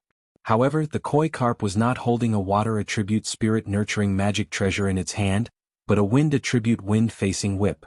This made the eyes of Lu Bai, who had always been calm and had the demeanor of a big sister, light up, and a trace of expectation appeared on her face. Lu Hai had the profound halberd in his hand, and Lu Ling had the ice ring from Qin Shui Laozu. Only Lu Bai did not have a suitable spirit-nurturing magic treasure. Although the cultivators that Lu Ping occupied the mountain also obtained 2 or 3, they were either seriously damaged in the battle, or not suitable for Lu Bai to use, so they could only give up. When Lu Hai and Lu Ling saw the koi carp take out the wind-facing whip, they immediately planned to snatch the magic treasure and give it to their sister. Alright, the 3 of you finish this quickly. We still have important matters to attend to. Lu Ping saw that in order to prevent the magic treasure from being damaged, Samling had reduced the strength of his attacks. Although he was still suppressing the koi carp, he was still unable to cause any harm to it, so he said impatiently. Lu Ling complained a little, Lu Hai was a little hesitant, but Lu Bai had already used the magic treasure in her hand to attack the koi carp with all her might. Lu Hai and Lu Ling hurriedly followed, only to see a white light shoot out from behind Samling, but there was an attack that landed on the koi carp before Samling did. The koi carp was immediately fixed in the water and was instantly killed by Samling's subsequent attacks. The wind-facing whip, on the other hand, was unharmed and was happily put away by Lu Bai. Lu Ling stepped forward and rummaged through the storage magic treasure of the koi carp. She said somewhat dejectedly, "Father, there are no records of the Heavenly Gate Sword formation." Lu Ping nodded as if he had already expected this. The Heavenly Gate Sword formation was the famous sword technique of the koi carp clan in the cultivation world. Such an inheritance must have been recorded in the inherited memory of the koi carp clan. And the reason why Taoist Master Jin Li recorded the sword technique in the Jade Slip and was obtained by Lu Ping, was it because there was a problem with the inherited memory of Taoist Master Jin Li? With a trace of doubt, Lu Ping was about to continue searching along the mysterious power he felt in his bloodline, but this feeling became intermittent after Lu Ping entered the source of the river. With no other choice, Lu Ping entered the water and relied on the Jade Water Moon Pearl to search for the real source of the river through the subtle changes in the water flow. Hey, what is this? Lu Ping was about to continue sensing the source of the water flow when he saw Lu Ling rummaging through it and finding something that looked like a tattered map. Lu Ping was startled. This tattered map looked very familiar, as if he had seen it somewhere before. It was just that after such a long time, it was difficult for him to recall it. Ling, let me have a look at this map fragment. Lu Ping held the map fragment in his hand and scrutinized it for a moment. Then he rummaged through his interspatial ring and took out another map fragment made of the same material. However, the map fragment in Lu Ping's hand was much more intact than the one in his interspatial ring. Obviously, it hadn't been passed through many hands.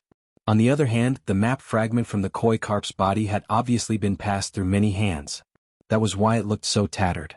Lu Ping put the 2 map fragments together, and a seamless map appeared in front of Lu Ping. The map fragment in Lu Ping's hand occupied 3/4 of the entire map. The map fragment in Lu Ping's hand was obtained from the koi carp Jinren who died in his hands.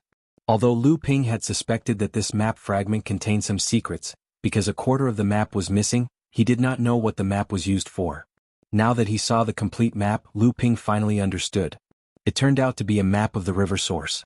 To be more precise, this map described the situation in Lake Sage. As for how to find Lake Sage, although the map also mentioned it because of the repeated changes in the terrain of the river source, it was a bit difficult to find the location of Lake Sage through the clues marked on the map. But when Lu Ping combined the water avoidance moon pearl with the map, and combined it with the faint bloodline connection, he immediately confirmed the direction he was heading in. Then he headed straight for the lake in the northeast direction. Most of the river source was connected by water and grass, and there was a meadow in the northeast that was over 100 feet in radius, which was extremely rare in the river source. At that moment, Ma Chenxi stood above the meadow, holding a map similar to the one in Lu Ping's hand. He was thinking about something carefully.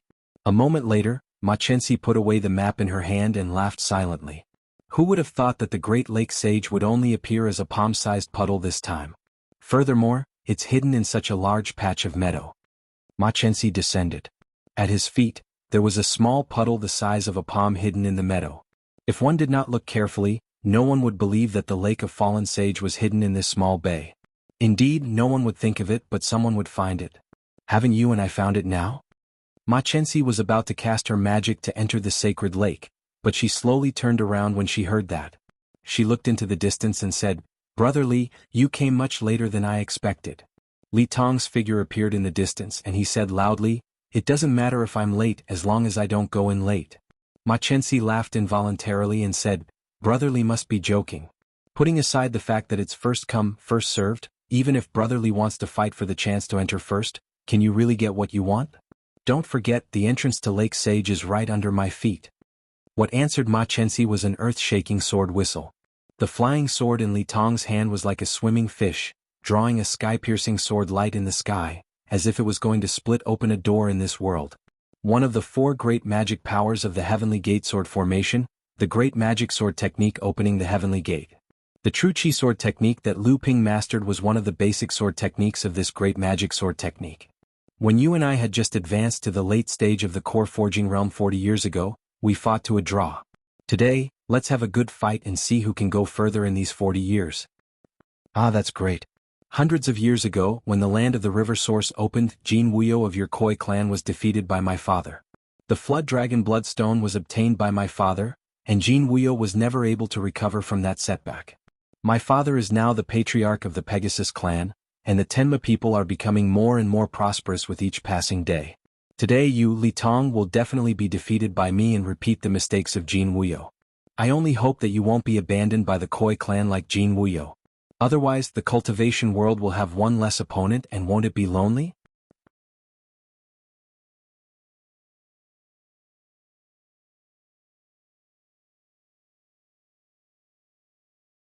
Chapter 773. The wonders of the sacred Fall Lake had been known by cultivators since 10,000 years ago. For more than 10,000 years, the Heavenly Horse clan and the Koi clan had jointly occupied the majority of the spots in the sacred Fall Lake. Although the two clans had fought a lot, most of them had happened before the sacred Fall Lake was discovered. The situation had changed the last time the river source had been opened. Hundreds of years ago, the Tenma people and the Koi clan produced two genius cultivators. These two genius cultivators were Ma Zhen of the Tenma people and Jianghu of the Koi clan. At that time, Lake Fallen Sage was still opening. The two of them led the cultivators of their respective clans into the source of the river. After finding Lake Fallen Sage, it was unknown whether the two of them were luckier than the senior cultivators or whether something strange had happened in Lake Fallen Sage. In short, when the two of them went into seclusion in the deepest part of Lake Fallen Sage, they found a strange bloodstone that could cause their bloodlines to mutate. Both of them realized that this was a treasure and fought over it. However, in the end, Jianghu came out on top and managed to snatch the bloodstone. Although Ma Zhen was slightly weaker than Jianghu in terms of strength, he was much more scheming than Jianghu. While the two of them were exploring the sacred lake, Ma Zhen had already secretly informed the other cultivators of the Pegasus clan. Jianghu was concealing his strength, but Ma Zhen had already secretly informed the other cultivators of the Pegasus clan. Even though Jianghu managed to repel Ma Zhen, he was soon surrounded by the Pegasus clan. However, Jianghu was indeed worthy of being the #1 genius cultivator of the Koi clan. With his cultivation base, he was able to contend against more than 10 Pegasus clan cultivators of the same level. However, even though Jianghu was strong, the cultivators of the Pegasus clan were not weak either. Due to the abnormality of time, Jianghu would not be spared. At this time, Ma Zhen had already snatched back the bloodstone and was preparing to completely obliterate his biggest competitor in the Koi clan. However, he did not expect a primordial giant crocodile to appear out of nowhere. Although it was only one person, it caught the Pegasus clan off guard. Jianghu took the opportunity to escape. However, Ma Zhen did not let Jianghu take advantage of the situation. He used a divine art that he was proud of and struck it on Jianghu's back, severely injuring him. After this battle, the bloodstone in Jianghu's hands was lost and fell into Ma Zhen's hands. Jianghu's hardcore space was also damaged by Ma Zhen's strange supernatural powers, so it was impossible for him to advance to the Dharma stage in the future. Jianghu, whose foundation had been damaged, was naturally no longer a target to be groomed by the upper echelons of the Khoi clan Laozu. The number one prodigy of the past had been completely abandoned. This huge disparity, coupled with the fact that he had offended quite a few people as the number one prodigy, caused Jianghu to have no choice but to distance himself from the Khoi clan and fade out of their sights. After that, some people said that he went overseas, some said that he went missing in the lush jade swamp, some said that he was killed by his enemies and so on. And after Ma Zhen obtained this bloodstone, due to the temptation of his bloodline, he instinctively refined it into his own bloodline, causing the quality of Ma Zhen's bloodline to improve greatly. However, these were not the only benefits. In the short span of a few hundred years, Ma Zhen's level of cultivation and strength had been soaring. Now he was already at the mid-Dharma stage. Among the cultivators of the same level, he was even better than the cultivators from the Holy Lands. Nearly 200 years ago, Ma Zhen, who had just passed his first lightning tribulation and reached the mid-Dharma stage, inherited the position of the leader of the Tenma people. In the next 200 years, Ma Zhen worked hard to make the Pegasus clan a force that played a decisive role in the Demon clan and even in the entire world of practice. The Pegasus clan prospered, and the leader of the Tenma people, Ma Zhen, was equally famous. It should be known that the practitioners of the Tenma people who were able to make Laozu had to at least have the ability of a late Dharma adept. However, Ma Zhen was able to use the ability of a mid-Dharma adept to overpower a great adept elder of the Tenma people and secure the position of leader. This in itself was inconceivable. Although Ma Zhen was talented, no one believed that he had such potential in the past. In the end, both the Tenma people and the Khoi clan focused their suspicions on the mysterious bloodstone that Ma Zhen had snatched from Jianghu after they had discovered it at the sacred lake. An item that had almost been buried in a pile of old papers and had almost become a legend was unearthed by the old antiques of the two clans, the dragon blood stone. Only this kind of thing could fundamentally change a cultivator's aptitude, especially if the cultivator was already at the core forging stage and had cultivated for hundreds of years. As for the dragon bloodstone, legend had it that in ancient times, it was made from a drop of blood from Jiao Doran's body. In the past, Jiao Doran had a servant who was a practitioner of the Ice Dragon clan. It was because he had received a drop of blood from Jiao Doran himself. Later, with the help of Jiao Doran, this Laozu of the Ice Dragon clan had successfully become a celestial being. He had relied on the Ice Dragon Pearl, a special treasure, to pass on the bloodline of the Ice Dragon clan. Although he was not a direct descendant of Jiao Doran, he was still a special existence among the top demons. After tens of thousands of years, the quality of the dragon bloodstone might not be as good as the drop of blood that Laozu of the Ice Dragon clan had obtained in the past. Moreover, it did not have the remarkable secret technique that Jiao Doran had used to pass on the bloodline of the Ice Dragon clan. However, it still had the effect of cleansing the practitioner's body. Treading the western wasteland, Ma Chenxi's feet stepped on the ground. A rumbling sound came from the ground. Li Tong's sword had not even opened the gate of heaven when it was transformed into nothingness by the energy bursting out from the ground. The two of them clearly already knew each other's methods. The previous continuous probing was just to see if the other had learnt some new remarkable secret technique after not seeing each other for dozens of years. After Ma Chenxi had resolved Li Tong's remarkable sword technique, he attacked first. This time he also used a short dagger forged from the horn on his body. Breaking Wind Stab. However, this dagger forged from the horn of the Pegasus was clearly not Ma Chenxi's personal magic weapon. Seeing Ma Chenxi's first attack was so sharp, the swimming fish sword in Li Tong's hand also seemed to be in the middle of the Yulon River. It created huge waves as it pounced towards the Breaking Wind Stab. Just as the two's attacks collided and were about to cause a huge commotion, Ma Chenxi suddenly drew the Breaking Wind Stab to the side. Li Tong did the same as well. The two of them seemed to have a telepathic connection. They suddenly changed the direction of their respective divine abilities, striking towards the empty space next to the two of them. Just as their attacks were about to land on the empty ground, the originally empty meadow suddenly began to emit waves of scorching hot ripples. Good move. The scorching hot ripples vibrated even more intensely. One after another, scorching white sparks appeared out of nowhere, gathering together to form a majestic and explosive flying sword. It was as though it had come from the ancient past, traversing through space and time. Ma Chenxi's Breaking Wind Stab and Li Tong's Sword Wave had yet to collide with this flying sword, but the divine abilities they contained seemed to be about to be melted by this scorching hot light. The Breaking Wind Stab spun back, and the sword wave lost its sharpness as well, transforming into white mist that filled the sky. The flying sword seemed to have come to a stop as well, as it was tightly grasped by a slender, white hand. Xie Tianyang. When did one of the 6 great divine swords of Ziyang Palace also learn to be sneaky? Ma Chenxi snorted coldly, looking at Xie Tianyang, who had revealed himself and was slowly walking towards the two of them. Sneaky? When did you, Ma Chenxi, learn to speak so eloquently? What a joke. It's your abilities that aren't good enough, only discovering my arrival at such a close distance. We haven't seen each other for nearly 100 years, and your skin has become much thicker. I just don't know if your ability to take a beating has also become thicker. Xie Tianyang spoke with fervor and assurance. From the beginning to the end, he did not even look at Ma Chenxi, but instead gave a slight signal to Li Tong. Courting death. Ma Chenxi attacked in rage, but after attacking she immediately became more cautious. She did not let the anger in her heart affect the display of her strength. The breaking wind stab disappeared from Ma Chenxi's hand, and when it appeared again, it was already in front of Xie Tianyang. Xie Tianyang's expression was solemn, but his mouth did not stop. We haven't seen each other for nearly 100 years. Who would have thought that you, Ma Chenxi, have learned to take the initiative to attack first? I wonder if your kicking back kick ability has improved? The Li Fire Heaven Sun sword in his hand, which was condensed with 9 treasured seals, slashed across the sky. Xie Tianyang could even cut the wind into pieces. Ma Chenxi's attack did not hit its target, and he became even more furious. The greatest shame in his life was when he was in the blood condensation realm and had yet to transform. He was once defeated by Xie Tianyang's sneak attack. He rode on Xie Tianyang's back and madly ran for a day and a night, covering a distance of 30,000 miles, almost crossing the western desolate prairie.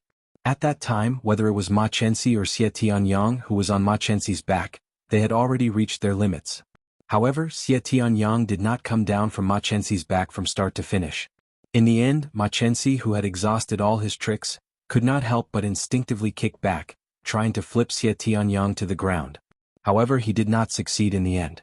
Li Tong had also heard of this matter. When he heard Xie Tianyang say kick back, he could not help but laugh out loud. Ma Chenxi was furious. The wind-breaking stab was still entangled with the Li Fire Heaven Sun sword. His right hand swung and a horse rope was already falling towards Li Tong's head. Li Tong was furious. I'm not a horse. Go home and put this rope around your neck to hang yourself. He twisted the Heaven Gate sword in his hand into a ball, wanting to break this horse rope.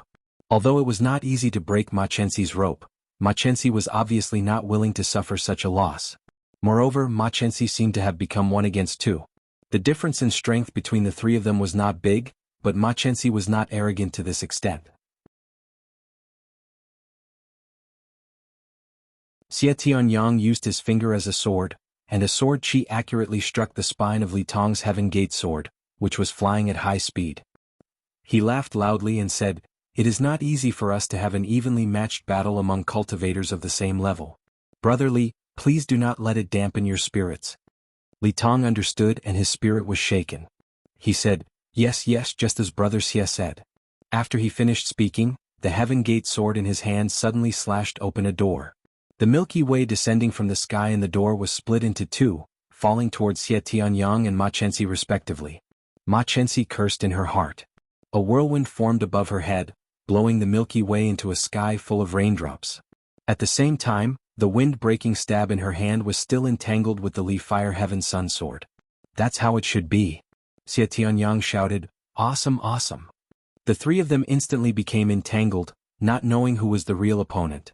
You're tuning in to the Han Li's Wuxia Adventures YouTube channel. We're so grateful for your support and don't forget to subscribe to join us on this incredible journey through captivating stories. Your generosity through donations truly makes a world of difference, as it's the primary source of revenue that allows me to expand and enhance this channel for you. Thank you from the bottom of my heart for being a part of this adventure.